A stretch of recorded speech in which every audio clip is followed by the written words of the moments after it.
It Yeah. on? Yes, it is. All right. Wait, is my turn camera on? There's a camera. Okay. Hi, camera. Okay. Yeah. So there you are. Okay. Cool. I'm gonna put you on this screen. There we go. So now it looks like I'm kind of more talking to the camera. I'm gonna adjust this a little bit. Schnikes, I know there's a way to do this. Tim told me there's a way to adjust the audio and everything. Magic? Magic!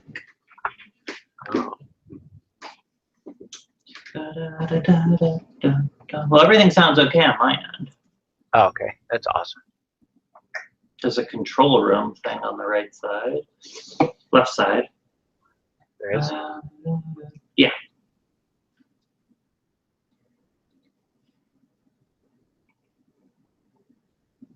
Oh, there's the camera. Chat. Share screen. Oh, maybe I should get the chat up. Case. Maybe I have it at no? I don't know. Maybe you do. I don't know. I can't click it, but because I'm not the moderator. Okay.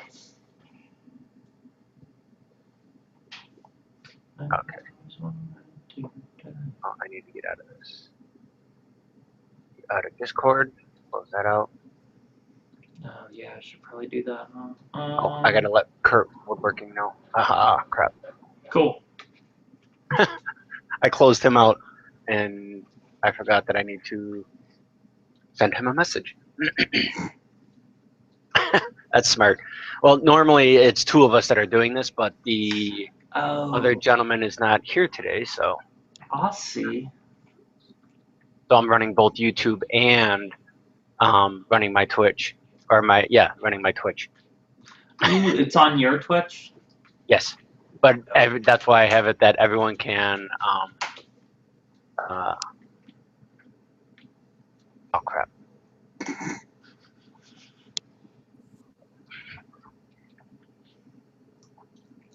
Fierce. Crap! I just screwed up. What's up? What's up? What's up? What's up? Fierce kittens, how are you? Fierce. Meow. And kitty-like, apparently. Always. Oh, those are loud. What, me? I can't. No. My alerts. Both your me. Okay, Well, I'm shutting those off. We're both used to streaming when people are like, that's loud. We're like, oh shit, what did we do? Right? There better be wine. I use a headset because I'm too cheap to go get the $800 like kit for like news anchors. Yeah. I'm not spending $800 on a fucking stream. Shit. Do you have a camera? You're not on camera. I'm not gonna use a camera, honey. I just took a bath. I ain't got no makeup. I got a zit on my face. Y'all are lucky I'm wearing pants. You know you're live on Twitter too. On Twitch, you mean? Twitter? On Twitch, that's what I meant. Not Twitter, Twitch. Shit. Kitten's gonna kill me. Can we swear on this? Is that okay? Oh yeah. What? Am I gonna get bleeped out like CNN or what? No, not on this one. I should put it that it's broadcast settings. What the Poop. heck? Where's this happening so I can look at chat? There should be. Sending a picture. Okay, so all right. Thank you, Antu. Okay, so I'm trying to get set up. I got three cameras. I got three cameras set up. I've got the one for Google Hangouts, and then I've got one for my camera for Twitch, and then one for my project that I'm working on too. Yay! And I got Kurt Woodworking in the background, and I gotta mute him. Okay. So what I'm gonna work on for myself, I'm gonna wait till everyone comes in. Actually, I gotta let Cass know too. Cass in New York, she's supposed to be joining us and helping out. Yay! And Spidey Lover is supposed to be joining us also.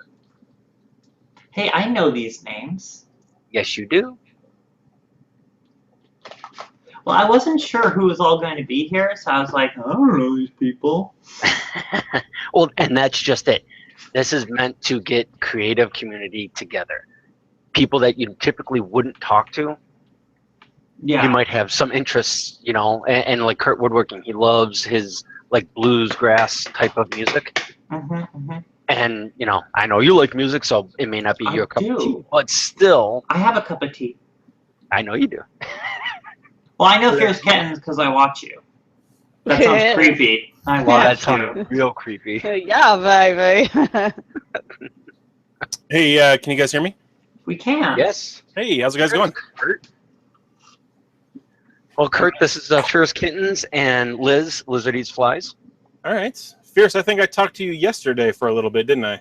Yes, about my crappy tin can audio. Well, I realized that I wasn't the best authority on it either. It's all Oh, good. snap. Yeah, I'm going to ask my chat if there's reverb or anything like that. I don't know. I am currently streaming as well, so I don't know what's going on here. And if you guys can't hear me or anything like that, just let me know. But how you guys doing? Good. Farts. I bathed. Sure I have it. Woo! Adulting. I took a nap. Like, I was I hear cuddled you. up with some dogs, and I don't know, bath sounds pretty good. And like, I almost made it. I almost didn't make it up. Okay, that's that. Passes up. Okay. That's Kurt's stream, so I can close that out. I'm just trying to make sure. I You typically sound a normally little they're flustered or something. well. Typically, I'm dealing. One guy, like I said, one guy deals with the Who's this? YouTube, and Melody. I'm getting a double again. Streamlabs. I've got all my alerts shut off. Why am I still getting alerts? Well, you guys let me know if my alerts go off. I think we'll be okay. And if not, either it might be me grunting or it might be Tim Allen. You never know. We're not supposed to be streaming, Exactly. right? Exactly.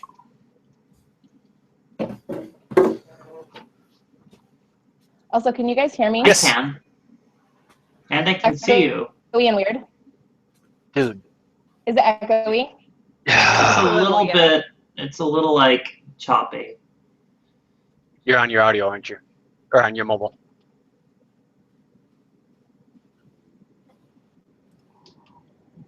Okay. Typically, there's My laptop and my laptop is notoriously terrible for this kind of stuff. that sounds fine. Switch to my own. Okay, so typically, it's myself and Tim SWW that run this, this whole setup, this whole get up. And unfortunately, Tim's not here today, so I'm running it all by myself. Why is it not showing up?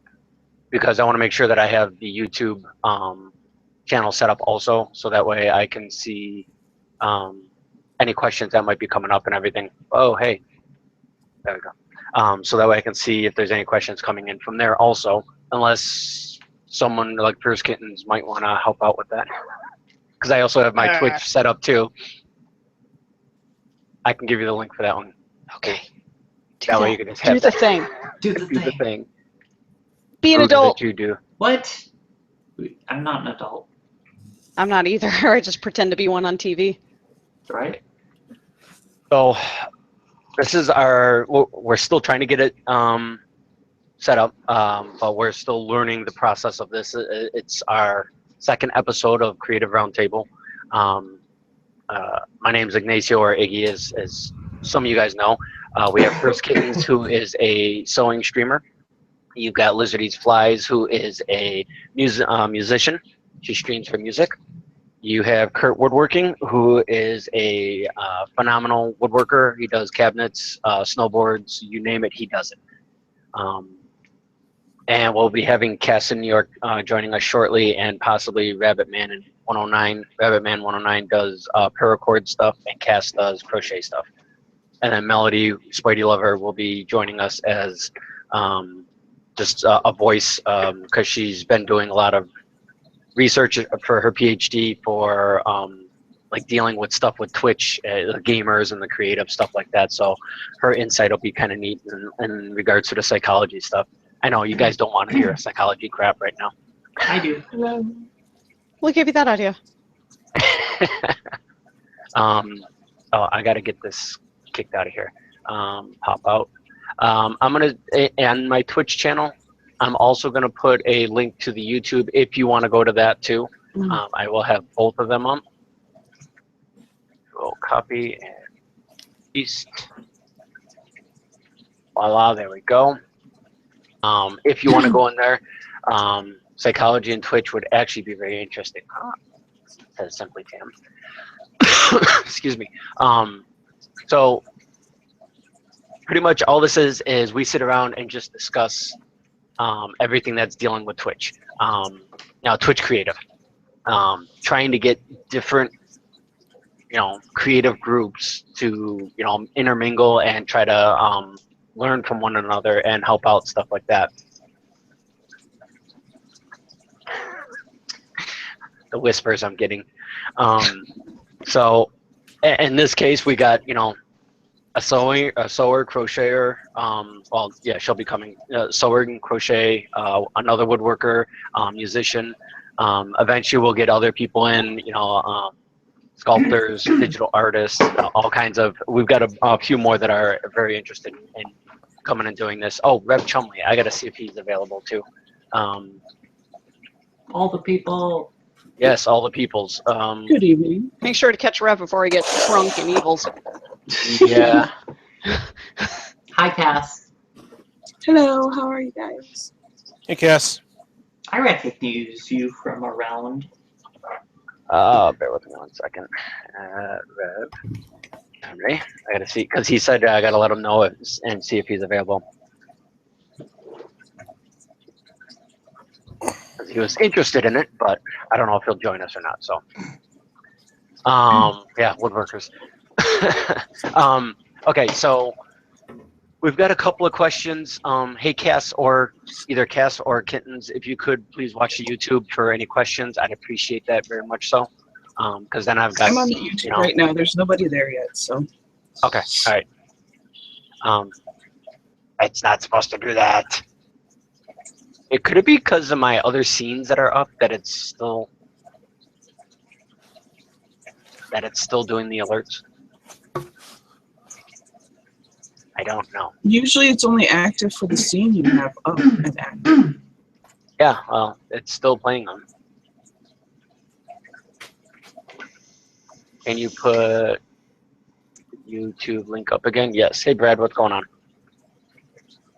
So we had. Unfortunately, there were some people that said hello to me that were in my channel in Twitch. I apologize. I had to pop out my YouTube so I can actually see what was going on. But anyways, I got to get my questions out. Oh, my goodness. I am super prepared, guys. I apologize.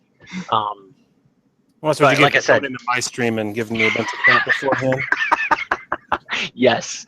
That's what you Yes. get. Do a little dance here. little dance.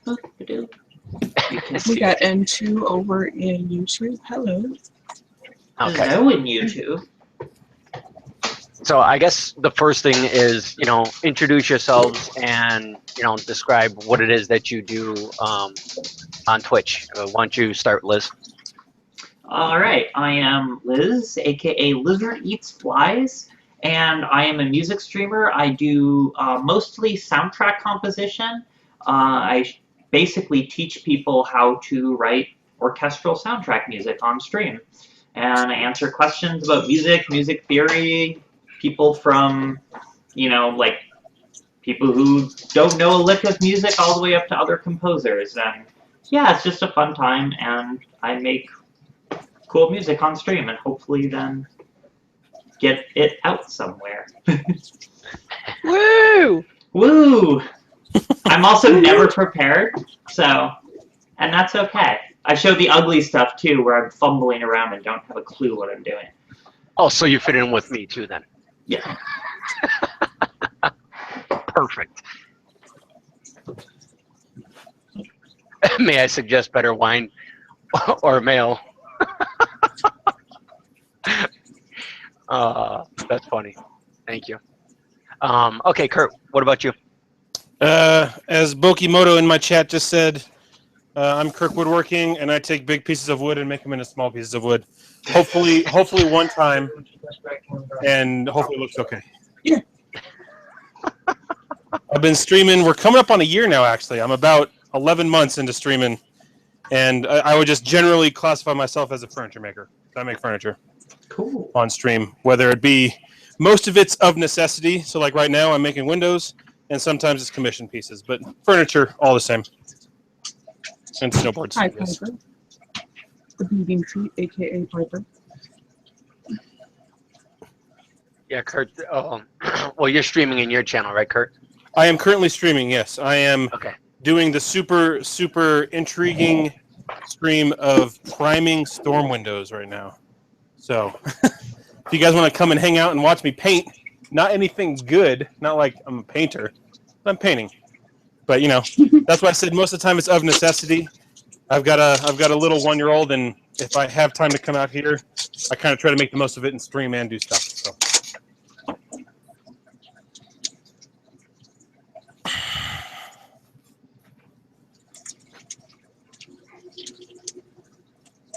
Who's next?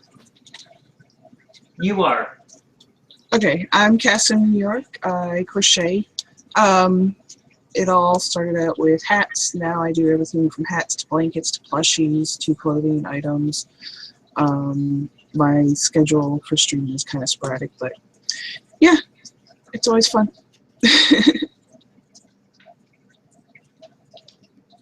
Cool. Fierce Kittens, I guess you're next. Sweet. Fierce Kittens. I'm a sewing streamer. I've been streaming for a year as of Monday. Hey, congrats. Thanks. I made it. I made it a year. Yes.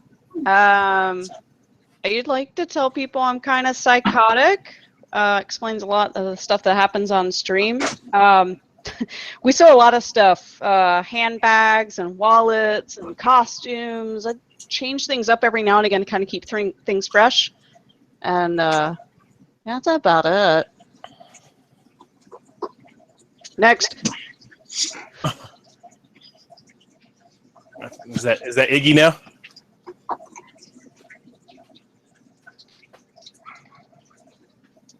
Yeah, go his ahead. headphones are off. I don't know if you can hear us. Stream. Hello. The batteries are out. Iggy! Oh, his batteries died? Oh, Yeah. Iggy. Oh no! Oh, Iggy, we love you! I'll introduce myself since I haven't gone yet, and his batteries are jacked. Yeah, please go Oh. ahead. Please go ahead. Okay, so my name is Melody, aka Spidey Lover. I am not actually here because of streaming. Oh my God, Iggy. So much as I'm here because I am by profession a media psychologist. So I actually study internet uses, social media uses, typical behaviors in gaming culture, and I've done research on Twitch. And so I have a little bit of insight into stuff as far as like brand loyalty and campaign storytelling and stuff like that, which are tools that are pretty good for using in streams. And I do stream. I kind of do drawing. That's like my creative thing. But the thing that I really love to do, and the thing that I'm starting to do more, is I do interviews with members of the Twitch creative community, not just streamers, but like in the creative community. And I feature one person a week, and I do a gaming stream and an interview stream, and then we're still working on the third one because it's supposed to be a roast, but sometimes that's hard to get together. So just like a bonus stream with them, kind of doing whatever we decide to do that week with them. So something quirky and ridiculous. And I'm a cheeky gaming ginger, so that's what's up. Very cool. So, okay, now that I have my batteries, because I thought I had just changed them and I forgot, I had them sitting there. I forgot to change them. I'm Ignacio. Most may know who I am, also known as Iggy. I typically do wood turning Tonight I'm going to be on my stream. I'm going to do hand carving of a rose, a pendant rose for a streamer who has been unbelievably kind and pretty much cleared off my Amazon wish list and bought me a whole bunch of crap, which was totally uncalled for. But and to us, thank you so much. By the way, I'll show you. I did get the jaws, and I got the grinding kit, the grinder kit. I just got to get it all set up, but I appreciate it, dude. Unbelievable, and doing that for me. Oh, yes, I almost fall over. Hello, Kelvio. Piper and Kelvio both say hi. We have Brad and, okay, and two is here. So. Okay. Yay. Okay, so I guess the next question is just kind of like basic stuff, to try to get it out of the way is, because I know I get this a lot and I've seen it in other people's channels too, is what is your hardware? What is your setup that you have? So why don't you go, Kittens, why don't you start first? Okay, so I have a pretty beefy computer in the room here that has like above minimum specs. So it's got like an i7, it's got 32 gigs of RAM. I could actually game in here if I really wanted to. I use 4 cameras. I have a C615, 2 C920s, and one of the new C922s. My lighting kit, which is actually courtesy of Iggy, is one of those Limo Pro Studios, like $75 kits you can get off of Amazon. Hardware, do you want to just cover hardware for streaming or for craft as well? You can do craft too, if you want. Yeah? All right. I've got a really cool... That's up to you if you want. Huh? That's up to you if you want to or not. Go for it. Go, I'm doing the thing.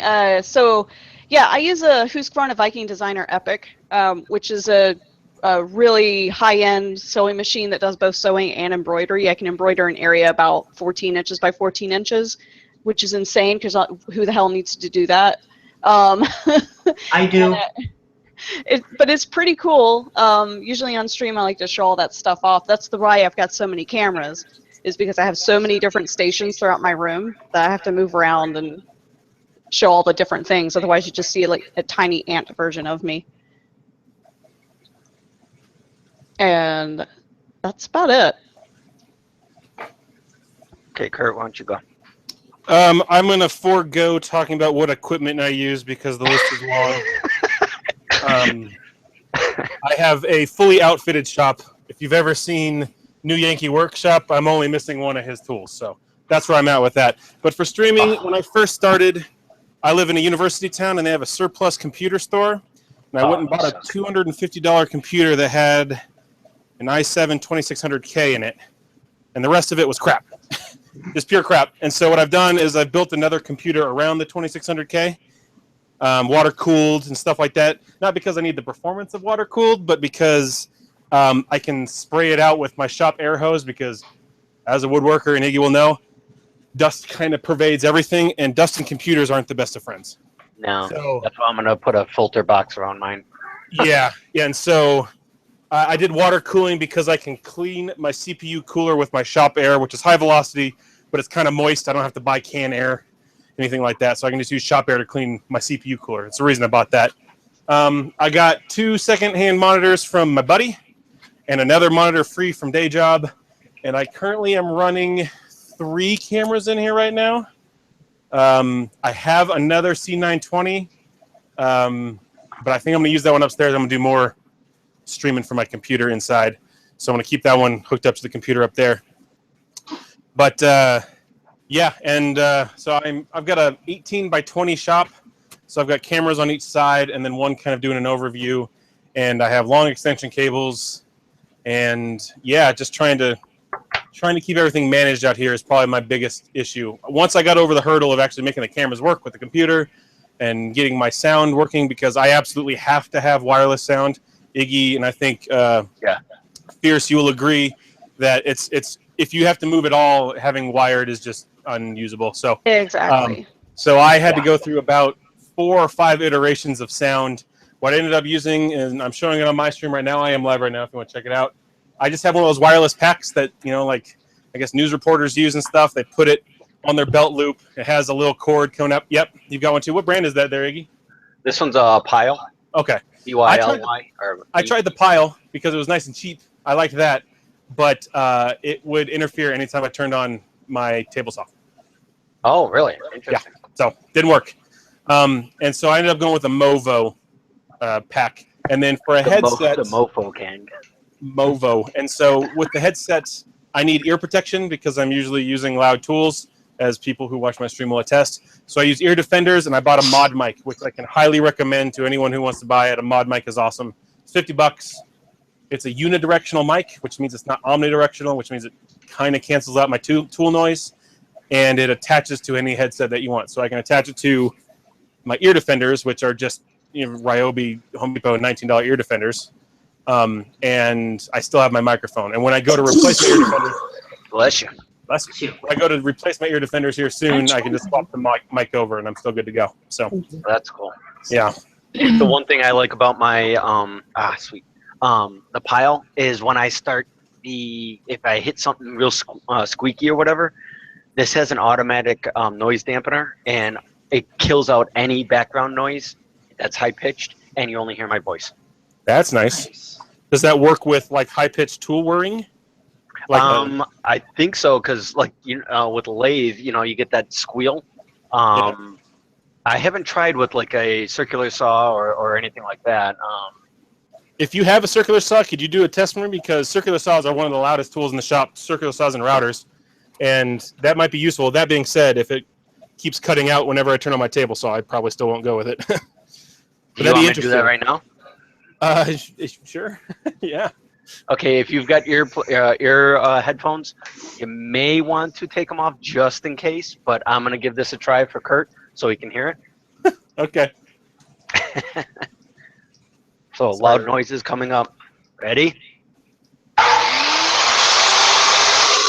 I don't know, you probably can hear me.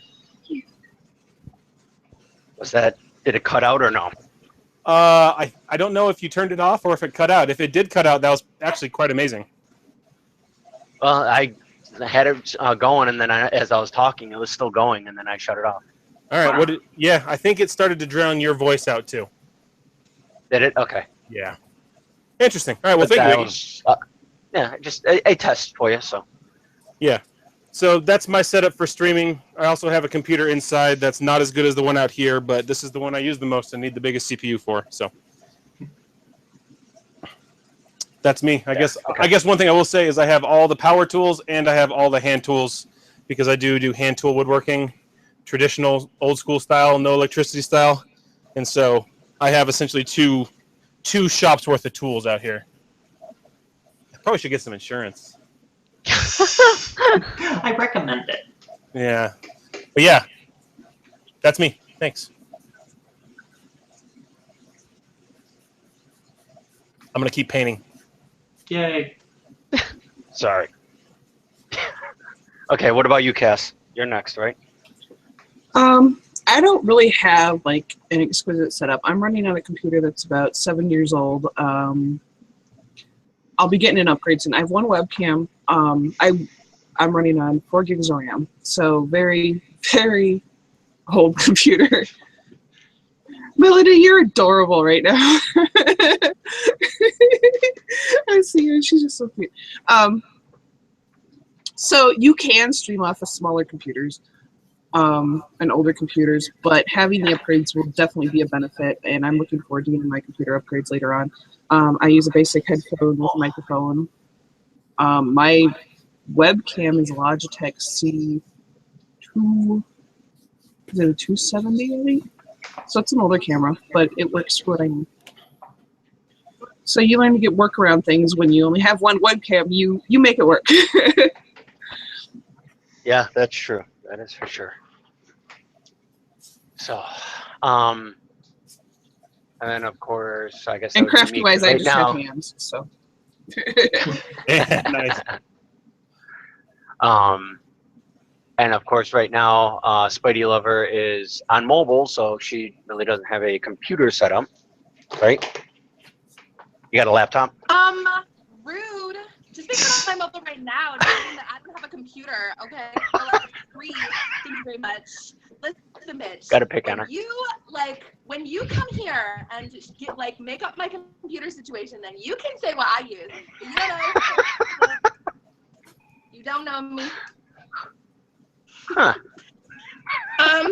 Okay, so right now, currently, I am running an iPhone 6s Plus with a very cute cover and a magnet on the back. So you can put a little phone thing on a little car. And no, yeah, at the moment, obviously, I'm on mobile. And last night I streamed from mobile because I sucks. But I do have my computer with me, and here's my honest to God answer. I stream on a computer with a monitor, and it's got a case, and the case is cute because it's a Viola case, so that's good, and it's got stuff inside it with lots of cords coming out, and there's like some USB ports and stuff, and there's like a big screen thing that I watch that some people call a monitor, and I pretty much just call it my monitor or my computer. And I have a really cute keyboard. Oh my God, okay, so my keyboard doesn't have, I have two really nice keyboards. One of them is a DOS Keyboard Pro. It doesn't have any labels on it, and it is gold plated, so that it sounds like a Commodore 64 because priorities. And I have another keyboard that is a Corsair gaming keyboard, and it is a K65, and I can make it light up in rainbows and like flash and stuff, and I can pick little Pac-Man designs on it. So I have a really cute keyboard, and like I had a really cute mouse, but with a whole bunch of buttons on the side, gamer, but I wore it out. So I don't have one of those. I have an ergonomic mouse that everyone thinks is ridiculous, and so that's my setup. Oh, just okay. Get on my I'll get Liz in a second. Unfortunately, I can't pull the creative channel or the YouTube Hangout, the Google Hangout. I can't bring it into OBS for some odd reason. It doesn't like that. So if you want to see who's actually talking, you'd have to go over to the YouTube channel. Unfortunately, I apologize for that. And here's the link if you guys want to see that. I'm just going to be doing some hand carving as we do this discussion. So, and go ahead, Liz. So, I know you were next. So, my setup is odd. I don't have a big like streaming setup. I don't use light. Well, just whatever lights I have around. I just have your standard C920. But I also am in a pretty much I don't have a living room. I have a music studio. I have a giant mixing board and pro level gear. So my computer, it's a digital studio. My computer is built around that. I have 32 gigs of RAM. My base template when I'm composing is like 16 gigs of RAM usage. So the streaming is sort of incidental to the computer, like the normal audio work. I also have one of the most convoluted audio setups for streaming. Like I've got this happy little mic on a thing here, but the biggest challenge for me is I have to be able to do really low latency audio, and OBS really likes to screw with like when it inserts itself into your audio path. So if I wanted to record stuff live, I can't do that with normal OBS audio world. So I have this really bizarre hardware setup with cables running everywhere. So yeah, if anybody wants to know how to do really obscure audio setups, I know what to do. And then I won't list all my music here because we'd be here all night. It's amazing the stuff that she's got. It just, especially the old telephone operator plug thing that you had. That was so cool. Yeah, I've got my modular synth up here with wires and ridiculous. Yeah. So cool. And Kittens, you already said yours, right? Yeah. Yep. Okay. So me, I have a currently I have an AMD computer, 16 or 8 gigs of RAM, but I just got all the parts except for the CPU cooler because I was an idiot and forgot to order that. But I have a Intel i7 6700K. That's was a great deal on Cyber Monday, with 16 gigs of RAM coming in.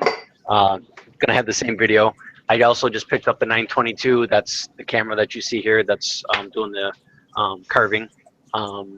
Because with my stream, I'm gonna have my face cam, the cam coming straight down, and then a camera coming off to the side, so you can see the tool on the tool rest and how it's angled and everything like that.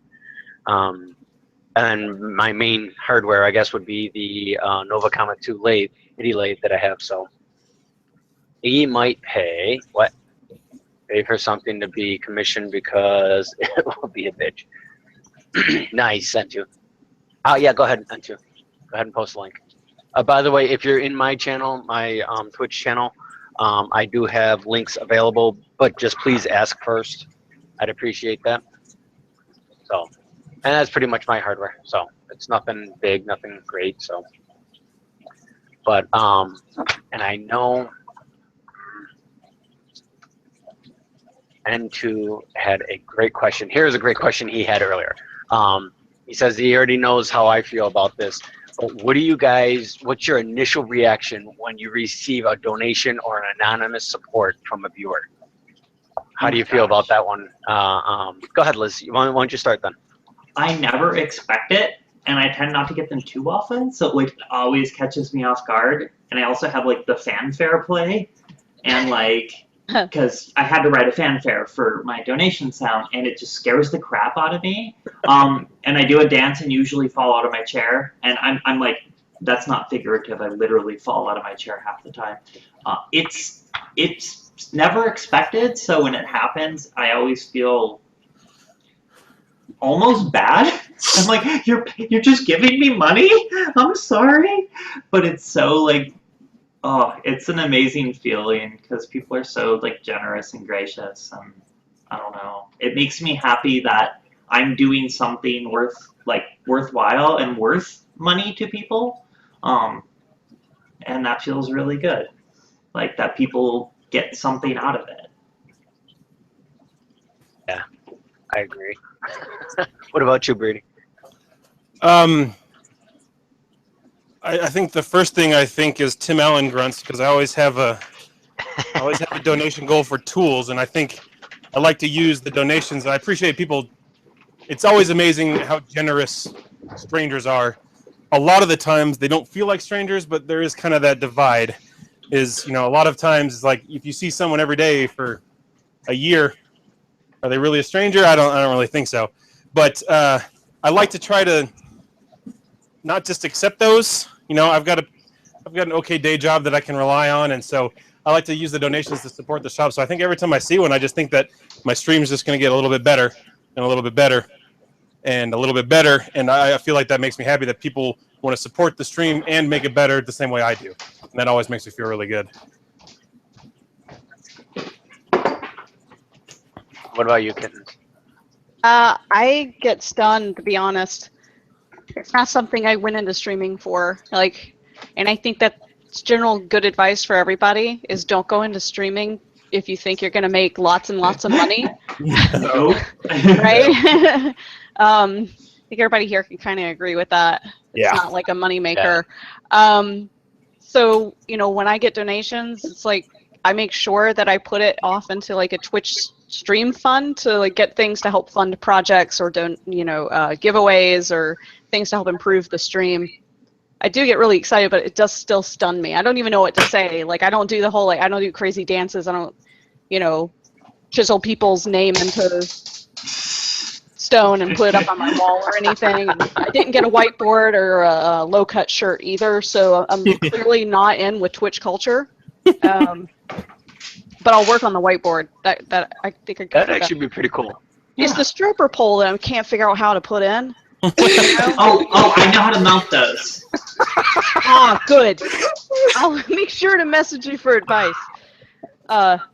Sorry. Let's just get the delay on chat on that one. All right. Okay. Sorry. I'm an attention whore. It's all okay. good. I think you That's- have to be the streamer. Yeah, if right? you're a streamer, you kind of have to be. Yeah. Like, there's a Yes certain. or no, really? You can be modest about it. Like, you can be a modest, attention-seeking person, and like, I don't know. I think so, and maybe it's like the performer in me, because I come from such a performer background that I almost see streaming as a performance in a way. Yep.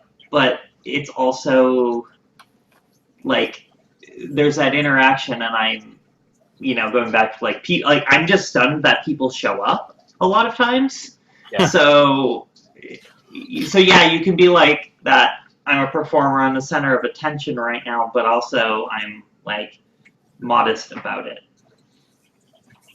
I think honestly, one of my favorite times when I'm streaming is when chat's doing their own thing. You've got a couple people going back and forth with each other in chat, and everyone's watching that. And sometimes, especially on video game streams, there's always something to watch. But sometimes on creative, there are lulls in what you're doing. I definitely find feeling like I'm in a lull, and I always love it when my chat can step up and take the maybe not the initiative, but the opportunity to become the entertainment, not only for themselves but for me. I find it awesome. I really love seeing that interaction between, again, not really strangers, but kind of total random strangers. I think that's awesome. Yeah, I agree. And I think, honestly, in creative, that it's one of the communities, internet communities in general. There are some good ones, and then the rest are awful. And I think in Twitch, there are some good ones, and then the rest are either indecipherable for the big streamers. You can't even see anything, or not that great, full of trolls and stuff like that. But the creative community just blows me away all the time with how awesome it is, how supportive it is, how engaged they are, even when there's not many. When you're first starting out and you have like 4 people and they're just talking the whole time. And well, creative awesome. isn't that big either, No. and it's very like a lot of us know each other. Yeah. So I think that's the thing is like when you start out and you get a couple of people, that's like it's not like if you're a game streamer and you start out with like 5 people in chat. It's a different size is a different mentality in creative. I don't know. I don't mind having small numbers because, like you said, the community is great. You can actually reach people and chat with them. Yeah, the community built by 25 or 30 people in creative is, I find, way better than streamers with 1,000, 2,000, 10,000 people. I mean, when you get up to those numbers, the community is almost non-existent. It's a few subs, get to talk to the streamers, and everyone else is just spamming. That's a small city. Yeah, exactly, exactly. I was watching Crip last night because there's the new Hearthstone expansion, and he had, he was averaging 90K all day. Like, what is 90,000 people? My town's 150,000. 90,000 people. 90,000. That's double the size of my hometown. I know, exactly. And so I get super excited when I have like 60. It's awesome. Yes. And chat's flying by, but not too fast. Still good. And everyone's talking to each other. And there's a ton of cross-pollination because it's not that big of a community. And everyone's nice. And very few trolls. And I love seeing people that I know, people that I don't know, all sorts of stuff. Yeah, it's a great community, for sure. I certainly wouldn't still be doing it if it wasn't this great. Oh, yeah. No doubt. Yeah, I mean, for me, I know. Well, someone just had a great question that I'll bring up in a second. But for me, in regards to the donations and stuff like that, I still consider myself a small-time streamer. I just got into the creative community when Talk did his first, maybe that was his second giveaway, back in March, I do believe. This was first. Oh, it was his first? Okay. Yep, March And that's- 24th was the first Matter of fact, giveaway. Liz is the one who turned me on to it. She put it in the one channel that we're in Discord, the Dragon Wing community, or entertainment, whatever. She said, "Hey, come check this guy out," whatever. And that was the first time I'd ever knew about creative. And so I'm in there, and this guy's just, blah, blah, blah, blah, blah. I'm like, what the hell is this? So I just sat there. I was mesmerized. And ever since then, I've actually been in Talk's channel almost every single day. He's a phenomenal guy, great guy. I cannot wait to meet him next year at TwitchCon. But I started streaming. I started doing a couple of things here and there. Didn't know what I wanted to do. And then finally, I'm like, hey, I got my lathe. And I started doing pens and bottle stoppers. Unfortunately, I had my accident in May, and I had to take off for 3 months. And I just got back into it in end of August. And now, between August and now, I had some streams where I had 200 people on there, and I'm like, what the hell is this? I'm still a small time streamer, and people like N2Us and a bunch of other people that are doing these donations and these gifts. It's mind-boggling that people want to do this. I love it that because I do it to other people, do donations and stuff like that, and try to help out as much as I can. And to receive it back it's just like, wow, this is just so cool, and I'm just shocked. I mean, you can watch the video of when N2 told me about it. Said that he bought me that stuff. I'm just sitting there. I was speechless. I'm like, dude, that's all I could say. So I mean, I appreciate it immensely. And I do this quirky, stupid shuffle now because everyone likes that I do it. Because the floor is so slippery on the thing and with the sawdust. So, but yeah, I absolutely love it. You guys are just unbelievable. The creative community is just a big happy family. That's the best way to describe it. They're a big happy family, always willing to help, always got each other's back, and it's unbelievable. Well, I think one of the things for me with donations too is, and I think Kittens was saying this, is putting it back into the stream. And one of the things I really like, I try to bring in other musicians and composers, like people that are far better than I am, who are either in the games industry, film composers. I brought in a physicist who talked about the physics of sound. And that was cool. Right? And that was amazing. But I pay those people, and usually it's coming out of it directly comes out of the people who support me on Patreon and the people who support me on Twitch. And it's just like, because I know as a musician getting asked to do something, like I'll do favors for my friends because they're your friends. But if I can tell somebody like, hey, this is not just like this is actually a gig, I can pay you something, it'll be worth your time. And that helps make my stream better. Just that way I can get actual musicians on and people who, help them earn their livelihood rather than just doing me a solid.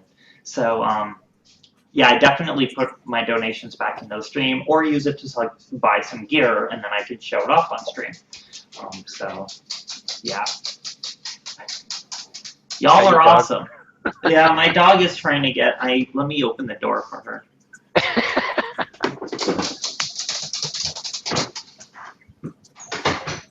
Hey, in the Dark Fusion, thank you for that, buddy. I appreciate that. Sorry, guys, I had something to take care of that I missed because I was talking jibber jabber. But thanks, in the Dark Fusion. All right, go ahead. No problem. I guess one of the other questions that came up, I guess, along with the donation, and that is, someone asked, have you ever had chargebacks, or how do you deal with chargebacks? I have not had a chargeback. Somehow, some way, I have not had a chargeback. I've had someone come on, donate $1, ask me if I was making dildos, and then still didn't charge me back. Somehow, I have no idea.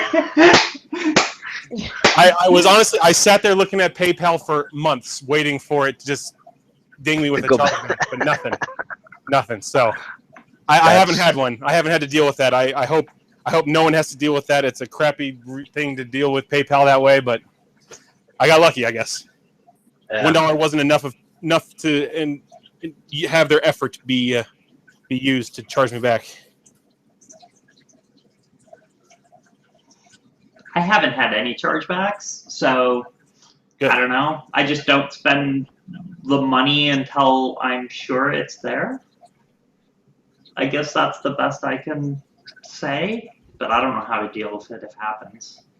I think if somebody were to donate like a large sum, I'd be like, oh yeah, that's going to get charged back.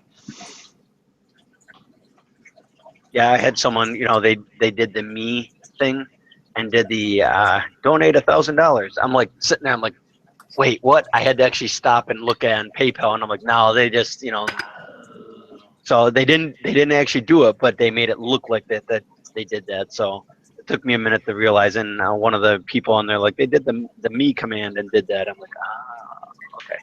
Oh, so I've had that happen before, but I think it was immediately called out. Yeah.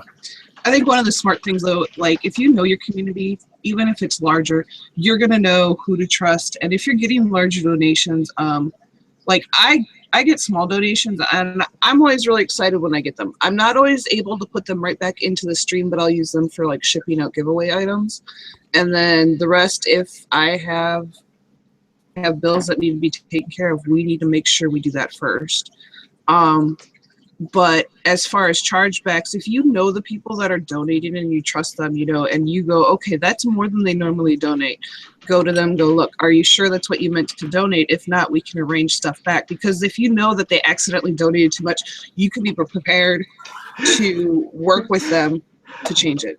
Oh my gosh, I nearly accidentally, I meant to donate $5 to somebody, and I almost donated $500. And Yeah. And it's like, oh, that would have been awkward.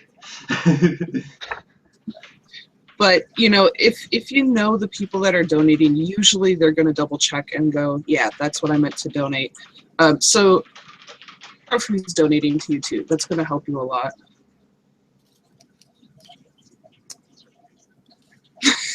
Fish Cops poking wave over on Iggy's channel. He did what? Oh, pokes the leg. He's poking the wave. He's pulling an Iggy. Oh. What about Kittens has a thing. Yeah, she hasn't before because she's gonna have to leave here shortly, so I figured get her in quick. What was the question? Chargebacks. Chargeback and donation. No, I've never had that issue happen. So, I got a $50 donation once from somebody who was extremely drunk, and I checked with him the next day because I knew him. I've been streaming for a while at that point, and I knew him from other channels. And he was like, "No, it's cool," but I still let it sit there. I was like, "Has it been in there for 70 days or whatever it is? Cool." Yeah, I don't normally draw the money out anyway. I don't care who it came from.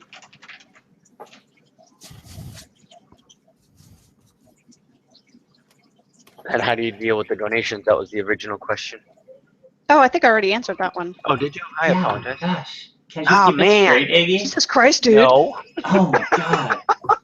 Worst host ever. Ever. Close the stream down now. No, I think the problem is we're all trying to do stuff while talking. I can't because it'd be loud and annoying. I could make some beep boops over here on a synthesizer or something. But we could use some sweet background noise. I can do that. Don't tempt me. Ride over on YouTube says, even if I accidentally over donated, I'd be too embarrassed to charge back or tell the person it was an accident. That's nice, but as a streamer, I think I look at it as I don't want people that are watching me to go broke or break their bank donating to me. Yeah. So they need to be aware, look, take care of yourself first. As much as you may want to donate, make sure you're taking care of yourself first, because your support of just being there in the stream means a lot to us. Mm-hmm. As streamers. Having people in your channel to watch you gives you the reason to stream. The donations are a nice little perk and are never usually expected by any of us. So when you get people coming in and all of a sudden you're just in the middle of just randomly doing your stream and all of a sudden here comes a donation, you're going, what's going on? What's going on? What's happening? Yeah. Especially you get a donation train going, then you're just like, what? Yeah, Iggy, you're guilty of that. Yeah, my bra's full, man. You can stop.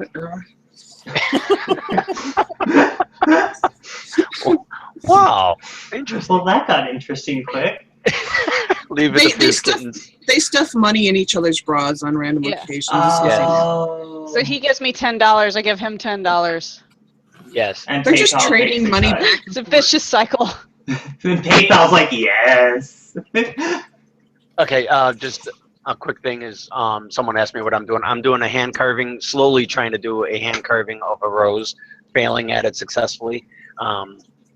but I also had a couple other questions here. I guess it's going to be a two-part: is getting and keeping followers, and then who inspired your creative side? You know, family members, TV, stuff like that. You know, Bob Ross for painting, stuff like that. So let's start with who inspired you to do creative, and then we'll go into getting and keeping followers.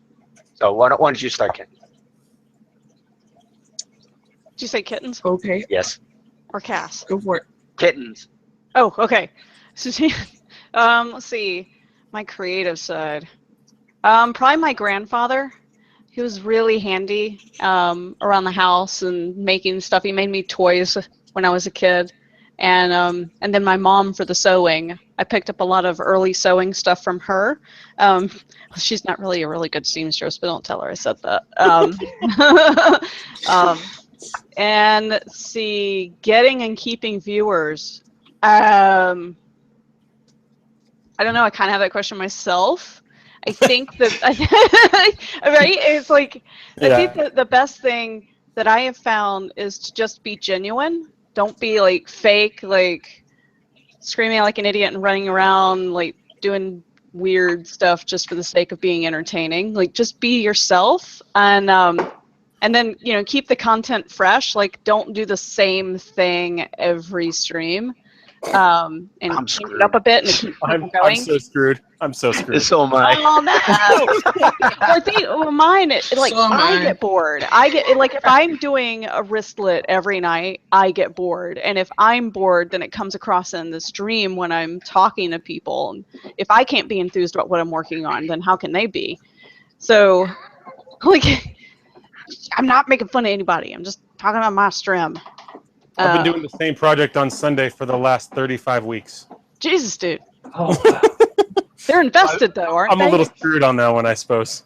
Well, are they invested though? Because, see, like, I don't know. I try really hard to get people to have a say in what we work on or what kind of decisions we make. Kind of what Iggy does, but not to the extreme that he does.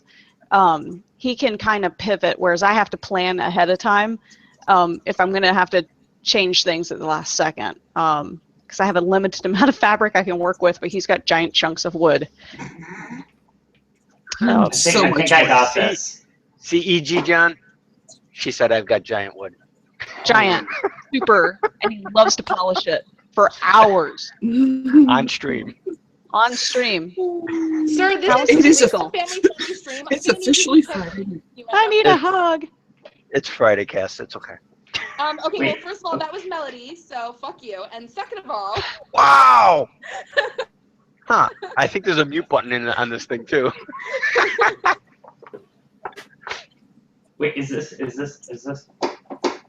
Hang on, I need to go turn on my this has adult content sort of. Yeah, I know. I didn't do that either. Hang on I a got your second. sick beats right here. I went and turned mine off for the stream for tomorrow, so I'm not messing with it. Whatever. listen, y'all invited me in here, and then y'all turned off your adult filters. I'm just saying. You should know better. Oh, I had the like big like warning like don't trust Liz. She swears a lot. Please cover your little ears. Junie said, go Spidey. Virgin ears. You what? I forgot what we're doing. I was trying to make some sick beats over here. Oh. What did you say about me? You gonna No, throw down? Junie said, go Spidey. Junie Von Esch. But we were talking about Because Junie loves me. Junie's got my back. Yeah. Fine. So did you have input, Spidey, in regards to getting and keeping followers? And inspiration? Listen, I don't know who you think I am. I don't have followers, so I don't know how you think I'm gonna keep them. But oh honey, please. okay, so here's the thing from a media psychology perspective. On paper, getting and keeping followers is like brand loyalty, right? Like I said this last time, but basically, you want people to feel some loyalty to you for some reason. And the reason that they feel loyalty probably has to do with you, your personality, and your community. And so as far as like followers go, the people that I have and the people that tend to like all of the followers that I have and the people who come and hang out are actual like personal friends of mine or people who I know from the community that have become friends. And so, but that's like my thing. Like that's what I do. I'm not looking for people to follow just to be following. I'm not necessarily looking for people to like come and hang out who want something. Because listen, if they don't like my personality, they're never gonna come I mean, like, basically, if they don't like me, then bye, Felicia. Like, I don't care. And so the people who are gonna come and hang out in my stream are the people who are my friends. And I like it that way. I want it that way.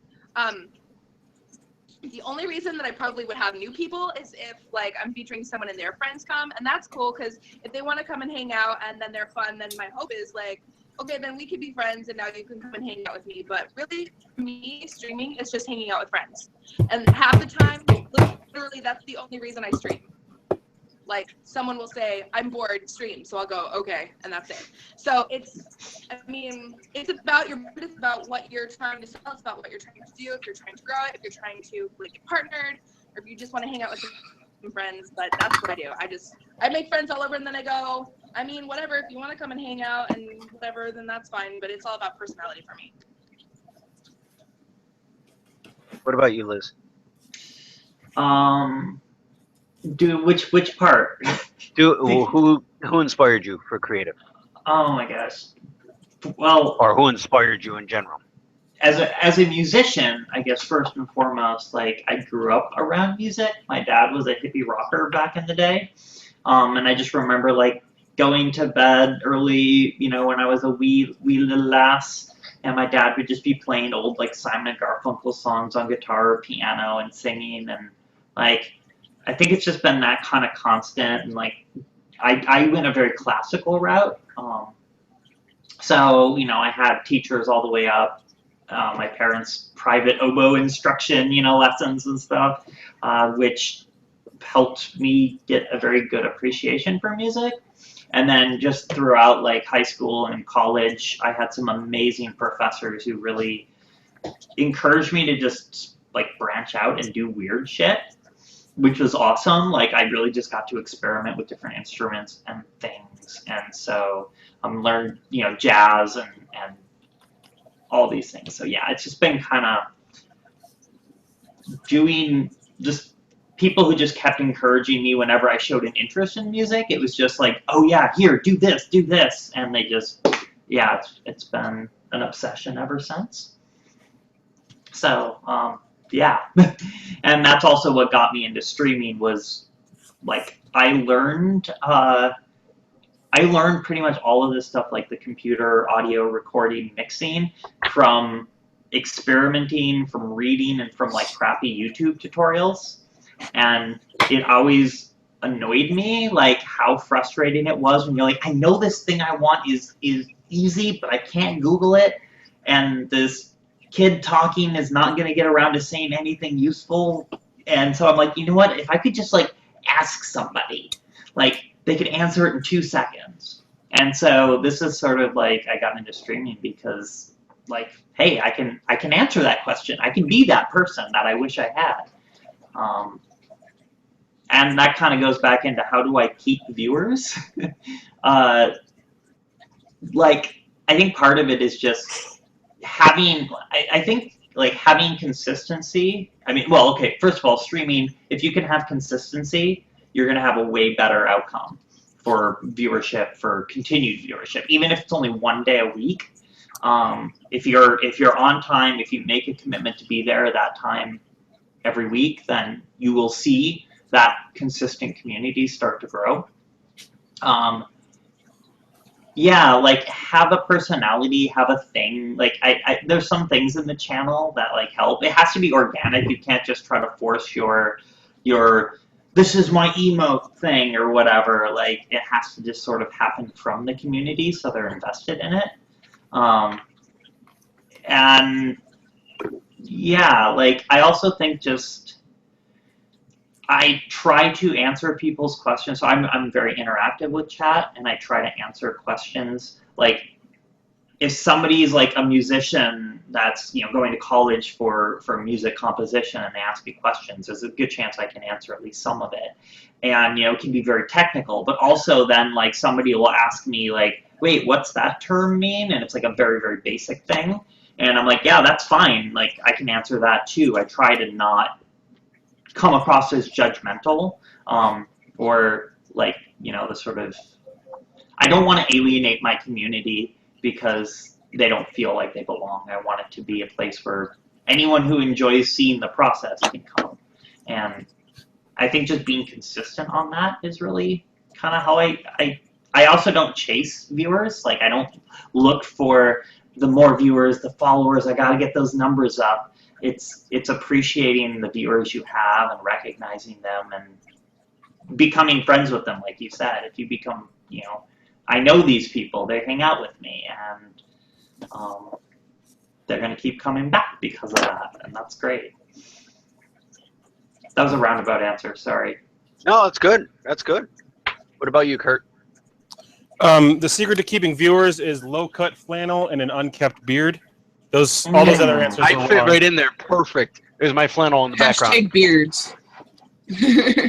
Low-cut flannel. No. I think as a streamer, you are the change you want to see in your chat. The environment that you have in your shop or your room or your workshop or wherever you're at, your garage, is essentially what is going to attract. You're going to attract that type of viewer. So whatever you're doing, if you're being genuine and calm and entertaining, then you're probably going to attract genuine and calm and entertaining people to watch the stream. Because people like to see things that they like. As far as keeping followers, I don't know. I just come out here and woodwork and try to be funny. That's pretty much what I do. That's pretty much how I am in my real life. This is essentially, if I can find an opportunity to be funny, that's what I try to do. Who got me into creative? My mom is creative, and my dad is super good with his hands, and I kind of somehow got the best of both worlds there. So I always was fixing stuff with my dad. He wasn't really a woodworker. And my mom's quite creative. She sews and paints and all that sort of stuff. And while I don't sew and paint or play an instrument, like I think she might want me to play an instrument, I think that creative side kind of comes through a little bit. I don't see myself as a very creative person. I'm concrete sequential engineer the whole way. I come from a family of engineers, but I'm good with my hands. So at least I've got that going for me. And I just try to be like Norm Abrams. That's what I try to do. He seems genuine. I think for another thing with building because a lot of what you think of like getting that consistent following, people coming back, is building a community. And it's going to sound like one of the things that a lot of people do when they start is they're like, get people in and like checking you out, and then they might do or say things that you're not quite okay with, like, and you're like, well, maybe it's not that bad. I want to make sure I have numbers. I don't want to alienate anybody. And the answer is alienate people.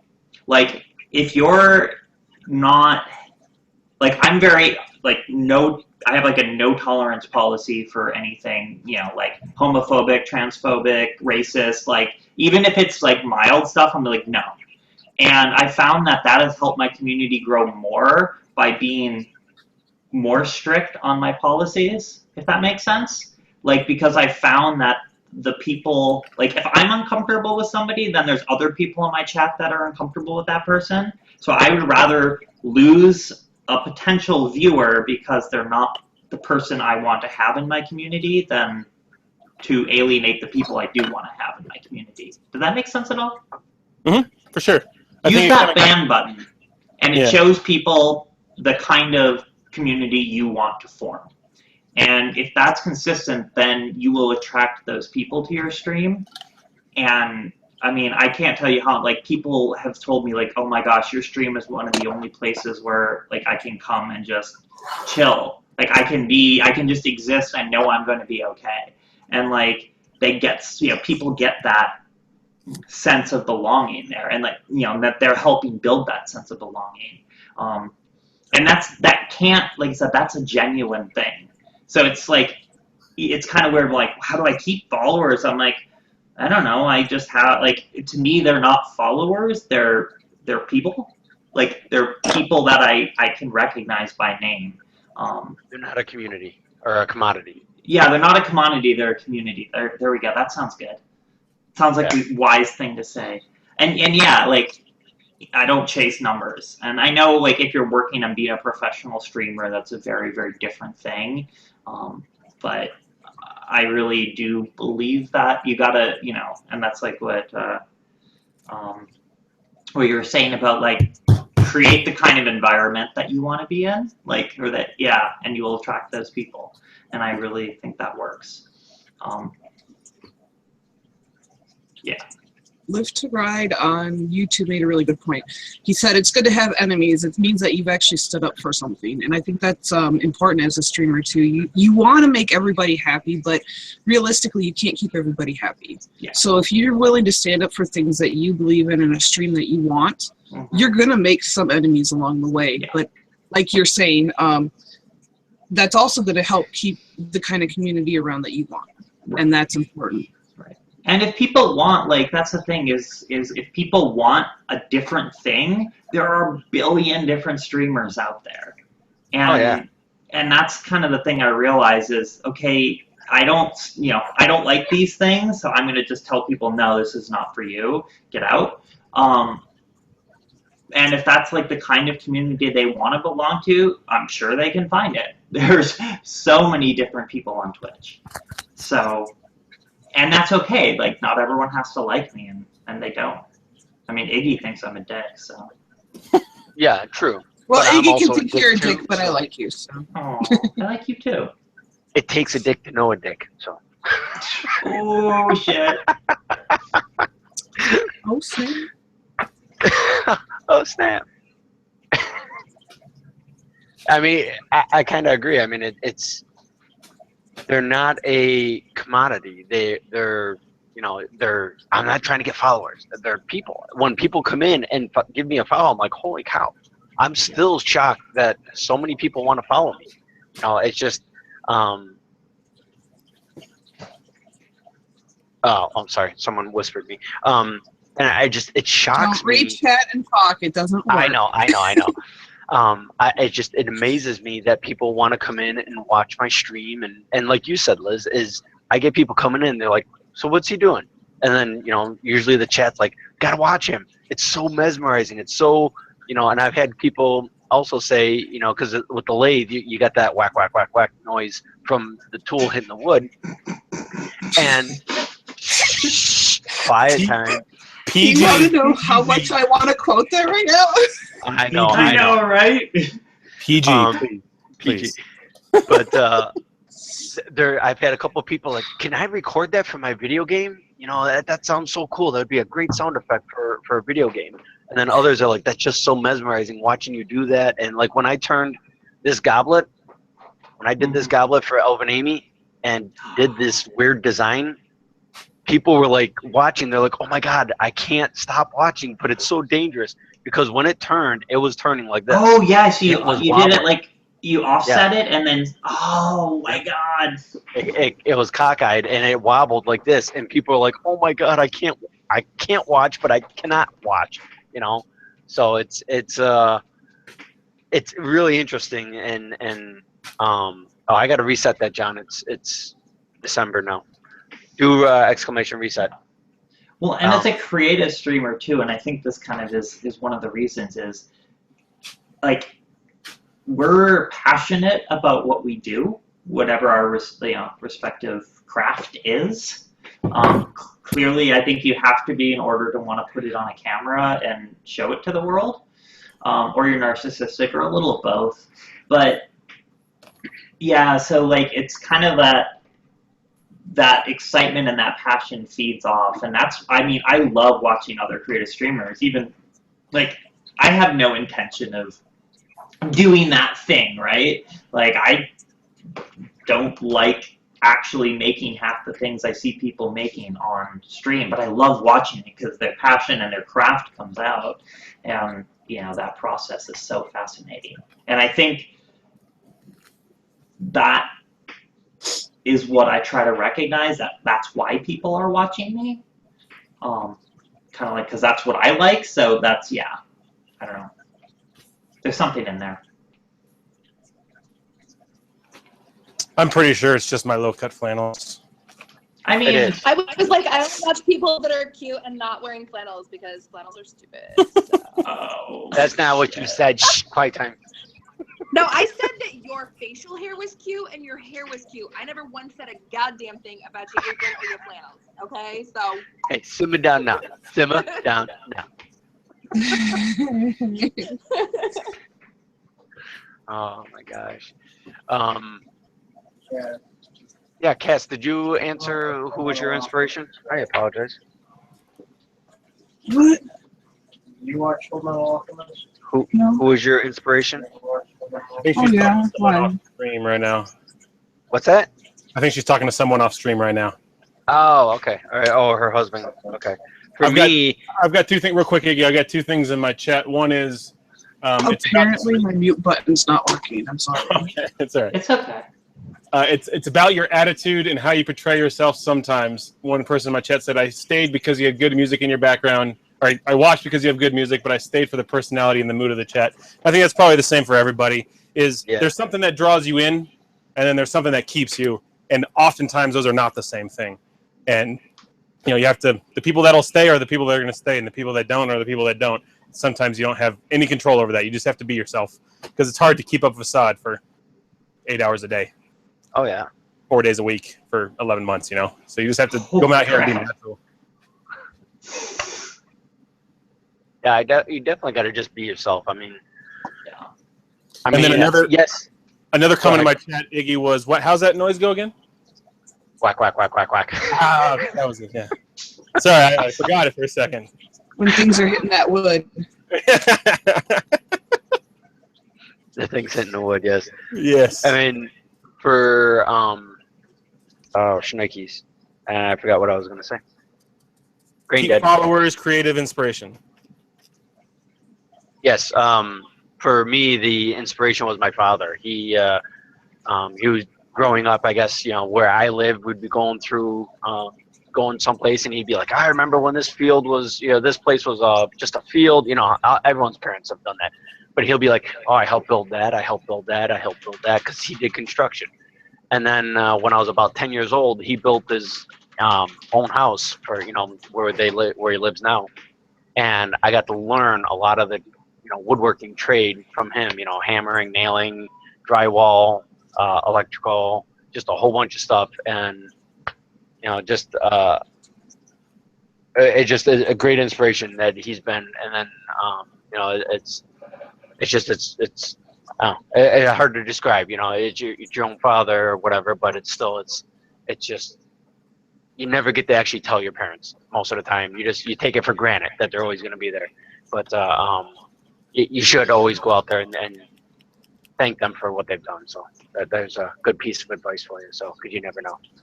So, and what was the second part of that? I can't even remember my own dang question.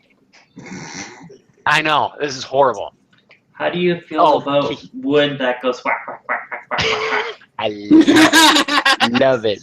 Oh, keeping It Trying was. to not ask getting a in- ridiculous Yeah, question keeping- about Iggy's dad teaching him how to play with his wood, but I Oh, Wow. feel like the level of conversation just to plummet.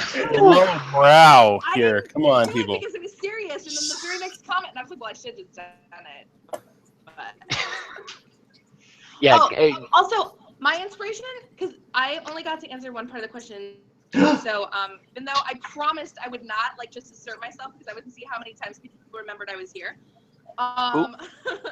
My inspiration is super different, from everyone else's. Yeah, my mom is crafty, but I have always hated that.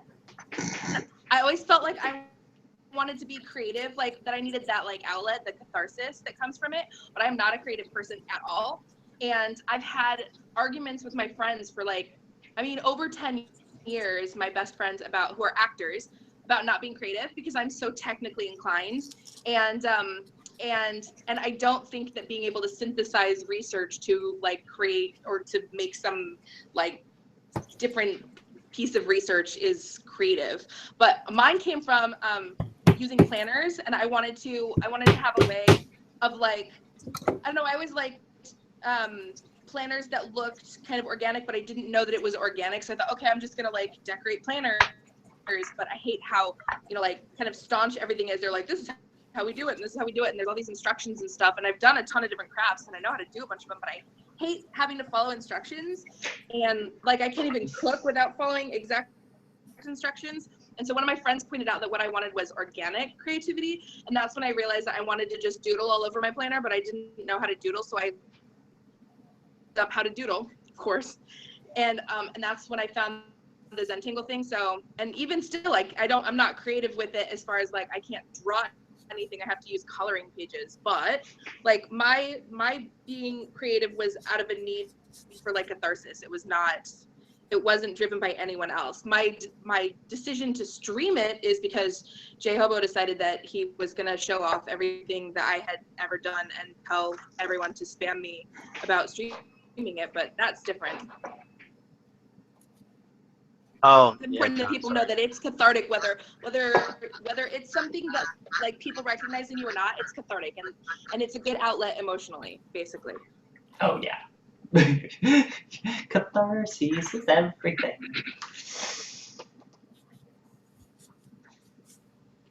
Okay, so what time? We'll go about another half hour or so. I was figuring until about 11 o'clock or so, if that's okay with you guys. Is that good, or did you guys want to end sooner? That's Sure. What time zone are we in? for you. It's early. I know it's early in the West Coast. I'm just painting, Iggy, so you keep going. I'm here for. Yeah, I'm here. Okay. Hey, can I turn? Oh yeah, I gotta get the Spidey Lovers volume turned up. I'm sorry. Jay Hobo's in the channel. Holy cow, Jay Hobo, what's going on? Mithy, thank you for that host, by the way.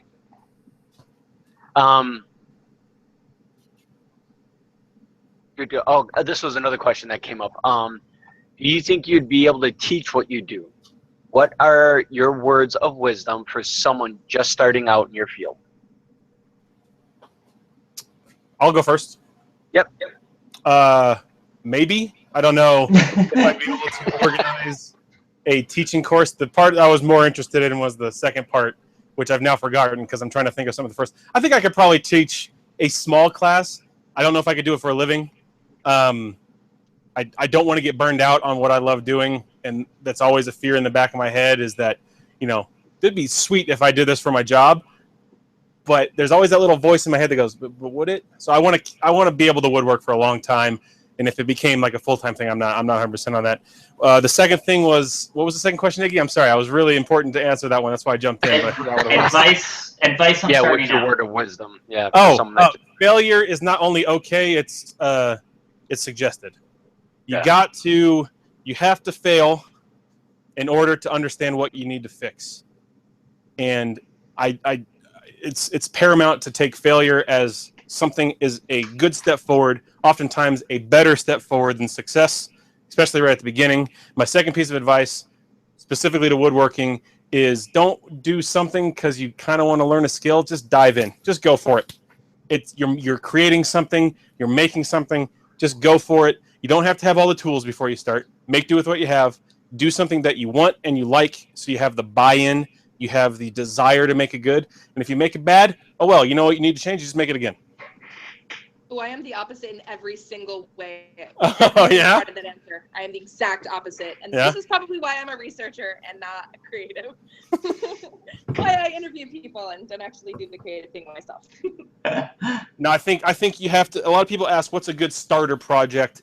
What's a good way to build my skills? And my suggestion is always what you need, what you want to do, something you're going to use, because you need to have, I feel like you always just need to have that buy-in. You need to have that desire to do good, to push yourself to do good. If you're doing something because you want to learn the skills and it doesn't really matter, I don't think you're going to push yourself to really try hard. I think you need to try hard. And then don't worry. Every piece you make is going to be the best piece you ever made. The last piece I made was the best piece I ever made, and the one before that was the best. But now I've done better, and it feels like everything I make is always the best thing I make. Everything I'm doing, I'm learning from. I'm always failing. As you keep going, that failure becomes smaller and smaller and smaller and smaller. But you can, as the creator, you always know it. You always see it. You always see that joint that's got a little bit of gap and that little bit of wobble in that leg and all that little stuff. You always see those little things, and that's what drives you to keep going forward. I feel like you and I need to like switch brains for a second because I want your brain. I don't like it. I don't want mine anymore. I want yours. I'm like, oh, see, I won't do anything because I'm afraid of failing. And Spidey, sorry to interrupt you. Can you turn up your volume a little bit? I'm sorry. Me? Is that me? Sorry. No, I was asking Spidey Lover if she could turn up her volume, if at all possible. I don't know how to do that on here because it's no Google Hangouts and I'm on my phone. Okay. Although actually, does this help? Is that any better at all? A little bit, yeah. Maybe. Okay, a little tiny bit. For me, it's like, okay, so first of all, I'm brand new. I just started in March, and there are literally patterns online. All you have to do is draw like lines and circles. And as far as the interview thing, I don't know that that's necessarily creative, except that I'm trying to not do it in like way crafts all the time. So I don't want to ask those questions. I try to ask questions that get more into the person's personality. So if that's creative, then whatever. It's just a personality thing. I think I'm weird, so I think strangely, and that's all. As far as I don't know, like for me, I won't do anything if I don't think it's gonna be perfect, which I think is part of the problem, but it's also why I like the art that I have, because I do everything in black and white because I can erase every single thing I do, and the point is, if it looks perfect, it doesn't look right. Like the organic look of it is that it's not perfect. So I chose something because I'm such a perfectionist. I chose something that is better when it's not perfect. A weird ironic twist, like it's perfect when it's not perfect, and I can always cover every mistake, and so I just keep going until I like it. So if you're a perfectionist, I would say find something that works with that. Don't try to go against it. I wish I wasn't a perfectionist because it would be much easier, I'm sure, but I don't know. That's that as far as that goes, like as far as the whole like and I would say if I had to get, like, yes, I could teach it because literally all I would do is say, download this app and copy the lines and circles that it tells you to draw. And find coloring pages or have your friends draw coloring pages for you to doodle in. And if you fuck up, make another copy and start over. So yeah, I could totally teach it. It would be the shortest class in the history of ever, but you know.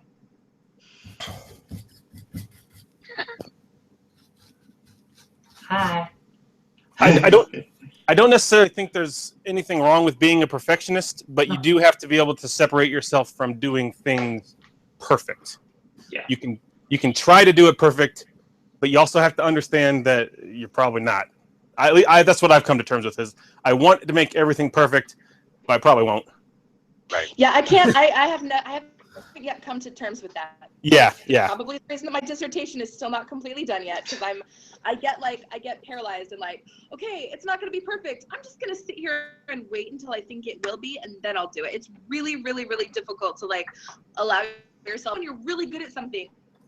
The idea that it's okay to have drafts, it's okay. It's why I can't cook. It's why I'm not done with my dissertation. It's why it's debilitating, but finding something that you can work your way around it or kind of like use it to get to a point where it's okay to like mess up, I think is probably the best way to do it as far as that goes. Yeah, I'm gonna agree with the whole like fail faster is always a term that I hear a lot in all the stuff I'm involved in. Like you're gonna suck when you start, like anything, and celebrate the accomplishments when they happen. You know, with music, it's like, oh, I did this thing and it sounded cool. Like, celebrate that. Like, celebrate those things that keep you going. And then, like, the other thing is, don't wait for motivation or inspiration, because you don't have it. Like, for me, half the time I'm like, oh man, I do not want to write music today. And I'll do this on stream too, like getting out of bed for a bloody early morning stream. It's not easy for me. But by the time I'm up and start, that inspiration develops from just doing. Like, it's me sitting down and putting in the work and, you know, hoping my muse shows up at some point.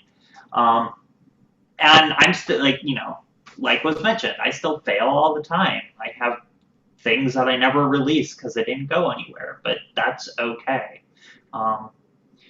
As far as other things kind of specific to music, if you're just getting started out and you want to do like music in a digital studio, whatever it is, you know, symphonic music, EDM, like recording, whatever it is, don't buy too much gear. Like, everybody has this urge to get, oh, if I just spent, you know, and music, like, this stuff is not cheap. Like, oh man, if I just spend $1,000 on that orchestral library, then I'll be able to make the good stuff. Or, oh man, if I just have that really nice microphone, then I'll be able to do it. Or I need this plug-in because that's what's holding me back. Like, no, it's not. That's not the part. If you do that, you're just going to get in the cycle of buying and buying, and you're not actually going to learn the stuff you have. Right. Like, I've seen that many a times. Right? Like, one of the big things, you know, music, there's something called a compressor, and they're magic. And every single piece of software comes with a compressor, and you can get about 1 billion different ones that are hardware emulated and all these really fancy things. But if you don't fundamentally know how to use a compressor, the basic one that you get, then getting those expensive ones is not going to do anything else for you. You know, at some point when you're working and you're like, oh, now I know why that other one is good. That's the point, you know, like when you find that thing that's missing, that's when you start looking outwards. But yeah, like, I didn't buy my first plugin, like, external thing that came for like 10 years. Like, I think I used the basic stuff that I got for about 10 years before I started looking at other things.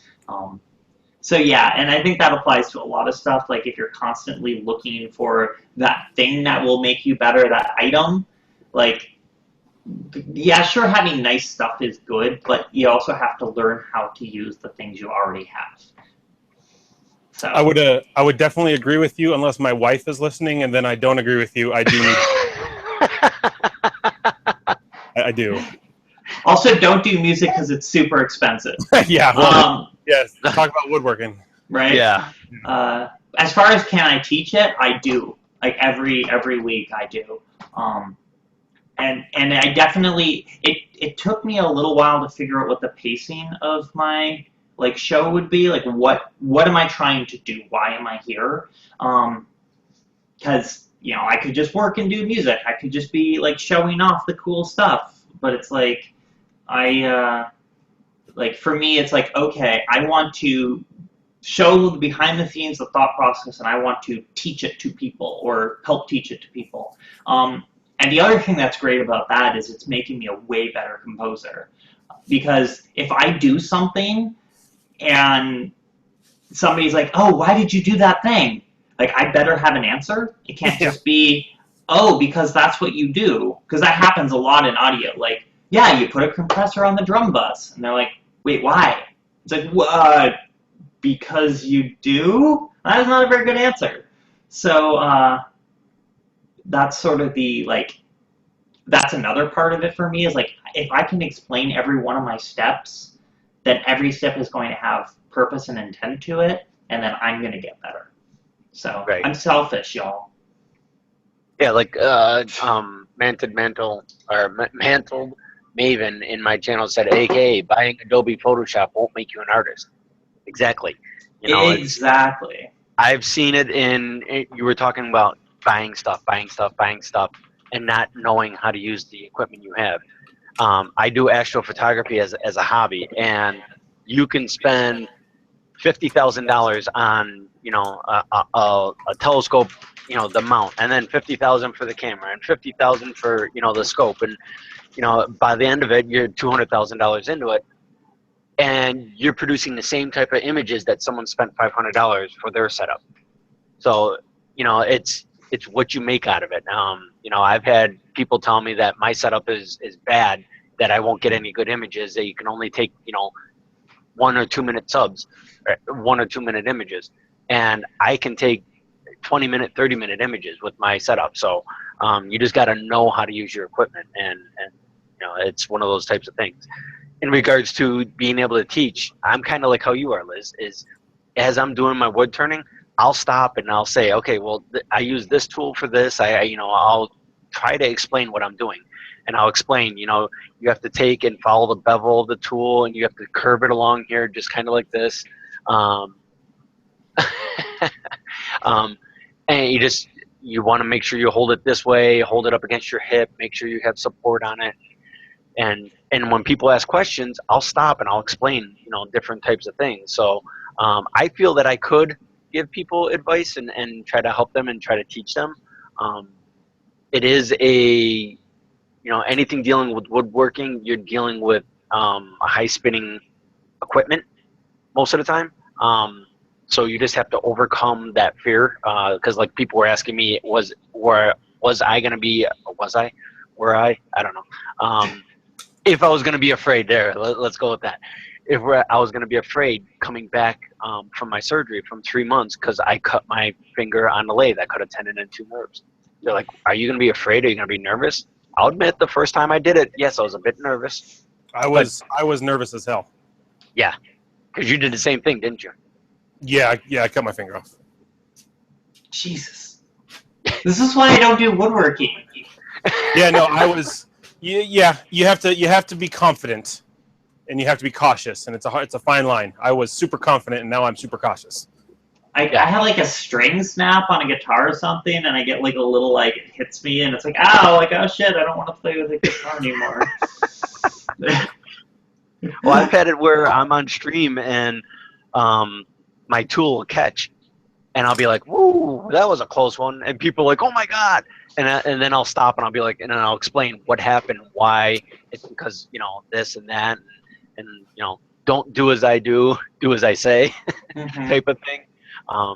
So yeah, it's interesting, and that aspect is and that's why I try to make my channel family friendly when I am streaming the woodworking, because I do feel that it could be helpful for people to come in and learn, or have their kids come in and learn and stuff like that. So yeah, that would probably be useful to have mine family friendly. I don't think I could do it.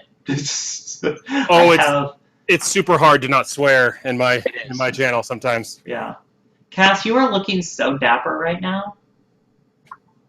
Cass is back in. I know she had to step away for a second. Yeah. Oh. She's got the little mustache and crown and overlay. That's awesome. Oh. So, all right. What else? What were let's see. Are there any other questions? But this is kind of like overcoming your fear, isn't it? Like when I had a car accident, I was scared to drive again, but as you do it again, you'll get back into place. Yeah, you're right, making love. It's you just got to get back into the groove and just remember to be cautious. Just be careful and not rush into things. If you rush into things, that's where accidents happen, especially when you're dealing with power tools and stuff like that. Music, I guess, would be a writer's block type of thing. You just gotta step away a little bit. I think the things that have it's always like the thing, like if I have a stream where it's bad, like I'm like, man, I'm not happy with any of the music I wrote today. Or if I'm writing something for somebody else, if I'm being commissioned to do something and they don't like it, like that's the kind of stuff that where that fear comes. It's not a physical fear, but it's that like I'm not good enough fear. That's where it usually takes me. That's the hard things for me to come back from. Yeah, I don't think I have any physical like dangerous stuff. I can ruin equipment. That's a big thing. But You could get shocked. I could get shocked. I could. Sometimes I play with knives for reads, but I think you said it correctly that I was and he was. We were definitely scared and cautious the first time we went back to the tool that bit us, but I wasn't scared enough. I love woodworking. I love being out here, and I just got right back into it. You know, my fear wasn't strong enough to stop me from doing what I like doing. Exactly. But don't cut your finger off. I don't think Iggy and I can recommend not doing that enough. It's especially in the cold weather. My finger is aching all the time now. Now that it's starting to get winter. I luckily don't have feeling in my finger to feel that. The scar tissue, it just like hard. The part of my finger is just it's hard all right through here because so much scar tissue and it builds up. I bet it does. Jeez, stop that. Oh, here's a good question. Iron Bands Graham put in there is can you recommend a place to go or someone to watch to learn how to set up your channel page, equipment, setup, etc.? Yes. Are you not hearing me? Oh no, we are now. You're very low. Okay. There you go, Cass. All right, sorry. Okay, go ahead. Sorry. Yeah, go ahead, Liz. So some of you may know Anna was Geek Girly Gaming, also known as Anna Kale, also known as Anna Geeks. The best way to find her is annageeks.com, and that redirects to her channel. She's primarily like a variety gaming streamer. She's awesome, but she has done, on a fairly regular basis, will do a sort of guide to streaming 101, how to set up lights, how to set up cameras, what to do with OBS, which is what many of us use for streaming software.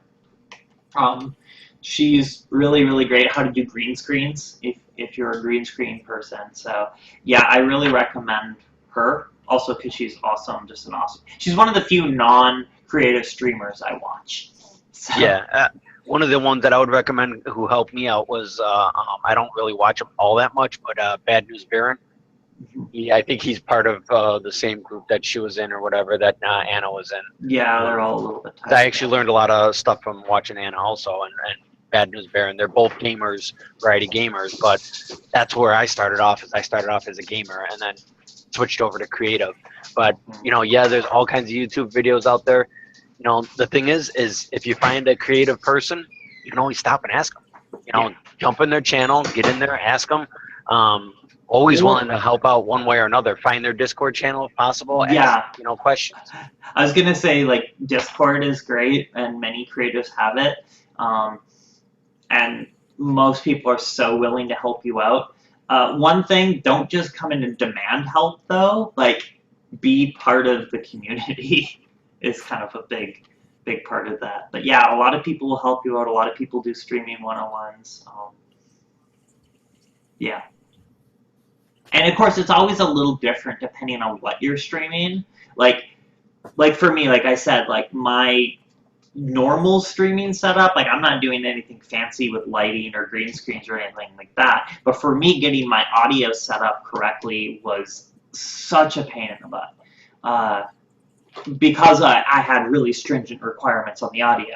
Whereas somebody who's doing, you know, sculpting or something like that might have a completely different need for camera setups or whatever, or like what Fierce Kittens was saying is she has like 6 cameras or whatever. So a lot of it, you know, think about what you want and try to ask streamers who do that kind of thing. How, like, get advice from those people. Because, I don't know, if you asked me about lighting, I'd be like, put some lights on in the house. There's things you can do. I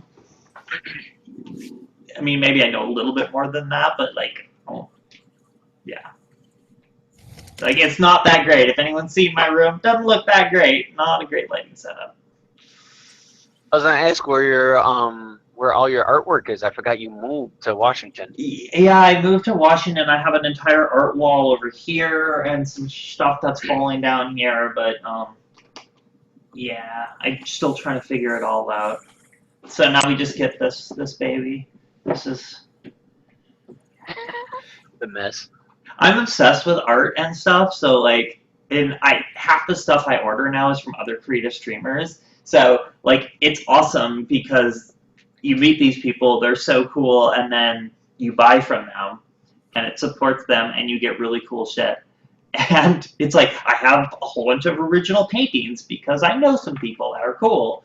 And yeah.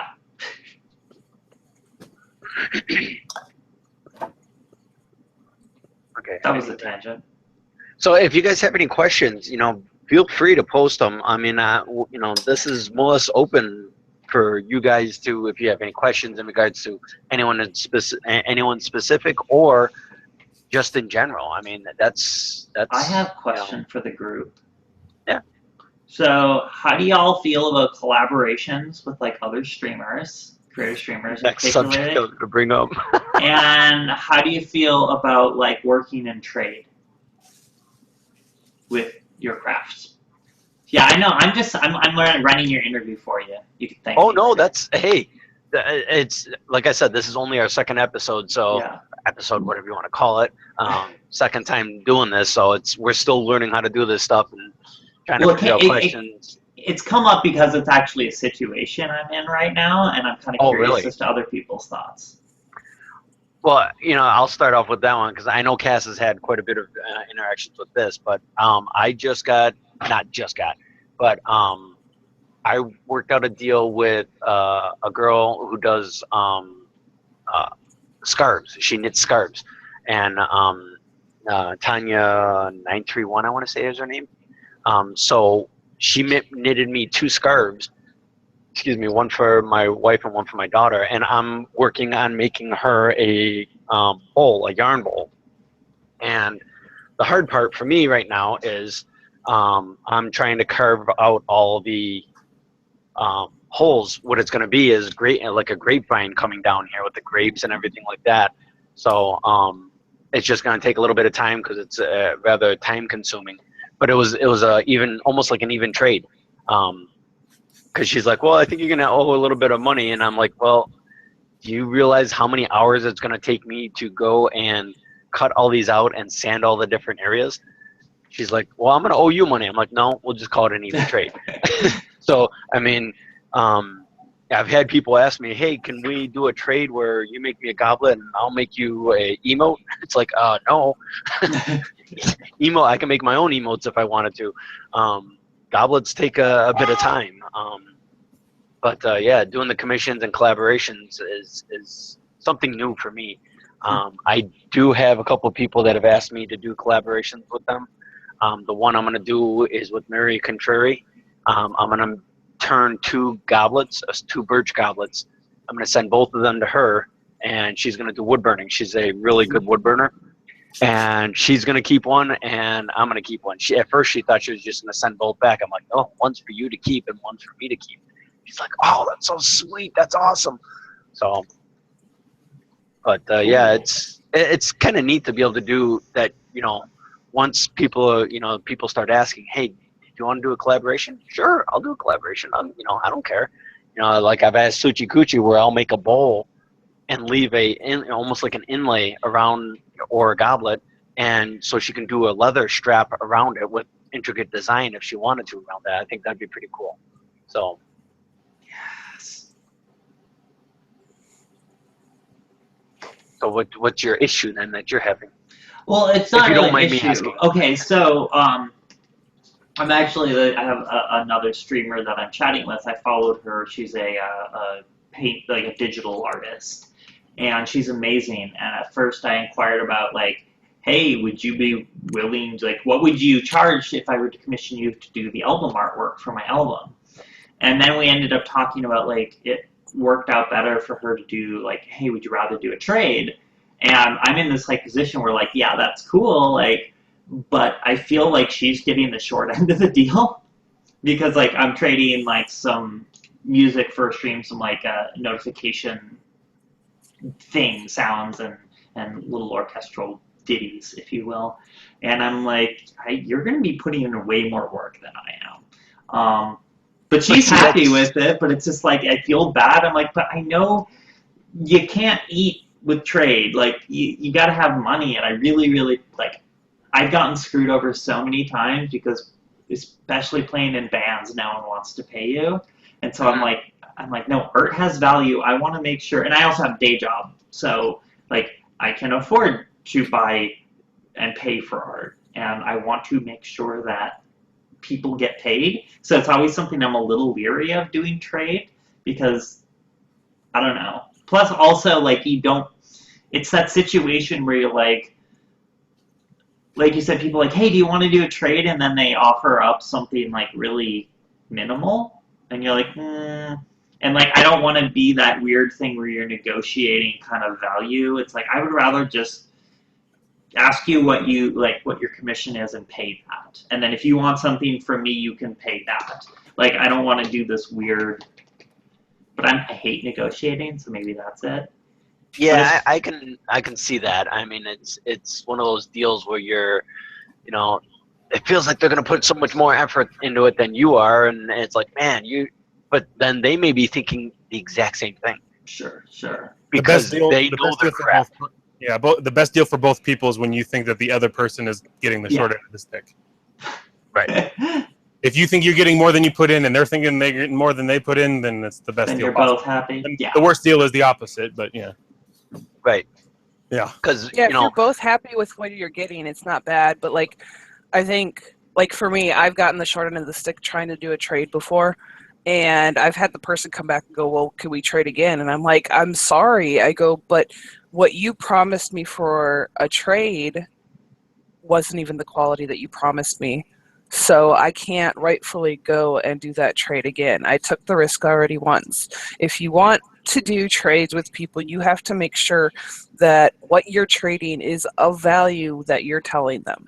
If they don't think it's worth that, then yeah, you really need to do the whole commission aspect. If you're a new streamer, get your base values set up. Hint, hint, hint, hint. I think that was a hint towards me. Yeah, but we talked about that, Iggy, and it's something that needs to be done. And I know it, doing commissions and stuff is still new to you, but having a base start value when you're going to take commissions for different items, whether it's digital art, woodworking, or arts, music, anything, yeah. You need to make sure you have a starting value and make sure that they understand that this is where the value starts at, depending upon how much extra time, design, rarity of items, or the project will add to that value. So you need to make sure people are clear on that when you're going to do your commissions. Another thing along with that, like, because that is what I do when I'm not streaming. I am not at my day job, but I actually do compose professionally. I just was commissioned to do a song for an audiobook that came out a week or two ago. So, which is really awesome. Yeah, it's up on Audible. It's super cool. And it was a really, really fun project. But, like, so I get stuff at that level where I can charge, my full price rate. And then, like, people will ask me to do something for their stream. And I'm like, yeah, but here's my price. This is what I would charge. And I'm like, well, I know they can't do that. But if it's somebody I really want to do the project with, like, one thing that it makes so much sense when I heard it, and I was like, why wasn't I thinking this way? It's like, if your rate is $100 for an hour, let's say, or however you decide to choose, and like you said, set a base rate, and then it can go up or down from there. So, like, if you want to give people a discount, do that. You can do that, but your base rate is that $100 an hour. And then you can say, like, yeah, I will give you the friends and family discount, or, like, in exchange for promotion or something like that, you can do it. But yeah, set your base rate and make sure you stick to it, unless there's really compelling reasons not to. And, like I said, offer the discount. But Iggy, Oh, your here- stuff is good enough. That's the big thing. Your stuff is good enough. You have people coming into your channel constantly going, I want to buy that. You have me constantly as a mod going, I wish I was Gimme, rich gimme. because I would buy every single thing Yes. you make. Well, that's just is that I guess this would be kind of going along with that line is we are our own worst enemy. Yes. I mean, I don't feel that, like, that's why I'm kind of hesitant about selling my stuff, is I don't think that my stuff is good enough. It is.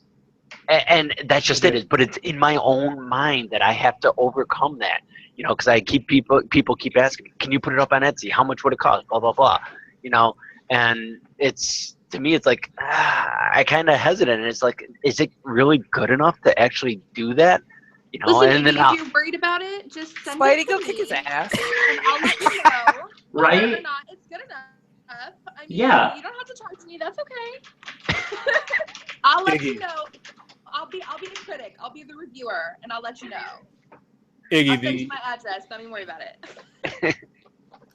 Iggy, What's that, Kurt? the first thing I did was someone asked me if I wanted to do like a show, like a gift show in somebody's house. And I said, that's a pretty good idea. I make cutting boards and stuff. So I made a couple of cutting boards, and I didn't know if people were going to buy it. I didn't know if I just wasted 2 weeks of my life making like 50 cutting boards. And I sold one to every single person there. Every single person there bought something from me. And the best way to figure out if something's good enough is if someone is going to buy it. And so just put it up on Etsy and figure out for yourself. Yeah. Just put it Yeah, up. I mean, It costs you 20 cents if it doesn't sell. I'll mail you a quarter Yeah. I'll mail you a quarter. and pay for the stamp. And if it sells, you have to send it back. and I guess the biggest thing is unless I'm buying, because most of the stuff I got is, I find on the side of the road, or I, go out to my dad's, or, someone somewhere or something. I get most of my wood from, very cheap, if that, or I get a bunch of it for, a decent price. And I don't necessarily charge for the wood unless, like Elvin and Amy, I had to go and buy the wood specifically for hers. So I had to actually go buy that. So that will get charged on hers. But everyone else, to me, it's just Okay. my time. Materials Here's the doing thing. that. You still had to go out there and source that wood yourself. You still had to find it. You still had to dry Gas it money. or whatever. Gas money. Like, it still took you doing that. So yeah, you didn't go out and just buy the wood I don't even know where you buy that kind of wood. But Wood store. at the wood Yeah. store. You didn't just The go wood down to the store. wood store and buy the, slap down some cash for the wood stuff. But you still had to obtain it that still takes time. Like, that would be like, well, I didn't have to buy that, sample. I actually just went out and recorded it myself. It's like, no, that's my time. Yeah. People mean, pay that's extra the for one- reclaimed wood, man. You should charge more. Yeah. Yeah. Wood store wood is cheap compared to what you can charge for reclaimed wood. There you go. Yeah. And honestly, the materials, unless you're making something really big, and I've made a few big things recently, which have been, $750 in wood, and it's like, yeah, okay, that's part of it, but and the cost of the whole project, that's not a majority. It's all about the time that you put in. They can go buy wood for themselves. They can go find wood on the side of the road for themselves. Doesn't mean they're going to get a sweet off-kilter turned goblet out of it. It's your time. It's the artist's time. It's the creator's time that you're paying for. And that's And what their people blood. are paying for or are trading for since the beginning of time. They're also So- paying for Sometimes your blood and your literally their fingers. Yeah. Yes. Yeah. That's also Along true. with that, another thing is, after you set your base prices, once you start to sell items, I have a hard time doing this because of the variance of feedback I get. You get a lot of people going, well, your stuff is too expensive, or it's not expensive enough. And a lot of it comes from, okay, the people that are saying it's too expensive usually don't have experience of the time and the work and everything that goes into making something. And then the people that are telling you it's not enough have that background experience. So finding that nice medium, so where things aren't flying off the shelf too quick, Mhm. but finding the medium where people still will keep buying it enough to keep you in business without you just being slammed Yep. constantly. Well, and I think also with setting your price, one of the hardest parts is I know I work almost exclusively alone on my composition stuff, and many of us, I think, work alone. So it's really hard to price it when you're just like, and then you, like you said, like sometimes I don't have confidence in myself, and there are times when I'll be like, I set a price and then I give somebody like something and I don't hear from them, and I'm like, oh god, they must hate it. Like, oh god, what do I do? And like, I charged too much. I know I did. They're gonna hate it and think I'm, and then it's like your brain starts to eat at you. And, Yes. and then you start second guessing, and I think it's just find friends. Like I'm in a couple of great groups that like, and where we started having like I talk with other composers. I'm like, how much do you charge? This is what I'm doing. Does that sound reasonable? And they can be your conscience or something to help like you, or just like a sounding board to like help you kind of narrow it in. I've done that before with other people in the fiber arts community. I've gone, okay, I made this. This is what I'm thinking of charging. They'll be like, well, you could charge a little more. Or usually they tell me to charge more, and I'm like, okay, so if I up it to this, like they'll tell me the price they think, and I'm like, well, what about this price? So they help me find a nice median as price wise.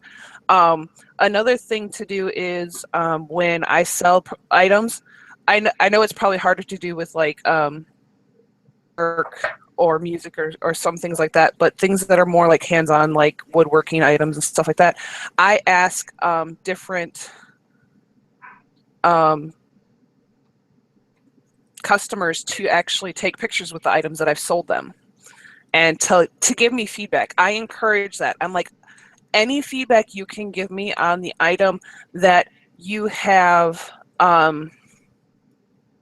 purchased from me is going to allow me to either, improve, find ways to make things better, find ways to price things better to keep everybody happy.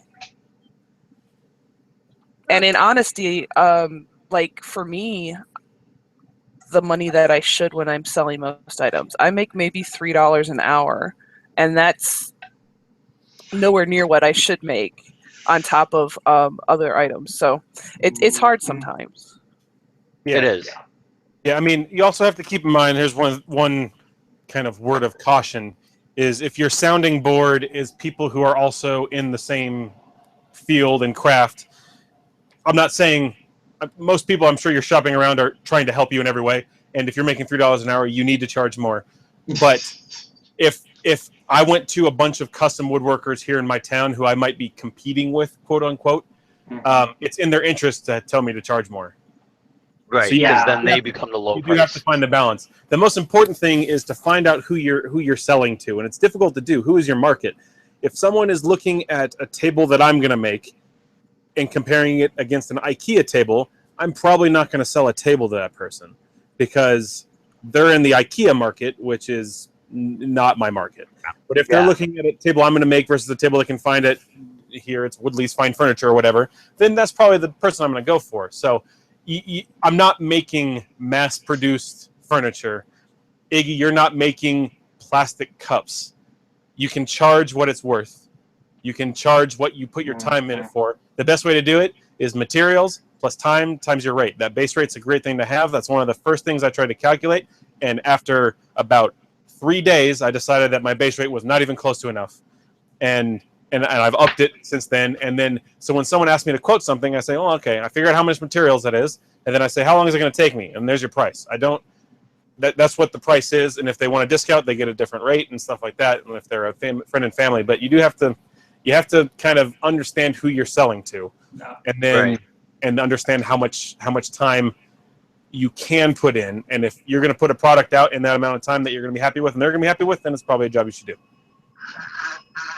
It gets easier too, like as soon as you have like, because it's really like I've quoted a price and people are like, oh my god, that's way too much, and it's like, okay, well then don't buy it. But there's that part of me that goes, maybe I am charging too much, maybe I am charging too much. But like once you get a few that like, oh yeah, that's a perfectly reasonable rate, then you start to have that confidence, like, yeah, that is what I'm worth. Absolutely. As soon as you sell that first commission for what you think you should be charging and someone is happy with it, you go, okay, this is what I should be charging. This is what I should be doing. And then, someone might say that's way too expensive. And then you say, okay, well, I'm sorry, I'm not going to be able to produce the product that I'm going to produce for you for that price. Yeah. Right. You're looking for another woodworker, and you're looking for another, composer. You're looking for another. You're looking for IKEA. You're looking for. That's exactly right. And so, you have to walk that fine line, and you have to find the customer you're trying to sell to. Mhm. It's harsh, especially if you're trying to make a living at it. If I was selling woodworking to pay my mortgage, I would be selling hard. I would still be making money because it's not worth my time to work on something I'm not making money for. But I would sell hard and I'd cut thin because you got to pay the bills, But since I don't have to do that, you can be picky, and do what you want to do. Right, and that's how it is with me. That's when I tell people, it's like I do this for fun. This is a hobby of mine, and I've got right now. I have it as set hourly price. That's what I do. But I don't consider the material. And I know I have to get set prices. But that's hard to say. Okay, this size bowl is going to be this much. Well, it depends on what type of wood it's going to be. Do I have it on hand? So you can't necessarily say, unless you were to say, okay, it starts at $40 for an 8-inch bowl, depending on, and then it's going to go up from there because of the wood, or whatever.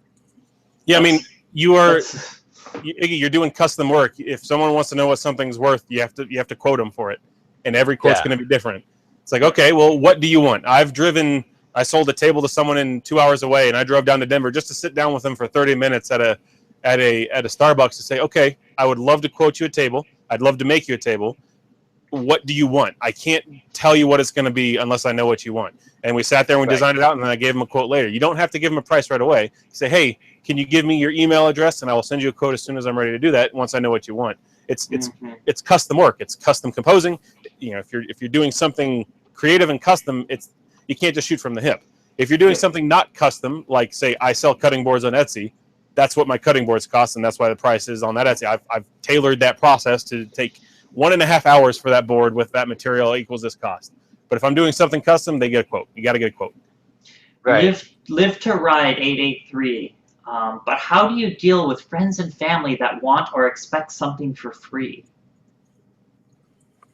Tell them no. Well, move on. Luckily, my wife. The funny thing is, everything I turn, my wife's like, "Oh, that's beautiful. Get rid of it." Nice.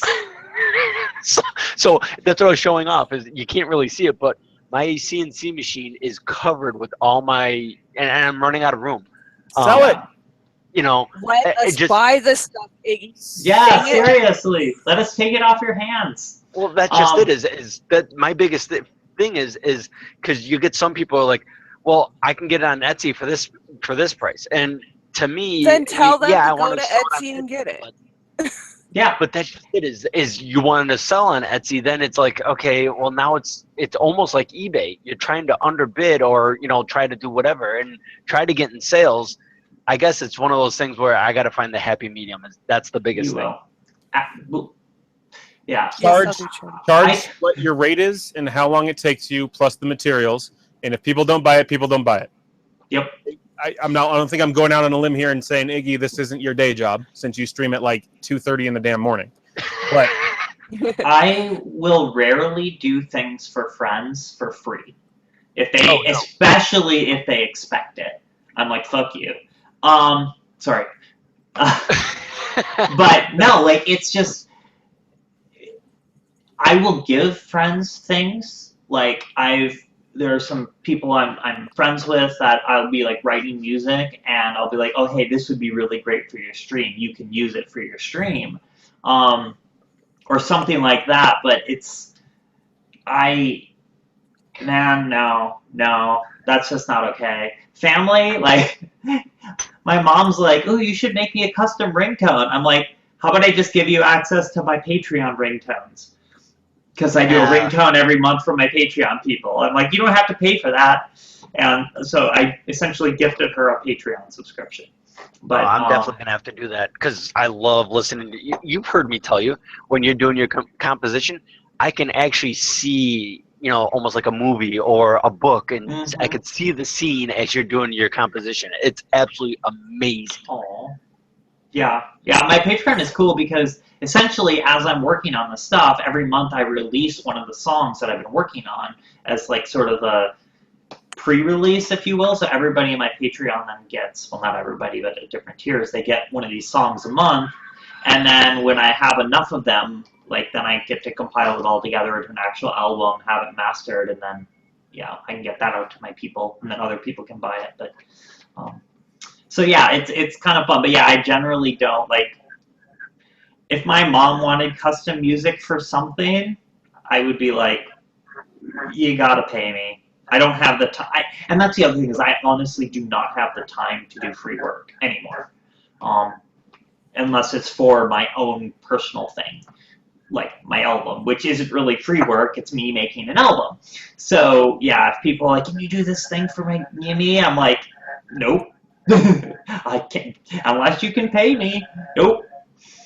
And I think it's really hard too because there are a lot of these expectations, but God, how many visual artists are like, ooh, you should draw me, and it's like my friends get so annoyed because yeah, essentially you're just expecting like You're expecting something for free almost. yeah, like what other industries does that really like? It's just not no, unless like again. I might be willing to give my parents like a Christmas song as a gift. Like I might compose them a Christmas song, right? And that would be something coming from me. And that's very, very different than them asking me to do something for free. So, yeah. Hey, Yeah, Iggy, I have a few things in my chat for you. You'll like this. Yeah, sure. Joe Jackson in my chat says, tell Iggy that he has to sell his stuff or else his house will fill up with pins and goblets and bowls like it is. That's true. Mobile I like that Mobile one. Turtle says, for every person that says the price is too high, there's someone who will pay it. It's probably not that ratio, but it's true. For every 10 people who say the price is too high, there's someone that will pay it, but that's just because of the way money is distributed. And then D Jr. says, Iggy, we say this with all the love, but shut the hell up and take our money. And don't be afraid to list Yes. stuff. The worst thing that will happen is that it will lay around like it already is. There you go. Yeah. Wise words. It's better to price it too high and have to come down on the price a little bit. Like then- I sit here and I go, I want Iggy stuff, but like I don't have a whole lot of money, so I'm sitting there going, if I had the money, I would still buy it. You know, I'm like somebody else wants that, and I'm just like, oh, I want one. Hey, Iggy, do you make bracelets like bangles? Yeah. Are you watching? Yeah. Oh, you're on the YouTube there. He made rings too. Yeah, I made rings too. Bye, I LJ. Have a good day at work. Where is Rabbit Man's? Oh, I took Rabbit Man's upstairs because he wanted a picture of it. Prototype Monday, Iggy did a ring this week. Yeah. So this was out of like that fake mahogany stuff. It's I forgot what it is. It's I can't remember. I think it starts with an S. Sapele. Whatever. Yes, thank you. But this was just a nice little bangle that I tried doing. I wanted to test it. It was the first time doing it. What I want to do is go and get like the 1/8 inch material and do slits. I could do like a Celtic knot on it. You know, just I could do inlays into it. Different types of stuff. I want to start doing that. I want to, now that I've got the off-axis chuck, I'm also going to do some off-axis pendants too. So, and you guys, this camera is really not going to show it very well. What? It's not going to focus. Cool. Yeah, so it's not really going to focus too well. Really cool. But the this is a black walnut ring. This was for I'll show the people on my channel here in a second. This was for a viewer that recommended that I make this for my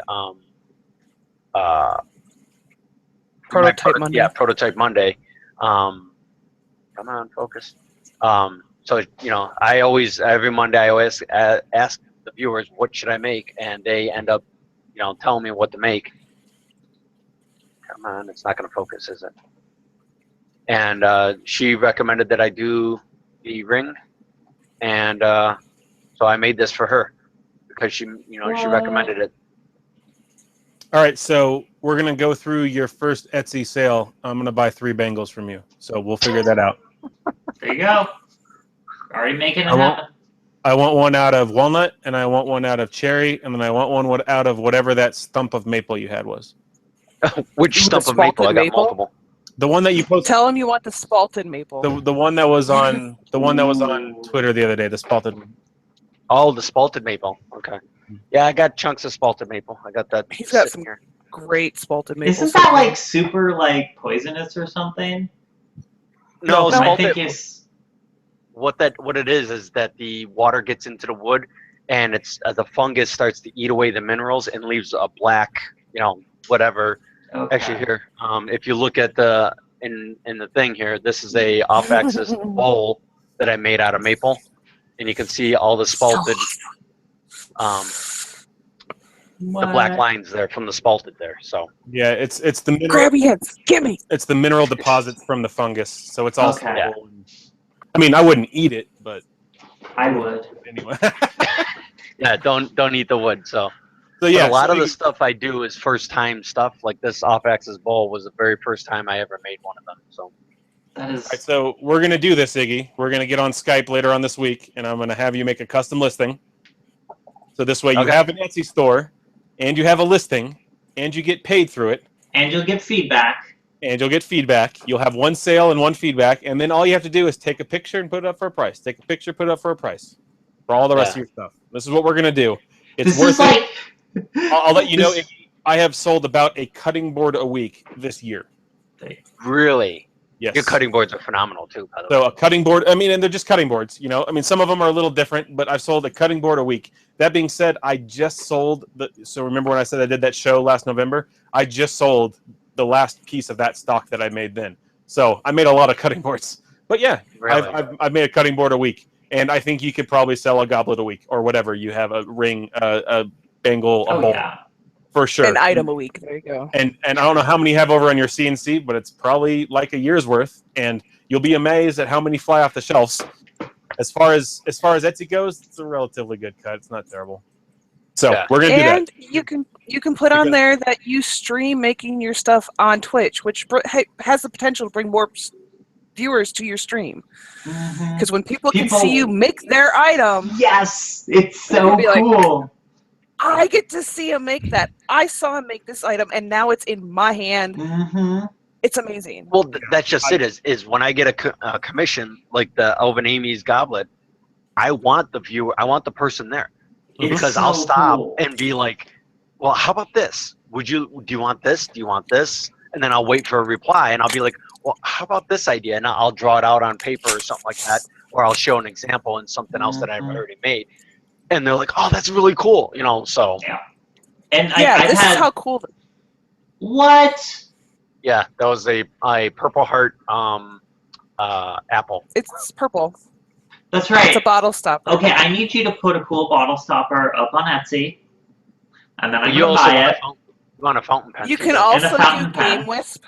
Game Wisp. Hint, hint. No, There I are think. other ways Oh, to get rewards from him. So you can either buy items, you can also pledge to him on Game Wisp, and he has I gotta rewards set up fix on that. there. I got to change Iggy, that all Iggy, over we need to now. get this set up before Christmas. You'll sell out of stuff. yep. You will. I still have like I love this. 10 commissions that I got to do, which aren't that bad, but I still So have to. yeah, the whole. Okay, yeah, this was the thing I was gonna say before I forgot it. Sorry. I've had things where I was like working on a song on stream or a mix on stream, and then all of a sudden my album came out, and people were like, "Oh wait, I saw you make this," and like to see the final product after you were. They flip. Yeah, it's just so cool. And I love it too because, like I said, I will order art from people or whatever, and like then I'll see them like drawing it on screen or painting it, and then all of a sudden like it ends up in my hands, and I'm just like, isn't this like I don't know if anyone's on the YouTube, but here's my speaking of that's Suchi gonna be Kuchi, great. right? It's my custom mouse pad by Suchi Kuchi and leather, and I saw her carve this all on stream, and she did the same thing. She was like, "What do you think about this color?" I'm like, "Yeah, yeah, it's so cool. It's so cool to be able to see people doing the things and that spirit of just like I don't know. It takes a business to a whole nother level when you can be so much more personable about the items you make and have that feedback from the customer and know while you're making it, they are thrilled with it. Mm-hmm.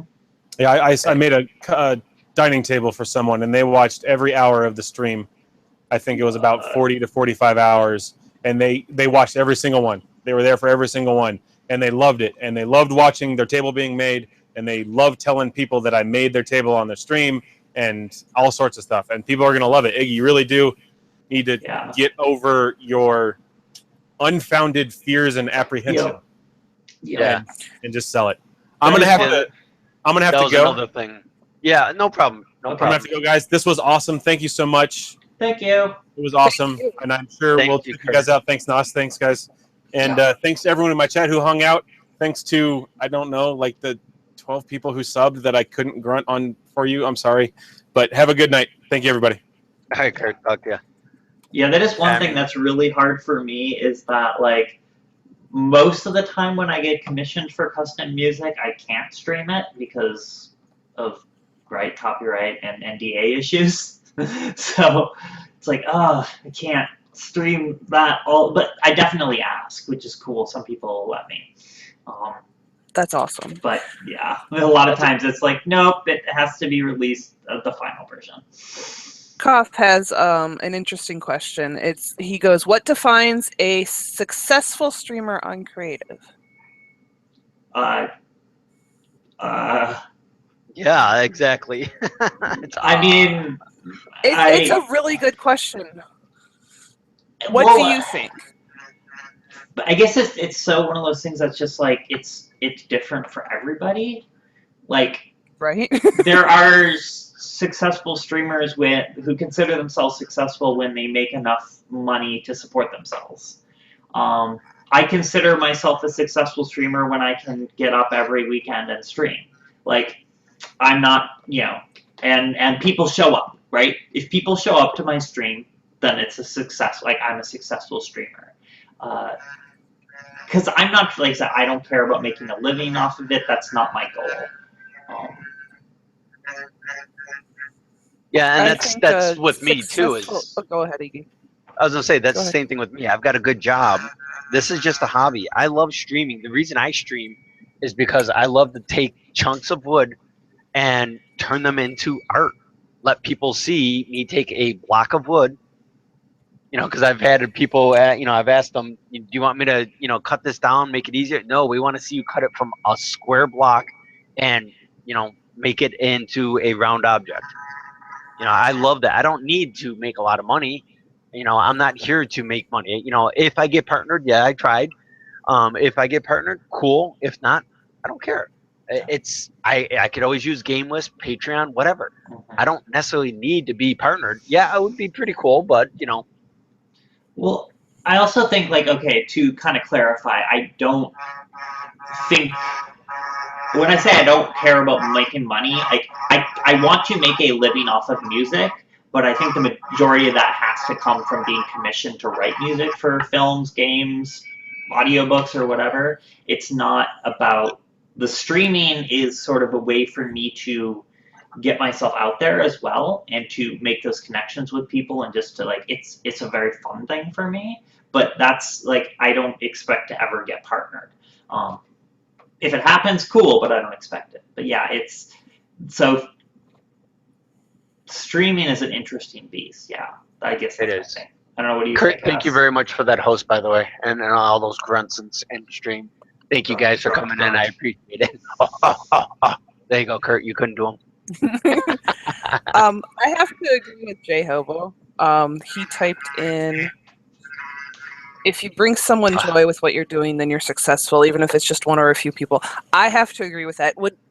It's a nice added to it, but deep down, if I can inspire somebody else to do something creative, even if it's not crochet, because I do crochet streams, but if it encourages somebody else to pick up a creative talent that they've done in the past and maybe let fall to the side, or encourages them to try something new, by all means, I've been successful for that day. If I can make them laugh, even if it's at me because I'm being a goof on stream, it's worth it. Yeah, that is one of the coolest because feelings. Sometimes people just need to be able to laugh. And today I streamed, and it was a blast. We all had a good time. I was being a total goof. We were working on a Christmas stocking, listening to Christmas music, but it was just fun. I had people around me that wanted to be there. It was a success. In my book, that's what I want to do. Yeah. And that's one of the coolest feelings is when, like, I've had people come back and be like, man, you inspired me to write this thing, and here, I wrote a song, and, like, this is my first one I've written in 10 years or whatever, and it's so cool to see that come back, and I'm like, awesome. Yeah, to be able to inspire people is actually a pretty cool thing. I mean, the one guy that's in here that him and I talk a lot now. Ever since Twitch, we connected on Twitch. We actually communicate via phone and texting. Is Hoboken. He's another lathe turner, and being able to, I think I hope I inspired him to be able to, do the streams and continue on, because he's like, I don't want to take up your spot. I'm like, viewers are going to watch what they want to watch. It doesn't matter if you're streaming, I'm streaming, someone else streaming. It doesn't matter. They're going to watch what they want to watch. But I'll, try to give them pointers and try to help them out. And anyone, if anyone asks questions, I may not know all the answers. I mean, Brad, who's in chat and with me here, I've asked him for questions. He has more experience. I'm always willing to, take advice from people. I mean, because I don't know everything. Mm-hmm. Yeah, half the time they're like, oh, I don't know, this kind of reminds me of this, so that would sound cool on this instrument. I'm like, oh, well, I can show you what it might sound like. Like, you're right. That does sound better. Yeah, I've seen you do it too. It's so cool.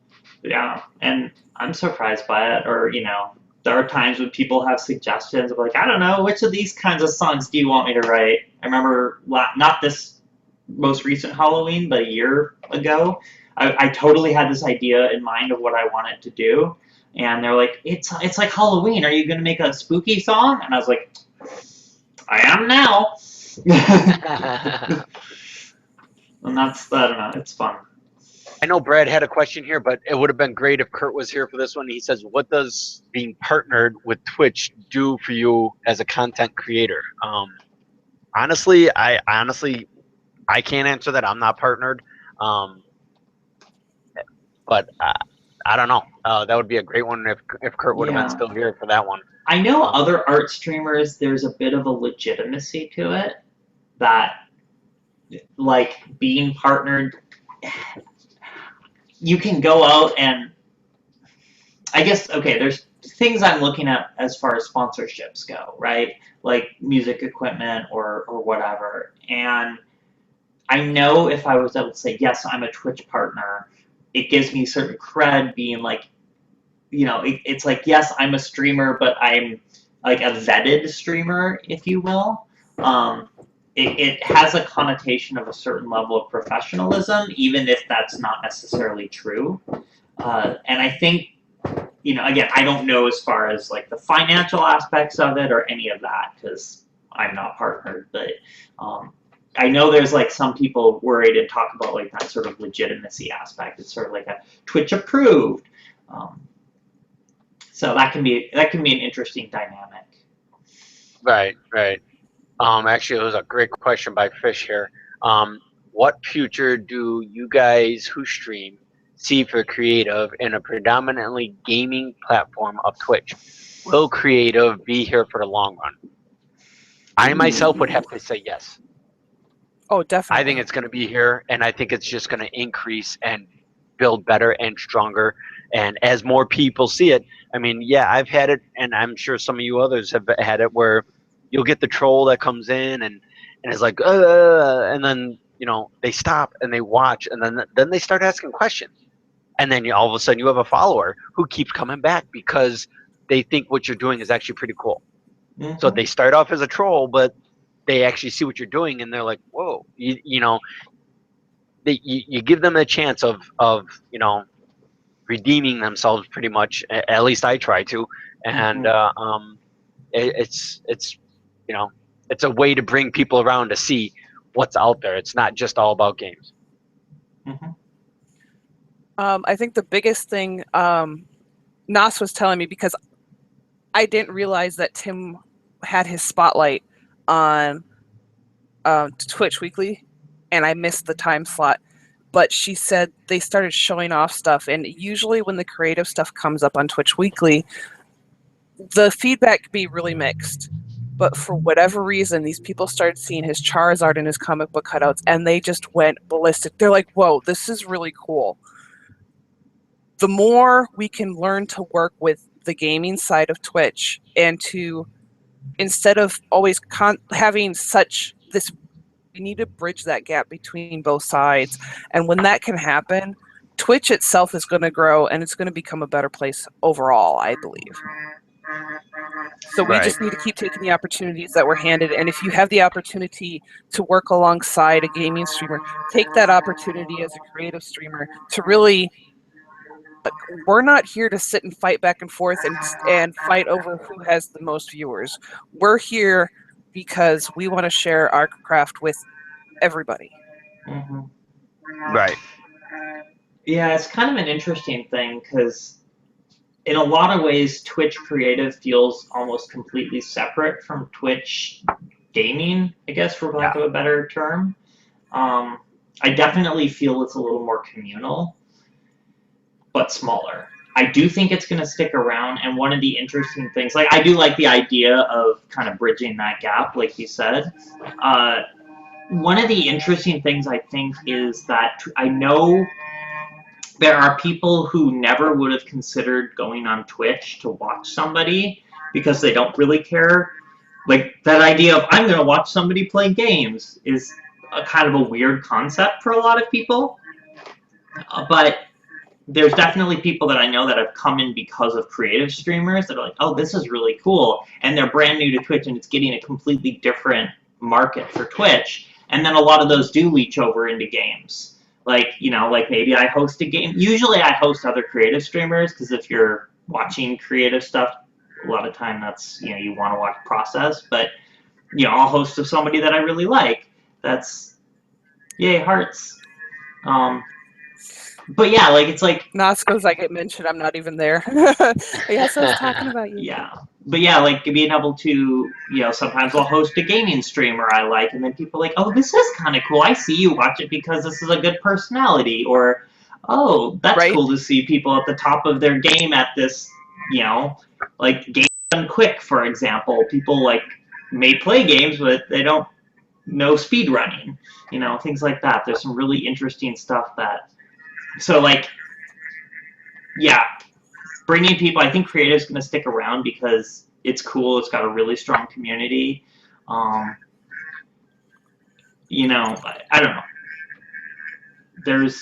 I have a lot of opinions. I don't know. There's sort of other things, but yeah, I think if it dies, it's not going to be for lack of people who want to stream creatively. Right. Watch creatively. Yeah, I think if anything, the reason it would die is because Twitch just took it off. Yeah. To be honest with you.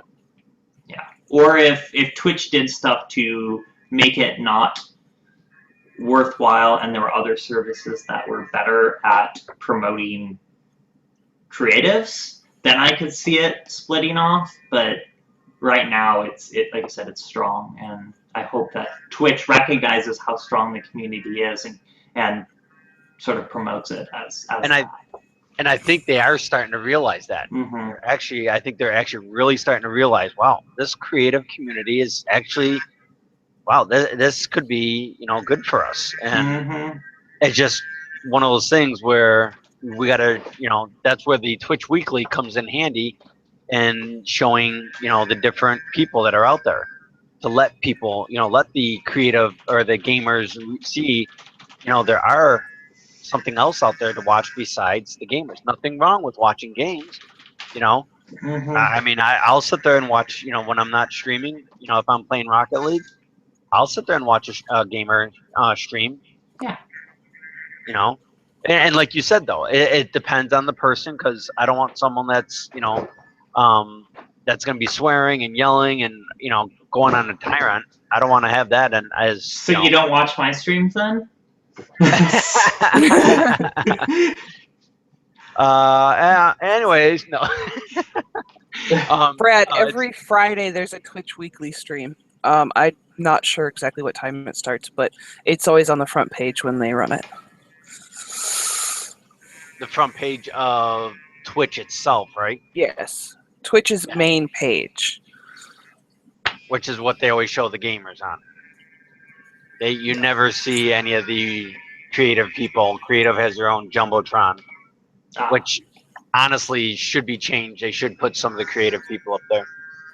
I agree with that too. They should at least have one slot for creative streamers on that page because it'll bring about more realization that it's not just gaming.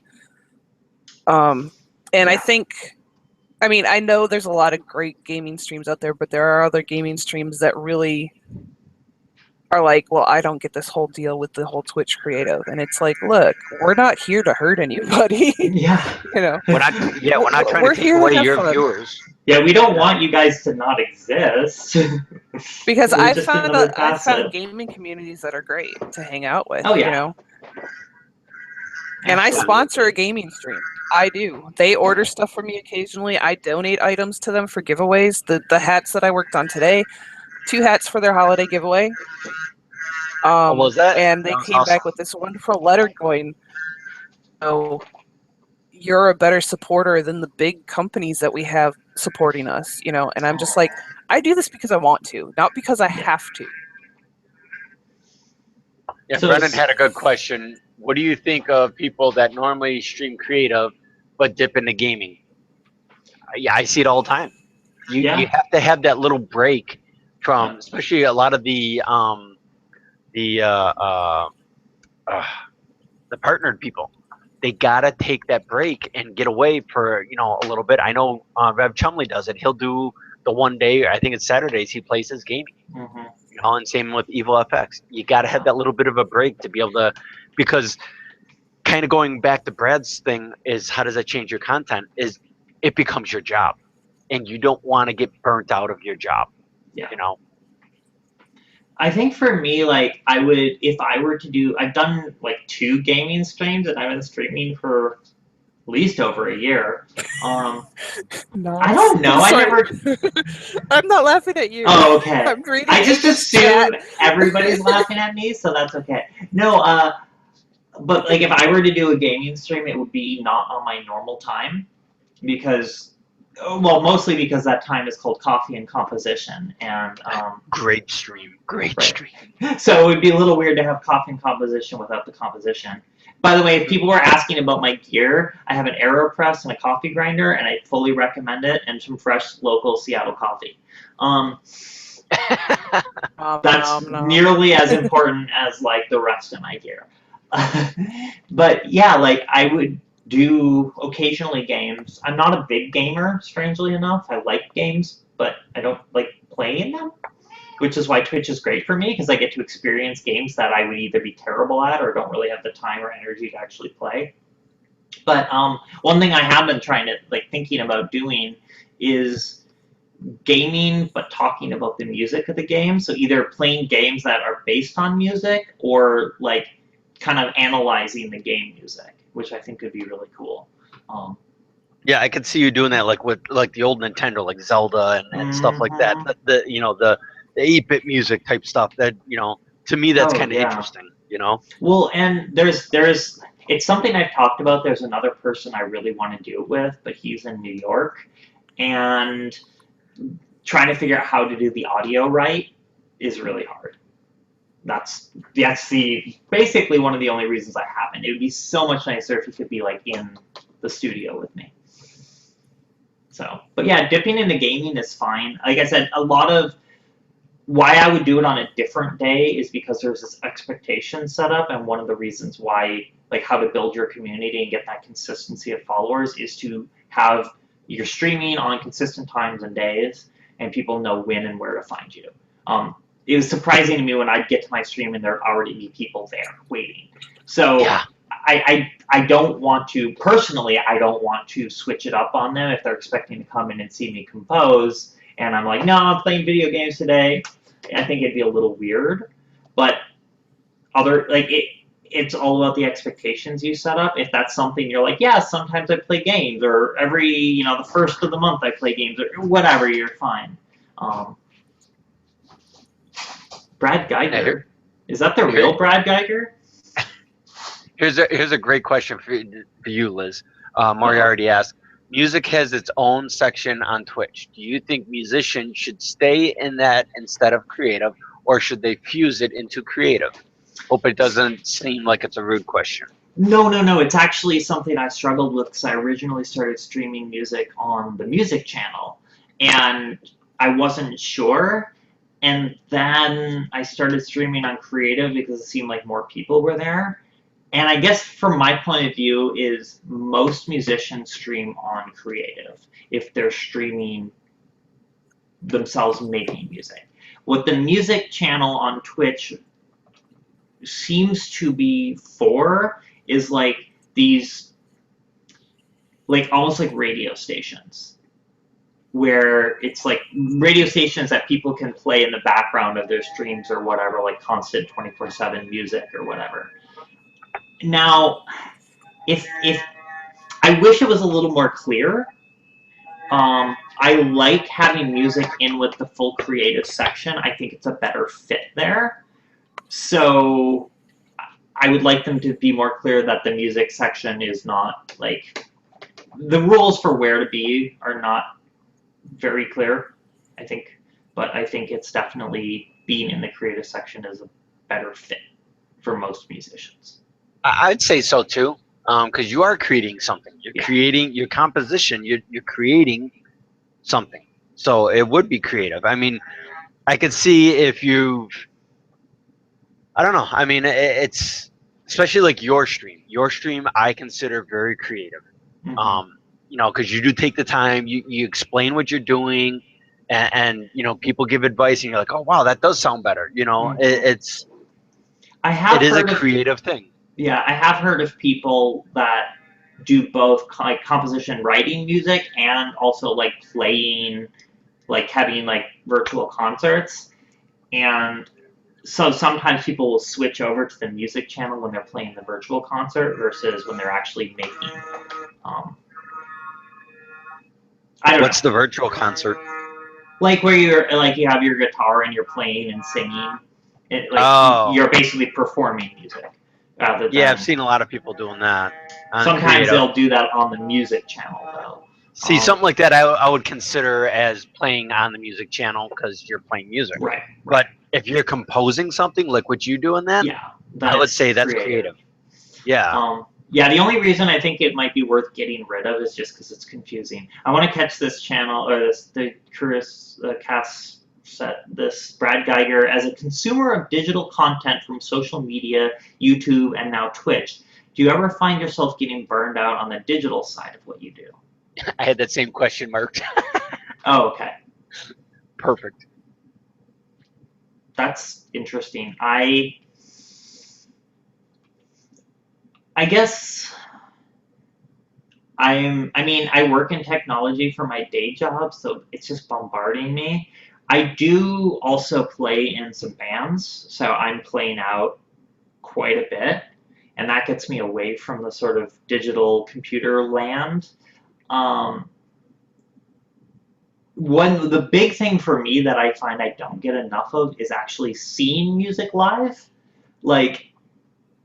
Because half the time, I get to see other bands play, but it's very, very rare these days where I'll actually get to go out and see a show that I'm not playing in. I tried one time, and my friends were playing that. They're also my bandmates, but they were playing some other stuff, and it was a smaller coffee house gig. And I was like, oh sweet, I'm gonna watch this show. It's gonna be great. They're like, well, you're bringing your oboe. You're gonna come up on stage with us for at least one song, right? I was like, damn it, I just want to watch a show. But yeah, I definitely think if I was only in my little digital media land, I would start really craving that. And it's funny because I don't necessarily notice. But then all of a sudden, when I get back up on stage, I'm like, oh yeah, that's right. I've missed performing. I've missed that live connection, that real-time in-person connection. Yeah, it's different though. It's not necessarily a burnt-out feeling, so much as it is another part that's missing.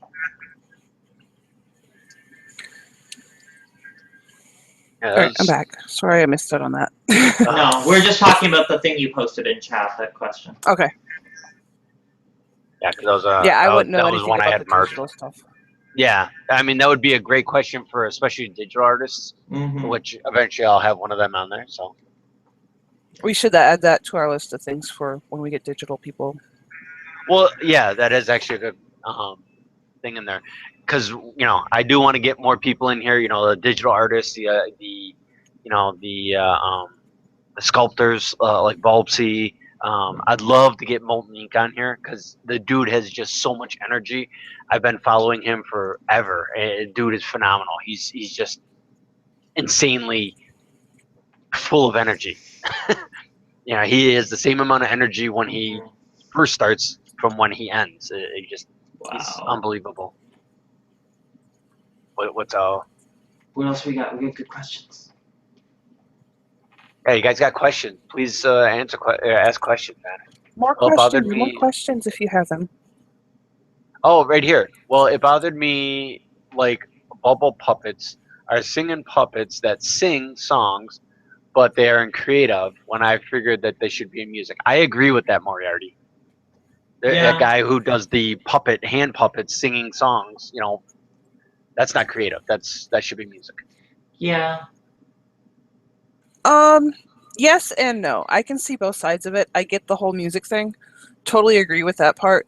The fact though, depending, like I haven't actually seen it, so I don't know the exact of the stream, but if it's like puppetry, like we're talking like, is it like just bits?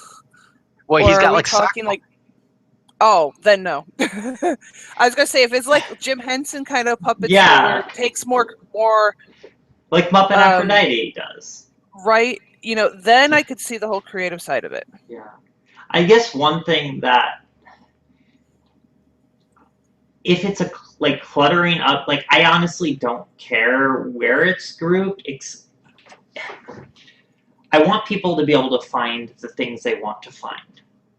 So I don't really care if the Muppet person is in creative or music because people can find me in creative, if that makes sense. And I also feel like one of the hard things with Twitch Creative is connecting to the streamers you like.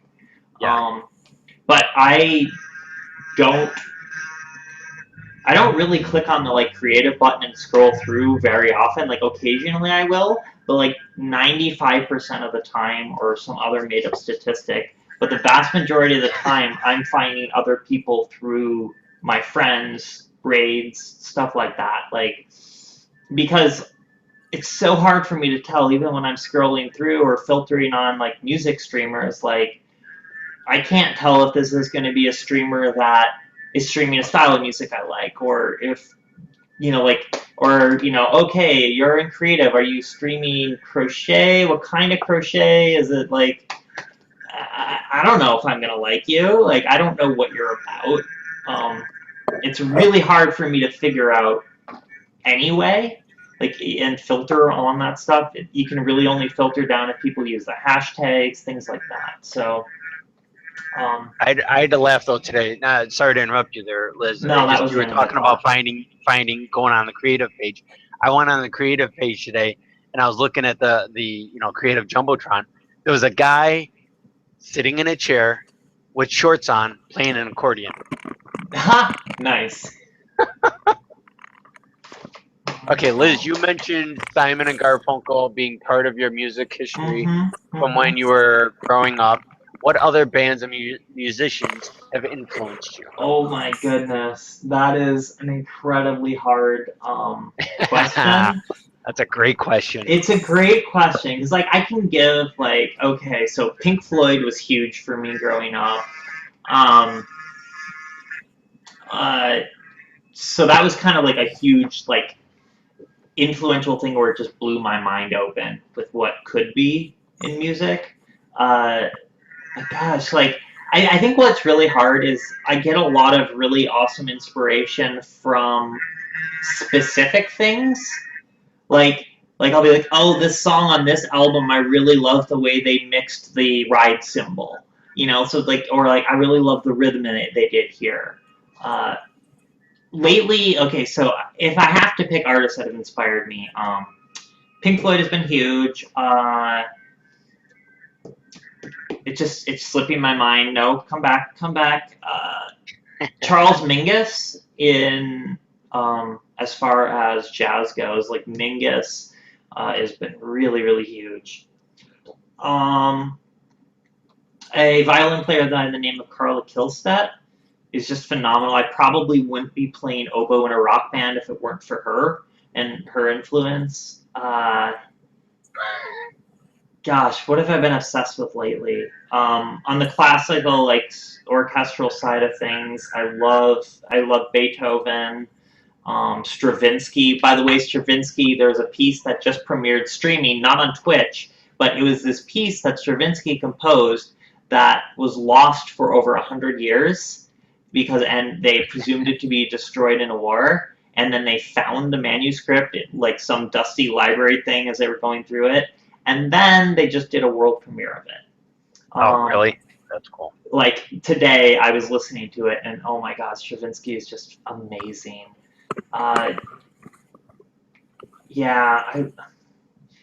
There's some other Donica.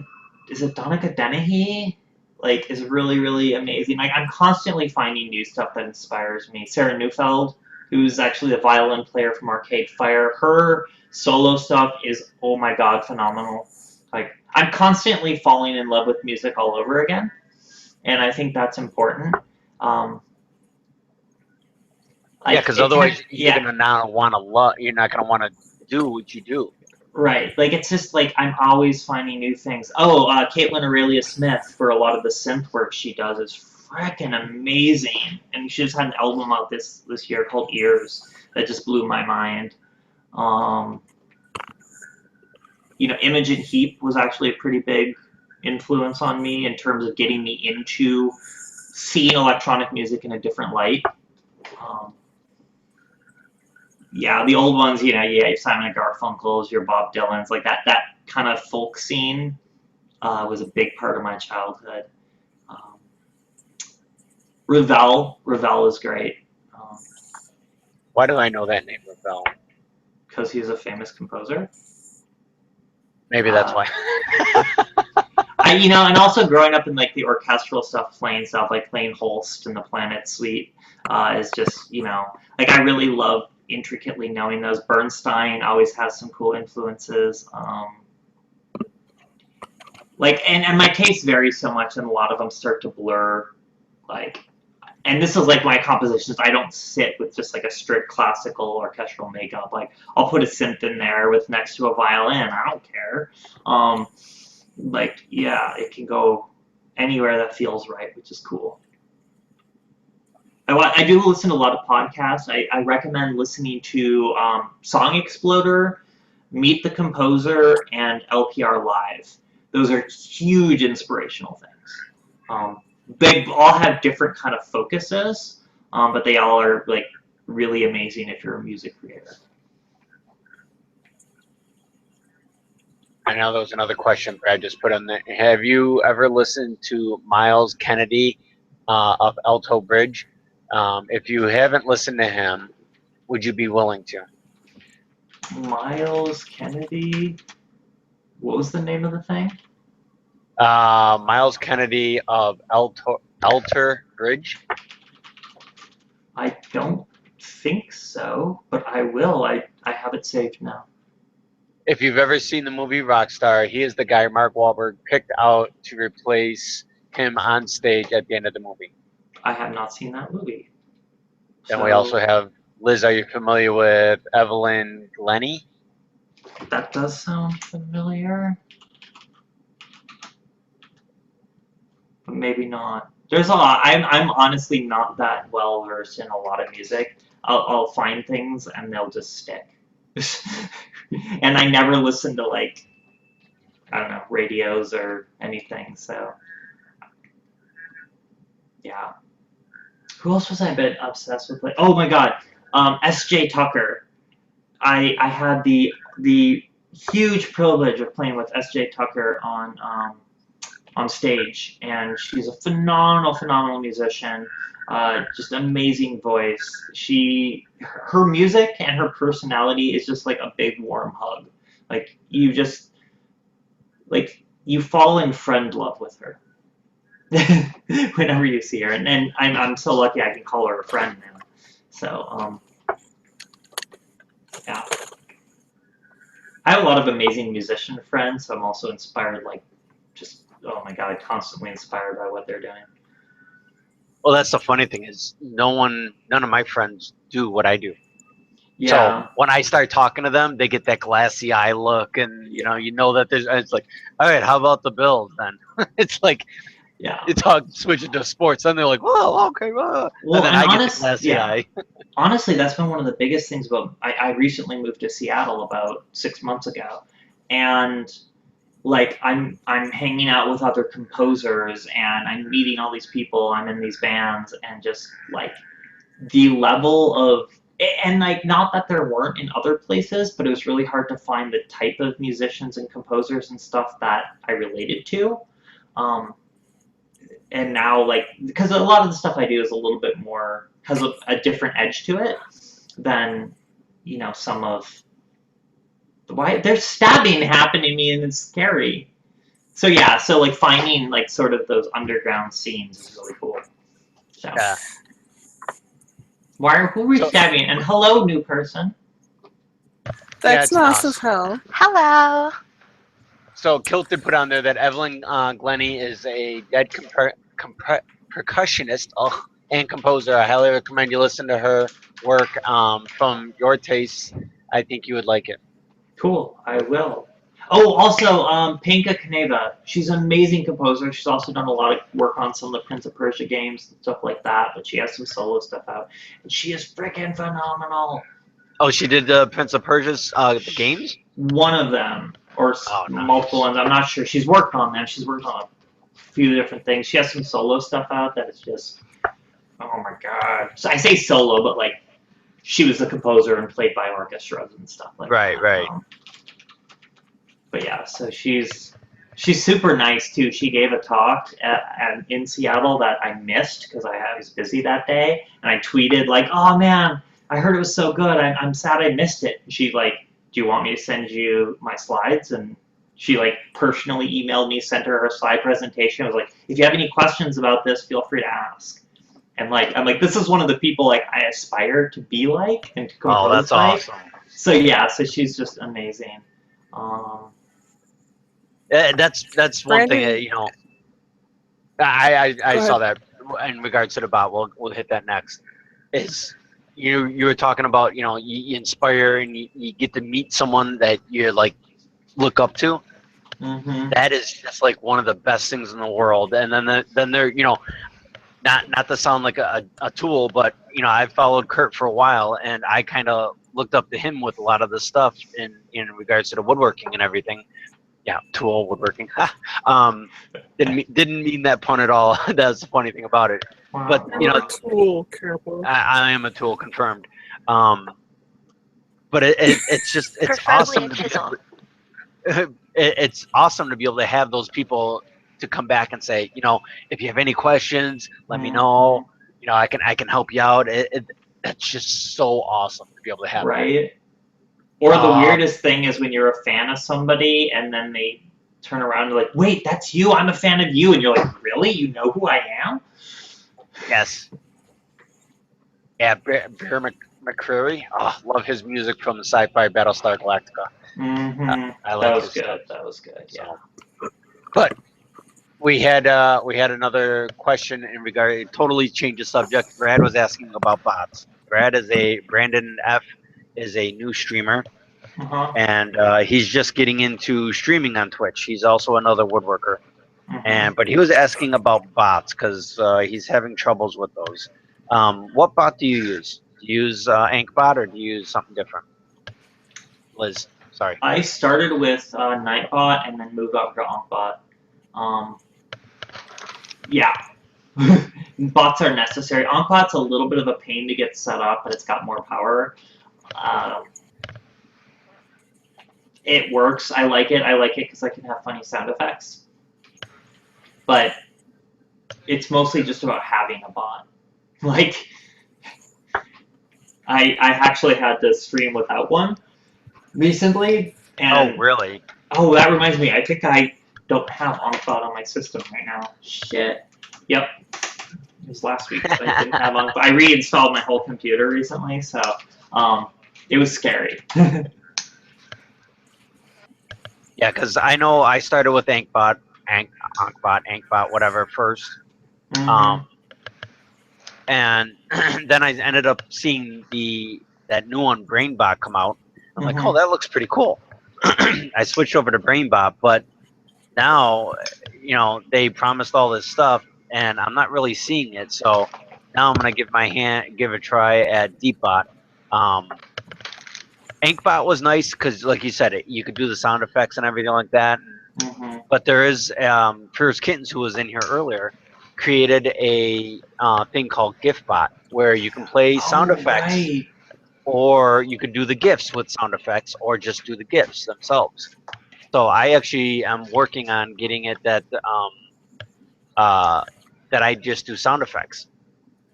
When either someone enters or someone types in a command, it plays a little sound effect. So Cool. So that's a one to check out is GIFBot. That's that's our very own First Kittens that created that program. And I know Nas is biting at the bit to put her 2 cents in regards to bots, because she's pretty well known or pretty good with dealing with the bots. So go ahead, Nas. Oh, I was waiting. I can wait till everybody else is done. Because I use them all. Well, I don't use them personally. But I've got a reputation around on Twitch now as a serial modder and bot controller. So I've ran Ankbot. I've ran BrainBot a little bit. It's not really my favorite. It's kind of complicated to use if you don't know what you're doing. Nightbot is a great bot for entry level. Like if it's something new you're getting ready to start, it's great for entry level if you don't know where you want your stream to go. And then DeepBot is really nice because it's got some added features that Ankbot does not have, which is great. And with the guy who created Ankbot, he is now working, so all he can really do is keep the API updated, and that allows it to where the bots can work in channel. So his is not getting any new content. So DeepBot is great for new content. The one thing I really enjoy about Ankbot is it's local. It is not website based. So if the website goes down, you lose your bot. If something's wrong with the website, you lose your bot. With Ankbot, that's not as often. But it's vice versa though too. Yeah, that's my problem. It goes both ways. Is DeepBot an online one, or? Yeah, it is. But typically, you're gonna have better uptime or better security with a cloud-based one. For one thing, you don't have to install it on your computer. Your computer crashes, no worries. It's all on the cloud. Yeah, and that's what's good about online ones is you have it all. You don't have to redo anything, which is great. Ankbot has a feature built into it where if you want to, if you trust it enough, you can link your Ankbot to Google Docs and it'll save everything for you. If you want to do that. Yeah, it'll save everything and you can save commands and stuff that way. It's really nice. That's how you can save playlists. Like if you get a playlist that that you really like that people have created, you can save it. You can also save who's rated you into a document into your computer by setting it up properly. And then I also use GIFBot for people, and GIFBot has a lot of features for GIFs and sounds, which is really nice, incorporated with everything, which is great. Everybody really likes GIFBot. And there's a couple of other bots that are being developed right now that nobody really knows about. There's another one being developed for like video clips. I'm not sure when or if that's going to get launched. I know it's still in deep development right now. Instead of GIFs that have a timed circuit, this will be like a bot that can loop videos together. So you know how when you have your slideshow that goes on the bottom, you'll be able to clip videos together and run it through a bot, and it'll play. That's going to be really CPU intensive, though. Yeah, that's why I don't know if it'll actually ever make it into full development. It's something that's being developed, but I don't know if it'll ever actually get out. I honestly don't see that going anywhere unless you've got a high-end Intel computer. It's not going to work. Right? I'm thinking they're designing it mainly for, like tournament gaming. Those that host tournament pages. Okay. That way they can, instead of having just one game going, because usually in big tournaments there's multiple games, they'll be able to video in another game going on at the same time, playing down in the corner, kind of like when you see on TV you can do the pop-out window, and you can watch two things at once. You can have a real small one, and then you can have the big image. I think they're developing it for something like that. Interesting. Like, I know. Oh, go ahead, Liz. Go ahead. Sorry. Yeah, I don't know. I lost my train of thought. Sorry. Go ahead. I'm sorry, I interrupted you. I didn't mean to. No. I was just gonna say, someone mentioned Muxy as a bot. I've never heard of that. I have heard of it, but I've never used it. And then you also have to decide how far you want to go with bots as a new streamer, because you now have bots for Discord too. So if you set up a Discord channel, you have music bots, you have shout out bots, you have tracker bots, you have bots that do all of it, you have bots that'll search the internet for you. There's a lot of stuff that you can get to increase interactive aspects of your stream as you grow. Start simple. That's my big thing. Like, it's important, I think, to have a bot just for kind of getting those, modding bad words, like, or banned words, things like that, and just have a couple of basic commands. That's really the most important stuff. And as you find your style, your pacing, like the direction your stream wants to go, then you'll find like other things are better. Yeah, that's why I tell everyone start with Nightbot. It's the easiest and most simplest bot to use. Yeah. Like, I don't need song requests. Like, and many of the bots are featured as kind of around, song requests and how to manage playlists and stuff like that. And like, that doesn't do anything for me. So my needs are very different than other people's needs. And so that's kind of something like you'll eventually learn. What are you doing over there? I just finished making something. Yay! Just put it on. Okay. Put it on. I'm trying. Quality assurance. It's nice and big, and it flips on. Where is it? That's. I need that.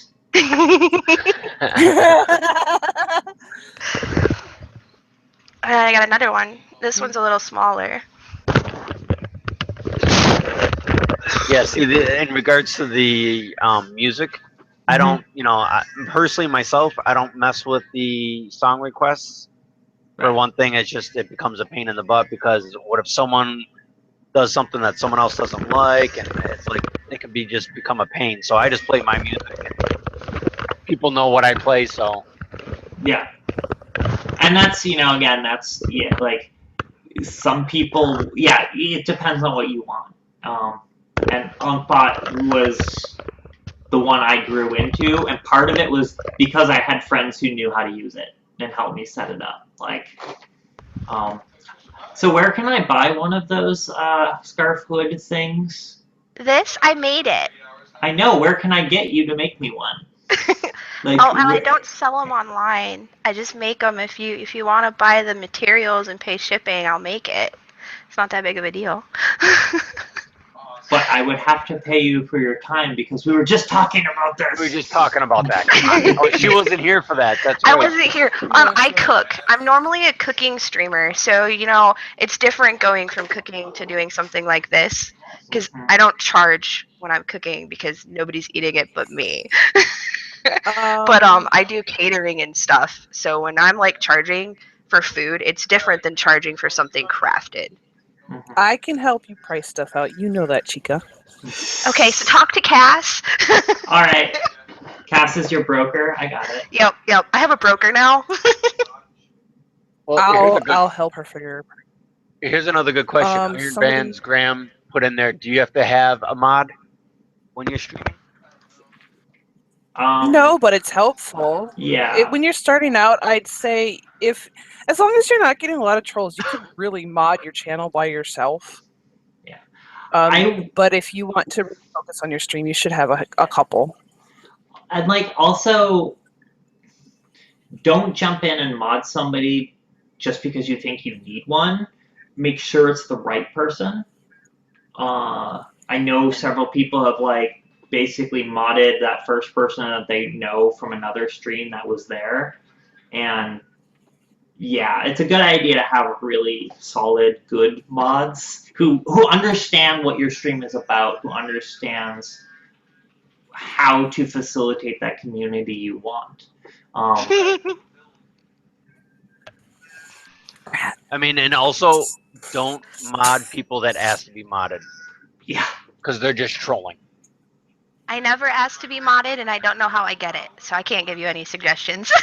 Oh, by the way, you're now a mod in my channel. I just added you. Yeah, I just found out I was a mod in 2 different channels today. I was like, what the? Okay, so what does a mod do? Guilty, Iggy. What does a mod do? Yes, that's a good question. That is a good question. Should I answer? Yes. Because I do it everywhere. I'm Okay. like a terrible mod, so go for it. So I basically, as a mod, I mod for, well, now it's like 14 channels because I just got another one. But what I do as a mod is I usually talk with the streamer and I find out what their level of comfort is for what they allow in chat. So if it's something they don't want, I usually issue a warning first, letting them know, hey, this is going too far, you need to stop, don't take it any further. And then if they do, at streamer discretion, some want a timeout before they do a ban, some want a ban automatically. Now, there are some people I stream for enough now that I know exactly where the line is drawn, and they just disappear. So as a mod, I also help with interaction. So if, say, Iggy has to walk away and he's got to do a be right back scene for a couple minutes because he gets hungry or the mailman shows up or something, we as mods will help keep chat flowing and people interacted while he is gone. We also, when he goes to host or anything like that, a mod is also one of the people that helps take people over. So we help issue whatever the raid call is if someone has it. We also help with shout outs like you see Cass doing. And when one of my streamers, his name is Wicked Bowie, he tends to do a lot of stuff from his computer. So when that's happening, I usually get into a Discord channel with him and I will read chat to him while he's away so he can answer questions. So we are definitely the main medium between chat viewers and our streamer. You guys help run the stream. You make it smooth for us. I couldn't work without my mods. Like, they help. So I don't allow links to things unless the person asks for permission, unless it's something that I think they should. So my mods help give them the link permits. If there's particularly like some stuff, you know, is going on, and I'm like, okay, there seem to be a lot of trolls happening in creative today. I'm like, you know, like I'll say like, yes, bring that sword out. Be liberal with your bans and your timeouts. You know. So mods in general have the ability to, at the core, have the ability to ban people and time out people from the chat. But also, they tend to act as your, like, my stream right hand. They help make the stream go much, much smoother while I focus on the actual streaming part of it. And they're there to make sure that the community stays in check. and to perform like making new commands or saying or firing off commands when people are like, wait, what kind of gear does Liz have? They'll answer that question half the time because they know it, or they'll issue the gear command or whatever. So mods are great. Love your Another mods. thing, as a streamer, love your mods definitely. If you have issues with what your mods are doing, don't reprimand them live on your stream. Oof, oof. Ever. Never, ever, ever go against your mods. You can talk to them in whisper. Nas, I love the smiley face. You can always send them a whisper and go, look, next time handle it this way. Or one thing that too many people don't think to do enough mod meetings. Even if it's only 15 minutes before or after the stream or maybe on a lunch break, have a mod meeting every couple weeks, even every week. It's a great way for your mods to become more cohesive as a group. Your community's going to become more cohesive and a great place to hang out. And everybody's going to be on the same page as far as the rules and guidelines that you want followed in your stream. I gotta take that clip from not clip, but take that from Talk. He does that. We do that mod meetings, and that's a great idea. Another suggestion I have, when you start getting bigger and you want mods, I suggest putting 1 or 2 mods in charge of other mods, because once you start getting past the 4 or 5 that are always there, you also have those ones that come in occasionally, and then your ones that aren't really there all the time that know all the rules, or if you've changed something or whatever, they can always be like, hey, this is what's changed, we know you weren't around, or stuff like that. It's always really nice to have 1 or 2 people that know exactly all of it. And having a central couple people to handle that is a really nice thing too. Also, like big events, like Talk plans lots of big events, and the mods work together on it, but then they also have a couple people who kind of go, hey, I can do this because I know how. Kind of have it to where we really go ahead. Being a mod for Talk, we all end up playing to our strengths. It's actually gotten to the point where we actually sat down, and now we have one person heading up the group of mods to be the go-between between the mod team and Talk. 3 of us that are his top mods, and then everybody else fills in below. I mean, we really don't. It's a hierarchy to the point of communication and knowing what's going on and who's there regularly. But we all play an important role in helping the community stay together and keeping everything rolling when things are going wrong, and dealing with everything that happens on a day-to-day basis. When we get to the big giveaways, okay, then we start assigning, okay, who's going to do spreadsheets? Who's going to help Talk organize this? What can we do to make things better? And now we're to the point where the mods themselves can have a separate little meeting to go, okay, this is what we need to do as mods so Talk doesn't have to worry about this stuff. Our head mod, or us 3 top ones that are more admins, will go to Talk, okay, this is what we absolutely need you to do, whether it's be adding gifts that he wants in the stream, because we can't do that for him. But otherwise, it's all about finding everybody's strengths and really communicating. Well, a great question that Iron Band had is, how do you find one if you're new to streaming? My recommendation is, like they said, don't have one right away. Wait for people who keep coming in, that are in there all the time. That they not necessarily day in and day out, but they're in there. If you stream 4 days a week and they're in there 3 days, and they're there every single week, and you get to build a rapport with them, then those are the people that you want to mod. Don't just mod someone because they're there. Ask them also. Also, you'll start to find people who are in chat a lot, who speak up, who know, like, they just start answering questions because they kind of know, and they're like, oh yeah, this is the thing, or yeah, this is the rule, or and they're like, can I post a link? They'll be like, oh, you need a permit. Like, you'll see people that are already sort of taking that position, and those can be really great people to look out for.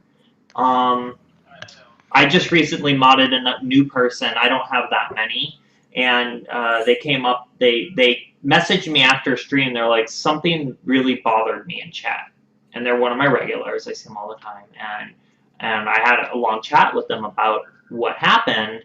And I was like, yeah, you're right. That bothered me too, but it was right at the end of my stream, and I should have done something about it. And we had a continued conversation about what I'm trying to do in the stream and what the kind of environment and climate I want. And then it was just clear that we were on the same page about that. So I said, hey, are you interested? Because you seem like the right fit. And so that kind of came out of a conversation where, like I said, it was them wanting the environment to be a certain way, and me recognizing that that's what I want. So, and I guess that's something Okay, Iron has. Oh, go ahead, Iggy. I was gonna say, and that's the thing I want to do is, start talking with my mods. I've got my Discord and that, and I talk to the mods when they're in here, but talking to them off stream, because they're like, well, we don't know what your swear words are that we can nail you for, and most of the time they just nail me for it anyways, and it's like, all right, I don't care, it's going for charity anyways. The way I have it, Liz, is that I'm trying to, like I said, I'm trying to make it more family friendly. So anytime I swear, there's a swear counter on my stream, and every time I swear, I'm gonna end up donating $1 to cystic fibrosis, because my nephew's got cystic fibrosis. So that's the charity of choice for me. So anytime I swear, unfortunately, the mods catch it, and even if they think it's a swear or not sure, they still nail me for the swear, though. Yeah. I also have a suggestion about the modding. Another good way to do it, if you think you need one, because I know some people when they start out get trolls. Yep. If you think you need one, my suggestion is you have a streamer you like to watch. Go in and see who their mods are, how they act, how they react to things, and then talk to the streamer and be like, hey, I really like this mod you have. Are they good? Get the streamer's opinion. And then if the streamer goes, yes, they are, feel free to message the person and be like, hey, would you mind being a temporary mod for me until I can find newer people? And a lot of the times, most of them are like, yeah, sure, I can do it. I don't mind helping. And then even sometimes a lot of them prefer to stay. That's a good way. I never thought of that. That's awesome. And some of them will just, like, a lot of those that start that way will kind of fall to the back sometimes. And sometimes they'll decide to climb the ladder with you and they'll become one of your main mods. It just depends upon how busy they are. But it's like Nas said, it's a great way to get a mod to start out, because at least they know what they're doing as a mod to start out, and they can kind of ropes as you bring them in. Another interesting thing, like I'm a mod in a couple of channels, but I'm sort of always a backup mod. Like, and generally, like, I've had people that I'm in streams that are larger that I'm not actually a mod in, but they've messaged me and said, hey, we expect there may be an influx of trolls today for whatever reason, or maybe it's a stream they're doing that might attract some trolls. And so then they'll be like, hey, if I need to, are you willing to take up the sword just to help out in this potentially chaotic situation? So they always like deputize me for the day, just to help out. But yeah, that's a great question. Iron just had a really good question in regards to how important is it to set a schedule. I guess when you're first starting out, not too much, but going down the road, I would definitely set one up, because then people know when you're going to be on. Because I know when I first started, I didn't really have a schedule, and then people are like, well, what's your schedule? I'm like, I don't know. If you set a schedule, then you'll have the same people coming in almost consistently, because they'll know who you are. Yeah, I would say, what's your goal? if your goal is just to stream and have fun and not worry about like it's just something you do occasionally when you feel like it, then don't worry about it. If you want to bring in viewers and have a more consistent viewership, then it's essential. Yeah. But by that I mean don't necessarily say, okay, I'm Monday, Monday, Wednesday, Friday, or whatever. Like, don't say like, okay, weekdays at 5 o'clock I stream. Like, when you're not going to be able to keep that up, it's more important to say like mine. I have 1 day a week. I stream Saturday mornings. That's my time. I've been known to stream sometimes like 5 times a week, which is kind of abnormal for me, but I don't want to promise something I can't deliver on. So like I know I can be there every Saturday morning unless I'm like out of town or whatever, but I'm really consistent. But I'm not going to say like, yes, I can also stream these days and maybe like it's just like, hey, if you happen to catch me on an evening, great. If I happen to be streaming, great. But my, again, if I'm doing that, I'm not getting the regulars. I'm not getting the normal people. So that consistency is really key to helping you grow. Well, one of the other things off of that though, Liz, is if you do stream an off time, you're gonna pull in new people. Yes. Yeah, that is something to consider when you're setting up your schedule, because like I do get a very different, since my stream time, I tend to get a lot of European viewers. So, which is cool. But like if I stream on an evening, like a weekday evening, I get a very different set of viewers. So it is, if you want to reach different communities, like in time zones, yeah, you can get different things. So depending on when you choose to stream. So that's part of it. I would love to be able to put an evening stream on. I've been trying to figure out when I can do it. And I'm just, with the day job and stuff, usually it's like I have no idea when I'm getting home. So I don't stream with a schedule, so Neither do I. you're- I think the big thing Yeah. there is making sure you link if you have a Twitter, link it to your Twitch. Providing your computer doesn't crash a lot or anything, because then it will tweet out when you're going live. Set up a click to tweet link if you want. Although Twitch now has the ability for you to share, via different social media, the person who's streaming. So you can actually click on the share button, select Twitter or Facebook or whatever, and it will send a message out that person. Okay. But yeah, I don't have a set schedule. I should probably stream more regularly. I know I'd get more followers. But if you're there to have fun and you watch other people, and if it, just don't go to a chat room and go, hey, look, I'm a new streamer. Yeah. Go to channels and talk with people. Hang out in different streams that you like and start talking to people. And usually you'll get people going, well, who streams? Or, oh, you're new here, do you stream, kind of thing. Mm-hmm. Yeah. Yeah, I was gonna say, like, also remember that not everybody who goes on Twitch has to be a full-time streamer or has to have that as a goal. Not everybody has to have the goal of getting partnered. Not everyone has to have the goal of having, building a bigger community. Like, if you want to just go on whenever you feel like it and your friends come in and watch you, like, I know somebody who's only streams when he wants to play piano for somebody. Usually for one specific person because they're really good friends, but they live not near each other. So he'll go on when she's like, hey, can you play me something? And he'll start up his stream and just play piano for her. And occasionally he gets a couple of other people in there. Like, that's what he wants to do, and that's great. So, like, yeah, don't necessarily, because there's this pervasive thing that, and we talk about it too, like growing your stream, getting these things, blah, blah, blah. Like, that doesn't necessarily have to be your goal. And Right. that's fine, yeah. I mean, like for me, Brandon, I'll get your question here in a second. For me, it's yeah, I enjoy streaming. You know, yeah, at first it was about trying to get followers and trying to get this and trying to get that, but over time it became, you know, and it more or less it goes along the lines of, you know, when I wanted to sign up for, you know, try to do partnership, is why do I stream?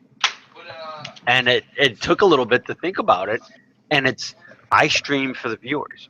I love streaming for the viewers. I look forward to the Prototype Mondays. I look forward to that because it's a challenge. They're giving me ideas of stuff to make live on stream, and I have to try to make them. So it's a challenge, and being able to interact with the people and say, all right, I'm making this goblet, you know, what should I do? What's the design I should make? Because I'm constantly asking the viewers for their input, because I want to have that interaction with them and make them feel like they're part of the stream. Because I've been in some other channels, you know, to each their own on how they do stuff. Whatchamacallit? But you know, they have their way. They're gonna do it this way. Boom, done. You know, and I could do that. You know, people have said, just make what you want to make. It's not always that. It's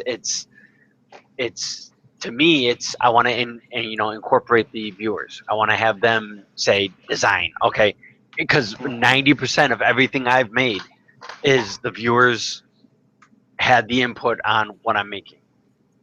You know, the design of it, the shape of it, everything. You know, so to me, that's awesome. Incorporating the viewers and stuff like that. So, but go ahead. I am going to have to jet here, so. Yeah, no, that's it's fine, Liz. time. I know it's 12:30 right now, and You know, this has been amazing. So thank you so much for having me on. Thank you everybody out there watching and asking wonderful questions. I will see you all around. Yeah, just so you know, Liz, Thanks, we're trying to do Liz. this every 2 weeks, so Yeah. so you know, Awesome. we'll try to get more of you guys on here. So. Aw. All right. Take care. No problem. Thanks, Liz. I know, Brandon, where'd you just have your question? What do you think about planning your time with people that do the same thing you do? Just do it. You know, when I was, you know, playing games and being part of that Dragon Wing Entertainment, we're always trying to do, well, so-and-so streaming, I'm not going to stream. So-and-so streaming, I'm not going to stream. You know, you're never going to get anywhere. You'll never stream if you do that. Just stream. I mean, because that's one thing that Hoboken was always saying. I don't want to stream when you're streaming. I don't care. Stream when I'm streaming. I'm making one thing, you're making something else. The viewers are going to watch what they want to watch. No matter, you can say, well, I'm going to be doing this day, and, you know, you're going to be doing it. You know, it doesn't matter. Viewers are going to watch what they want to watch. Whether they watch you, whether they watch gaming, it doesn't matter. Just stream for yourself. That's the way I look at it. Nos, you're funny. Maybe a little. Hey, it keeps things interesting and fun. Thing that we might want to address. I don't know what time you want to wrap things up, Iggy. The thing to address is, okay, a lot of us use Discord with our community. A lot of us have Twitter, Instagram, stuff like that. Important do you rate those things, and which one do you use the most? Is my thing. Oh, like which Because one I have you my prefer own to answers, use? but yeah. Can you say that again, Cass? When you're communicating with your community using either Discord, Twitter, Instagram, whatever, which one do you prefer to use most for, you know, certain things? Because some of the newer streamers won't know how, you know, the different things to have set up. I like, well, I just started Discord myself. But I like using Instagram. That's been helpful in getting a lot of, you know, people following me, and not just Twitch, or not just Twitch people. I've had people from outside of Twitch come in and start following me because they liked what I was doing and they wanted to know what it was that I was doing. So Twitter is helpful for that. Facebook is the devil, so I don't touch that. So that's my opinion on that. Reddit seems like it could possibly be another one, but you're not supposed, you can't promote your channel, so that's kind of tough on that aspect of it. And Discord is very helpful in saying, hey, I'm gonna be, because there are bots on there that, hey, I'm just going live. I'm going live in 10 minutes, or I'm starting in 5 minutes. It's helpful in that aspect, and also the Discord helps in getting information out to people. Okay, I'm not streaming today, but hey, everyone, I'm thinking of doing this. What do you guys think of that? It gets it out there. Yeah, you can put it on Twitter, but you also can get the live feedback real quickly with Discord. So that's the way Discord's very helpful, and so is Twitter. It has helped me anyways.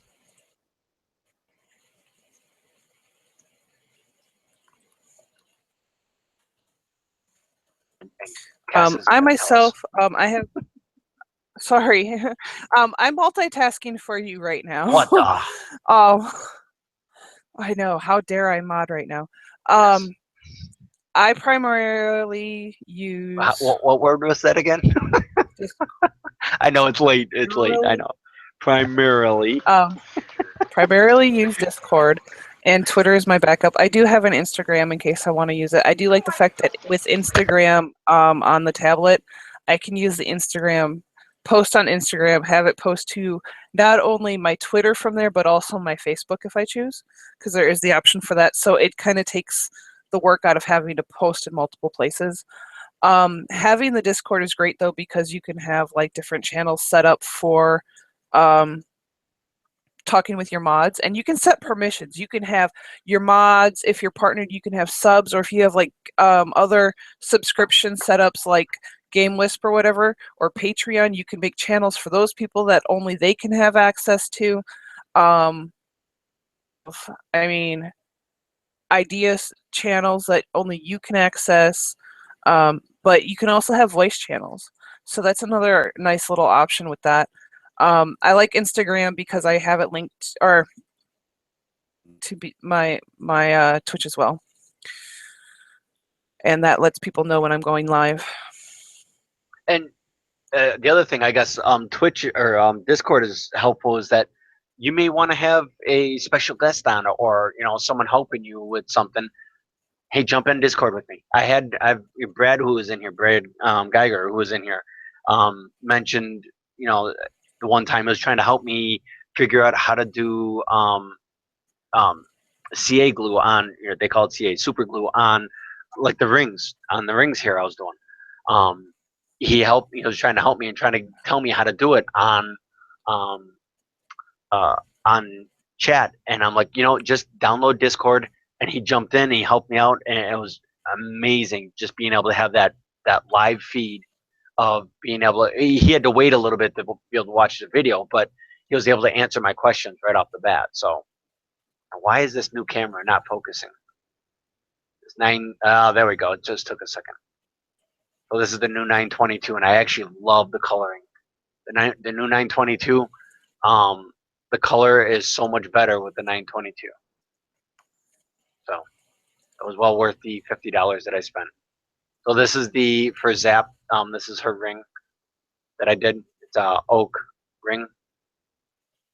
So hopefully her and Rabbit Man are my guinea pigs in testing my rings to see whether they will last, and if they last, then I could possibly put them on as my commission form. How do you keep your mom from joining and saying embarrassing things? Well, unfortunately, my mother passed away 10 years ago, so. But no, my sister actually comes in, but she doesn't really say much. She just says hi, but she's constantly threatening to embarrass me on stream. So, yeah. So, I guess it'll happen. So, one more question, then I'm going to bed. Okay, what is it? And this is one of the reasons why I kind of wanted to do this creative thing. Not only to get the creative community together, the different people together, you know, having Liz and Kurt, and I was going to have Bonsai Baby here, but she had to go out of town for an emergency thing. Just to get, you know, the different groups together, but also to help the new people who are just starting to switch over to, you know, whether switching from gaming to you know, creative, or just starting getting into creative. And also I want to talk to Carl Jacobson. He came over from YouTube and started streaming on Twitch. So I want to be able to have him on here and get that feedback of what's the transition from YouTube to Twitch? How does he like it? You know, and I want to be able to get all these types of things in here so people can, you know, hear about it, and I just want to make it a big informative thing. So I have a Twitch account username, a different username on Twitter.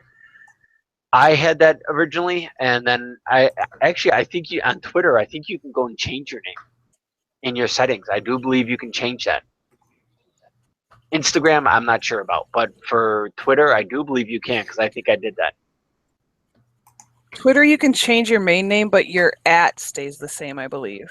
So Oh, like that's mine what is it is, @ yeah. Cass Baker instead of @ Cass in New York, but I put for my main name, so at least they can find me that way. But I did also set up one for my my business if I needed to. So it's really not that hard to go and set up a new account, especially if you're just going to be starting streaming. Set up a new account that will relate just to your stream stuff if that's how you want to do it. It'll make it easier for people to find you in general. Hey, Tim. And if you're gonna if you're planning on kind of like making, you know, a business out of this, I would start going with your business name then. If you want to do like run it kind of like a business, or plan on going down the business road eventually, go with your business name. That's my recommendation. Infinity Dork, this is called the Creative Roundtable. We do this every 2 weeks, where we get a group of people together and we discuss pretty much anything and everything Twitter or Twitch related, Twitch creative related. So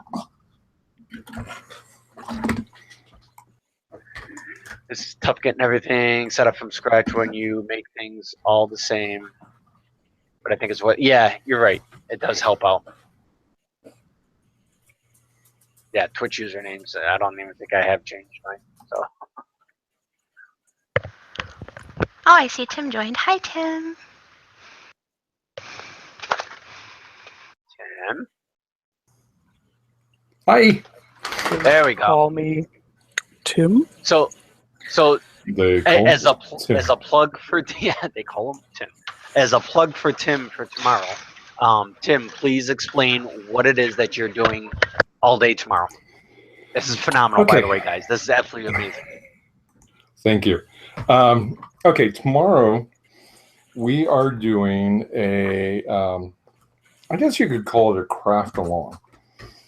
We've got 26 people signed up. Your 2 puppy hour in the background slots. is going nuts. What's that? Your dog Oh, in the background yeah, on the she's got bed, a she's toy. going nuts. Yeah. You give her a toy and you don't have to do anything else. But yeah, tomorrow starting at o'clock Pacific, we're going to have anywhere from 4 to 6 people in a multi-stream. We're going to run into my channel, and then so you can see everybody from my channel, or you can go to the individual streamers and watch theirs. We're going to have live voice, and in some cases we'll actually have face cams in the stream, and everybody's going to be making Christmas ornaments. Well, most everybody. Iggy, if you come, you're going to make the holder. I'm going to try, it depends Is that on what correct? the wife is going to allow, but yeah. Okay, so yeah, the toy came off the bed. I have to, it's a dad thing. So yeah, we're gonna have boy, like I said, 26 people. It's gonna start at 10 o'clock Pacific morning, and it will end at about 10 o'clock tomorrow night. So yeah, I'm trying to bring up a list of the names. I'm on the wrong computer. I mean, Cass is going to be there. Iggy's going to be there. Nos will be there. We'll be there. Hold on, I'll get you the list. I got the list right here. Nope, that's the commission one. We've got the Mantled Maven, Tim SWW, Hobogan, J Hobo, Fork Girl, Zombie KTN, Tishy Pineapple, the Barmy, Lioness, Cynical Skittles, Luthvarian, Imperial Girl, Tot Custom, Cass in New York, Sarah Mandolia, Boo Boo Kitty, Junie Van, I can never pronounce your last name, Junie. Sorry. Nos, Haas, oh my gosh. Nos is going to be there. Silvery Tiger, Moriarty, Rabbit Man 109, Fierce Kittens, Spidey Lover, Vendicious, Suchi Coochie, and Brandon F are all the people that'll be there. Now, anybody that's going to be there, you know, if you have questions and stuff, send me a message. Probably Discord would be best. But it's the whole process. It's going to be really simple tomorrow. And I was telling Iggy earlier, if it works really well, I think it might be a good venue for this in the future. But we'll look into that. So anyway, but yeah, it's going to be. I really think it's going to be a great time. You know, I just think it's going to be fun being able to sit on a screen and have other streamers doing stuff and being able to talk at the same time. So hopefully it'll be a good turnout. Yeah. I'm excited. Hopefully I can make it. I hope so too, Iggy. I have my stuff prepped. I'm going to do test run tomorrow morning when I wake up. So, what is the channel of the gentleman speaking, please? That's Tim SWW. Here, I'll get you the link for him. I can do it otherwise. a new mod, I'll tell you. I make art. Oh, here's some. So Iron Bands he makes art Yeah, because you know I don't. and long arm quilting. So I will be streaming using my long arm sewing machine, my regular sewing machine, and probably embroidery. Also cloth art doll painting. So you definitely want to talk to Tot Custom, Imperial Girl, and Fierce Kittens. Those are the people you definitely want to get into talking with. So. Oh, no, that's okay. that's Tim's WW talking. Yeah, that would be me. Just trying to defrost. I've been at an art show outside all night. Ouch. And I know what's cold for me and what's cold for most of you is two different things. But yeah, but if you're used to warmer 60 weather, degrees there. No, it hit 48 before I came home. Okay, that's a little chilly. It's okay. That's still shorts weather. Yeah, that's why I figured. Shorts and a shorts. Shorts and a sweatshirt. Okay. Shorts and a sweatshirt. Okay, sweatshirt. Not me. Hell no. That'd be like a almost winter jacket. I get too cold easily because of my stupid thyroid. So. I blame. Oh yeah, isn't that fun? My age and my poor circulation. That's yeah, about that's good iron. I have. Good job, Iron. So, well, we're actually. So I was planning on ending this at 11. And here it is, almost 1 o'clock in the morning. I always overrun. Always. I did that on Wednesday night. Wednesday night, I was planning on ending it at 11 o'clock, 11:30, and I ended up streaming until 3:30 in the morning. And then I stayed up until I logged into work, and then I stayed up until 8:30 in the morning, and then I crashed and went to bed. So yeah, I have issues with trying to keep timelines. So. Yeah, timelines. It's kind of like when you get something and you have instructions. Yeah. It's more suggested. Suggestions. Yes. Exactly. Like, I guess that's why we have a hard time putting bicycles together at Christmas. Huh? Good thing I don't have to do that anymore. Me too. So I take it you guys had a good show tonight? Yeah. We had Kurt Woodworking and Lizard Eats Flies. So had Nice. another woodworker and ended up having a musician on. So Liz is phenomenal, guys. If you get a chance to do a dual stream of watching Tim's and watching Liz. Liz is a phenomenal. Her coffee and composition streams are wonderful. I'm telling you. I think we pretty much wore out chat though. It's all Yeah. getting really quiet. Yeah, Which is fine. That means we covered a lot of stuff. Yeah. I'm hoping to get this, more involved. I want to get Monkey and Strike, and Fake Gamer Girl, maybe some of the other Twitch staff. I'd love to have them on here also. Monkey on Strike was interested. I think he may be interested in doing it, but I'll have to double check with them. I don't know if they'll be able to because of being Twitch staff. I don't know if there's legality to it or whatever. So, but. Yeah, we want to. I want to look at it as we want to get more people on here. It's kind of a thing that I kind of look at it as it's mine and Tim's baby and doing this. So One of the Twitch staff in here would be great because then we could approach the thing of, okay, we know how to report people for trying to ban, evade, and stuff. But, what happens then? I mean, I know they're not going to tell us anything, but what are the best ways to go about it when they continue to do it? Because you can't spend your whole stream and your mod can't spend your entire stream always, reporting them constantly. yeah, you and Nos had to deal with that in my stream. Mm-hmm. But other than that, No, not tonight. This was when I was close to quitting streaming because of some. Oh, that's right. So, yeah. Anybody else with Find any a lot of last minute people questions? banned. I tend to do that. Oh, that's another good channel to throw in your Discord if you have a bigger mod team, and just to avoid confusion with who's been, because some people will be like, well, I got banned and I don't know why. Channel in your Discord set up that your mods can type into and just call it banned. And then what you have them do is when they ban somebody, spelling, it has to be exactly as it is on Twitch, their name and the reason why they banned them. Okay?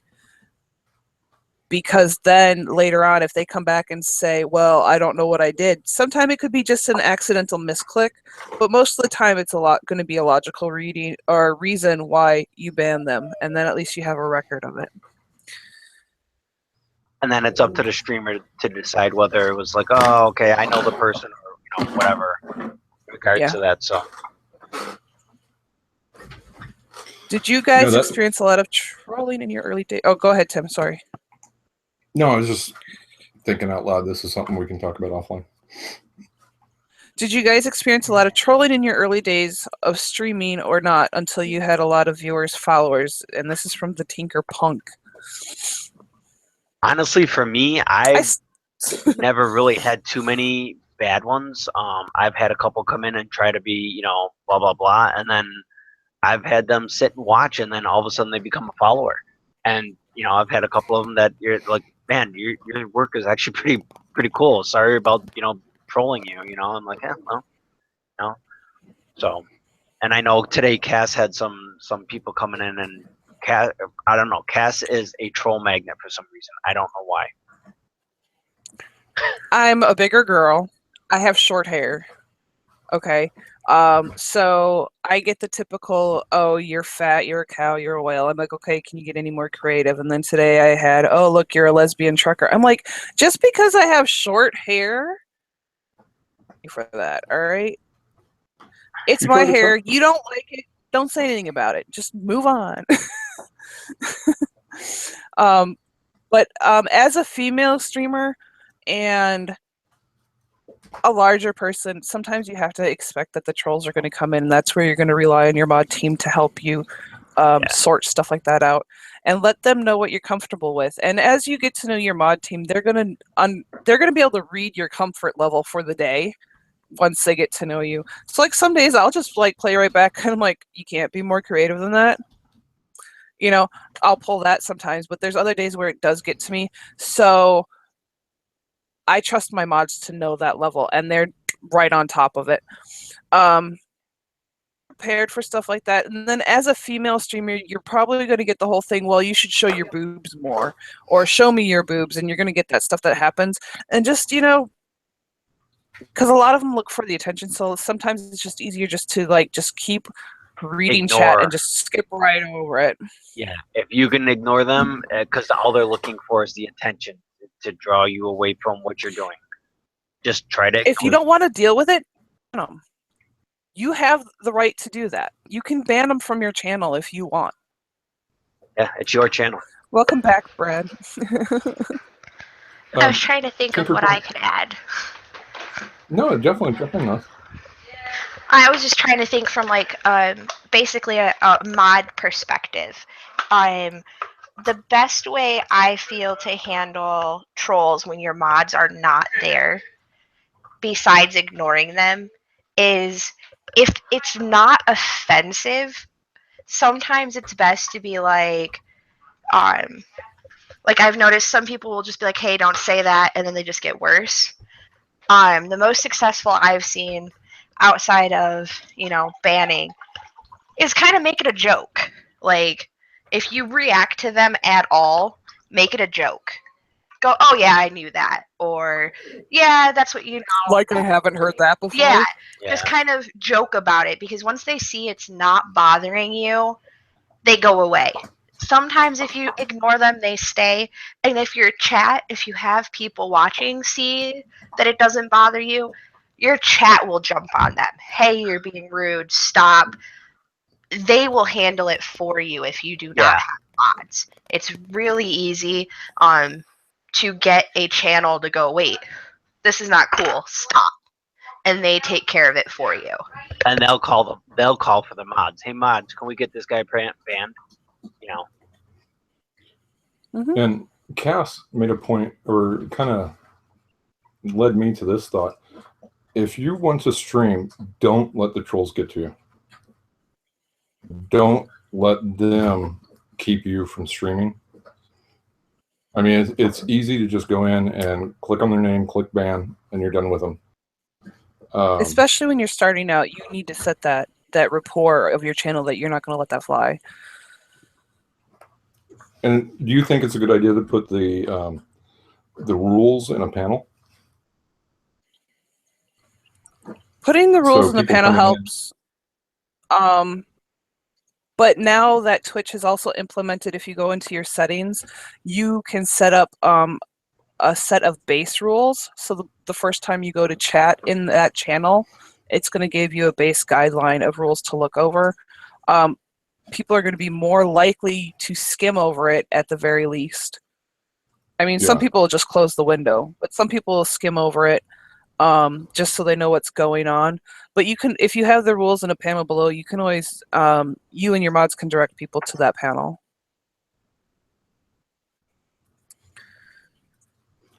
How often do you guys give, like, you know, 1 warning or 3 strikes and you're out? I don't know. I just, I honestly haven't had, you know, knock on wood, I've been lucky and not really had too many trolls, to be honest with you. So, and if I haven't seen them, and the mods have taken care of them because I haven't seen them. So. Okay, so again, from a modding perspective, because that's what I do a lot of. I don't tend to stream very much, but I found out you definitely talk to the streamer. You find out what the streamer is comfortable with. So say one streamer is okay with somebody coming in and, you know, saying random things like, hey, put a shoe on your head, or, you know, silly things that just seem stupid. And then another one's not. It's definitely, you gotta judge the level of what the streamer wants. I tend to do 1 warning if it's somebody that I'm not sure is, you know, joking, or trying to troll, because there's two different things. Somebody you can warn, and they'll be like, oh yeah, I didn't know, I'm sorry, you know. And then there's the troll that you can say something to and they just keep going. So I give at least one, and then I ban. I don't usually hit the timeout button unless I'm in a streaming channel that prefers timeouts. In general, I think it they're also just depends gone. upon the type of troll you're getting as well. Because you'll have the trolls that'll come in with like the jokes and stuff that really aren't bad. They're just like annoying and they're not hurting anything. So that's one thing. But then you get the trolls that come in there and they're there to make people miserable and just to get the attention. And you're just sitting there going, you know, so there are different levels of trolls that you will experience. I also take in consideration the chat. When a chat person who I know is a regular, someone I've seen in there a while, starts messaging me and goes, hey, this person's making me very uncomfortable, etc., I will be like, okay, well, we'll see. Let me and I'll sit down or I'll alert or whatever. Or if I have more than one, I just automatically ban the person, whether the streamer sees it or not. Because if it's making the chat uncomfortable, they're going to say something about it. They're going to be like, hey, yeah, I was in this person's stream and nobody took care of this person who was making everybody uncomfortable. And being from a business background, as a culinary person, you do a lot of PR, lots of it. And we have this rule of 10, and it applies to Twitch as well. One person with a bad experience is going to tell 10 people. One person with a good experience might tell 3. So I tend to lean more on, is the chat comfortable, than if the streamer is okay with it. Once the chat starts getting uncomfortable, I'm done. I ban the person whether the streamer wants it or not. And if the streamer gets mad, they can get mad at me and unban the person. Honestly, I'd rather have the chat comfortable and happy than the streamer at that point. Yeah, because then the streamer will lose viewers then if chat's not happy. Okay, Tim, I go got ahead. a statement to make or a question to ask. Hey, Nos, you want to come mod for me? Sure, I can do that. If you want to throw me a mod, I can do that for you. Well, Fish had a really good point here. He said, should a list of trolls be created amongst the streamers? Honestly, Fish, there's been a lot of times where I've seen it in the different Discord channels where someone will put up, you know, watch out for this person. And all of a sudden it just spreads through all the Discord, watch out for this person, watch out for this person. And so it gets put out there to watch out for a particular person because they're doing something in particular. So that's where getting in with, you know, going and watching other people's streams and watching and getting into the Discords, you'll learn a lot of the stuff like that. So. And sometimes when that happens, we'll go ahead as streamers and ban that person before they even get the chance to come into our channel. Does that always make it right? Not necessarily, but if the reason for somebody bringing it up is severe enough, it warrants the question, okay, do I want to have to worry about them coming into my channel and causing issues, or is it just going to be easier to just put them on the ban list right now and not have to worry about it? All right, Tim, go ahead. There's no preference. The other thing, as a mod, and I'm sure Cass and Nos, I try to run a family-friendly stream, and I know Iggy does the same thing. And I would suspect the way you mod would be different from other streamers that we all know and love that aren't looking to run a family-friendly stream. Yep. Oh, yes, definitely, for sure. Like going from Bowie during the day, who does not care what is said or anything. He does what he wants when he wants. Sometimes he gets out of hand, in my opinion, and I go, okay, if I could ban you right now, I would, but you're the streamer, so I can't. And then going to Iggy, it's like, wait, this is a complete and total shift of how I'm supposed to think and how I'm supposed to do what I'm doing. Because in Bowie's channel, I can be the typical person people on Twitch know me as. You walk into Talk's stream, and he has one set view he has of me. You walk into anyone else's stream, they kind of go, oh, hey, we know you from Talks. Great. No, that had been somebody else. Yeah, that wasn't me, I promise. And then I go to Iggy's, and like anything I say that might be something that I can say elsewhere, I whisper to Iggy because Yeah, and she I doesn't laugh want because she it in his she chat. whispers it. So I whisper Yeah, that it, was and the then he other starts night. She's like, laughing. I want to tell him something. Whisper him. If you can't say it in chat, whisper it to him because at least he can read it then. I'm like, that's why you see Iggy sometimes randomly laughing. It's because he says something, and I just can't help myself, and so I whisper it to him. She whispers it to me. Yeah, So actually, in regards Tim. to the question though, as far as if you have a new stream, if you're a new streamer and your channel hasn't grown to the point where you feel like you need a mod. I mean, I don't feel like I really need a mod. I just love having them there because I know if I need to count on them, they're there. But if you're new to streaming and you've only got 2 or 3 people in your chat, it's something that you can manage on your own. Basically, you're modding yourself. But then as you grow, you'll have the people that continuously come into your channel and that you'll get to know and trust. And then those are the people that you're probably going to mod because they're there. They know how your stream runs. They're going to be happy to help you out. Or like me, people just go, "Hey Nos, you want a mod for me?" Yeah, thank you, Nas. You answered what I was just going to say to Tinker. I was with Inkbot, then I went to Brainbot. Brainbot wasn't doing what I wanted it to because once in a while I will put a donation goal up. The only reason I do the donation goals is for maybe some tools or something for the stream. It's not anything else. It would be only something to help pay for stream because lathes or power tools in general, lathe tools and stuff like that, they get rather quite expensive. So in order to help better the stream, sometimes I'll put a donation goal up. And Brainbot did not have that. Brainbot really hasn't come out with a lot of the stuff that they said they were going to. And after, excuse me, I have a tendency of leaving a camera at like my face when I'm actually working, and it should be switched. All of a sudden, I'll hear the noise. Hey, Iggy, switch to the other camera. There's a command that Elvin Amy's going to share with me for Deepbot that the mods can go and switch the camera angles for me. So. Oh, sweet. Yeah, so that's going to be really nice to have. And then I may have it that, okay, if you want to, because I use Revlo for keeping track of points and stuff, that I may have it that the viewers can switch a camera for a certain amount of points. Just something to, add, something fun for them to do. So I think Jay Hogan's got that, doesn't he? If you decide to do that, Iggy, you'd probably want to set a time limit to it. Otherwise, they will use it to sit and mess with your cameras. Oh yeah, no, that definitely. I've already thought of I something worry like that. about that as one of your mods. That's one of my worries. So I think Jay Hobo uses Deepbot actually. I know he's got the racing thing. Oh, is that part of Inkbot too? Yeah, that's part of Deepbot. It's got the racing game, and it's got Jenga, and it's got quite a few games. Yeah. Deepbot, yeah.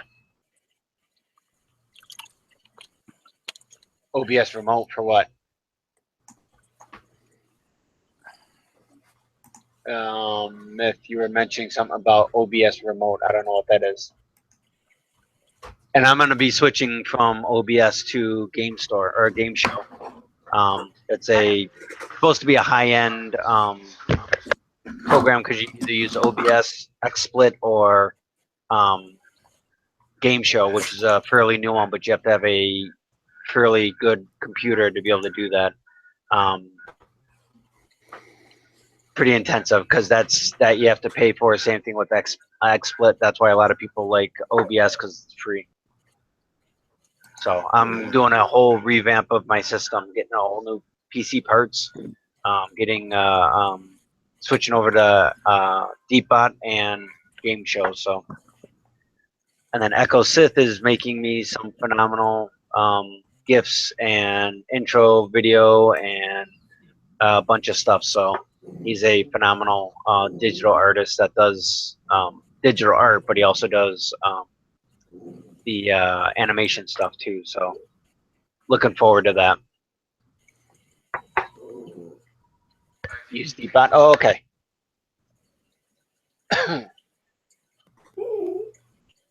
I'm at 4. It runs better at 8. Yeah, I'm gonna have 16 gigs of RAM in my computer. So with the i7, so because you need at least an i5 Sandy Bridge version in order to run Game Show. So to be able to get your mod viewer to change the camera angles, you're going to need a plugin called OBS Remote. Okay, all right.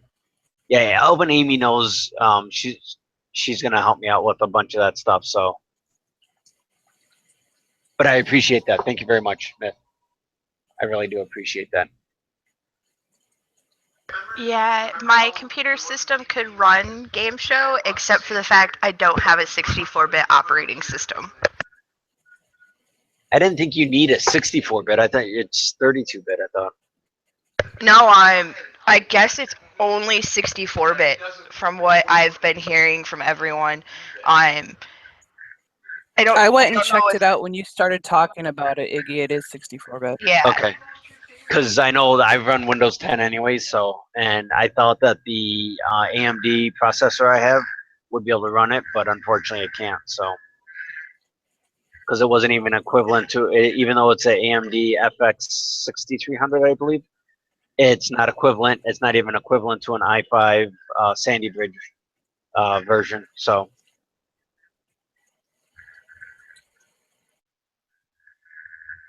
Sorry, I'm kind of back into doing doing this right now. I don't know why, but now it's like I gotta get this finished. And I was hoping that N2 would have been in here. I wanted to ask him what he thinks of this so far.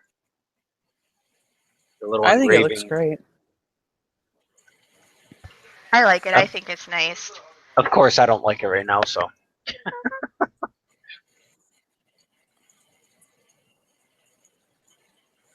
Yeah, when it comes to bots, it depends upon what you want to do and what you need it for.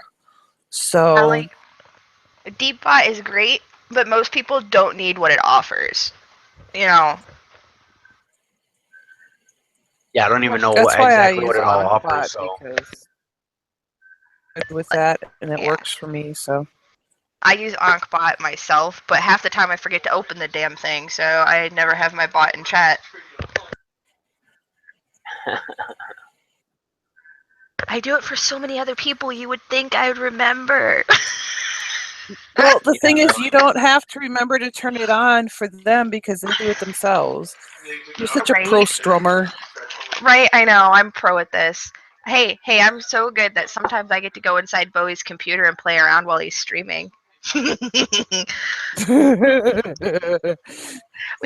has sound issues every now and then. So some of the people I mod for also have an extra program called TeamViewer. If there's something that's too complicated for them to figure out, I'm pretty good at using almost any computer that's out there.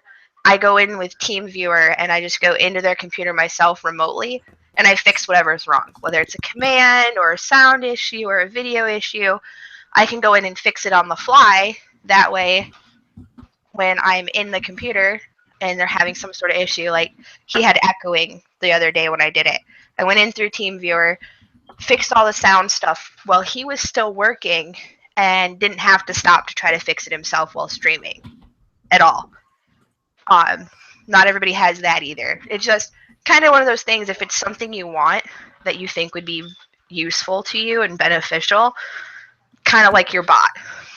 If it's not going to benefit you and you're not going to use the program that it's offering, don't get it. Nice. Get something that's something you can understand. Now, Myth, you said you're switching from Deepbot to PhantomBot. Why is that? I'd like to know why you want to switch from Deepbot to PhantomBot. Does it provide something better for you? You just don't like Deepbot, or Deepbot's too much? Not necessarily too much of a bot, but too much. You don't need all the stuff that they have.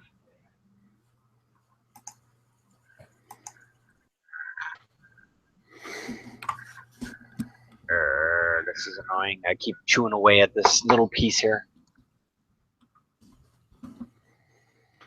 It's annoying me. Maybe you need to set it down so you don't overdo it there, buddy. Well, that's why I'm going to the outer part now. I was gonna say either that or move on. You can always come back to it tomorrow. Cass, Yeah, why do you keep shouting me out? Why not? People were asking the other channels of other people that were in here, so I was doing as I was asked by the community. So So because you do because stream PhantomBot offers occasionally. everything Deepbot offers and more, and it's free. Deepbot requires you to pay a monthly fee, VIP stuff. Yeah, but it is cheaper than BrainBot though. BrainBot is $10 a month. Deepbot's $5 a month. I may have to check out PhantomBot. I'll take a look at that and see Great, what that's there's like. another bot I'm gonna have to learn how to use. Because I'm it may sitting be here that going, it's Iggy, when offering more Iggy than- changes stuff, I'm just like, oh.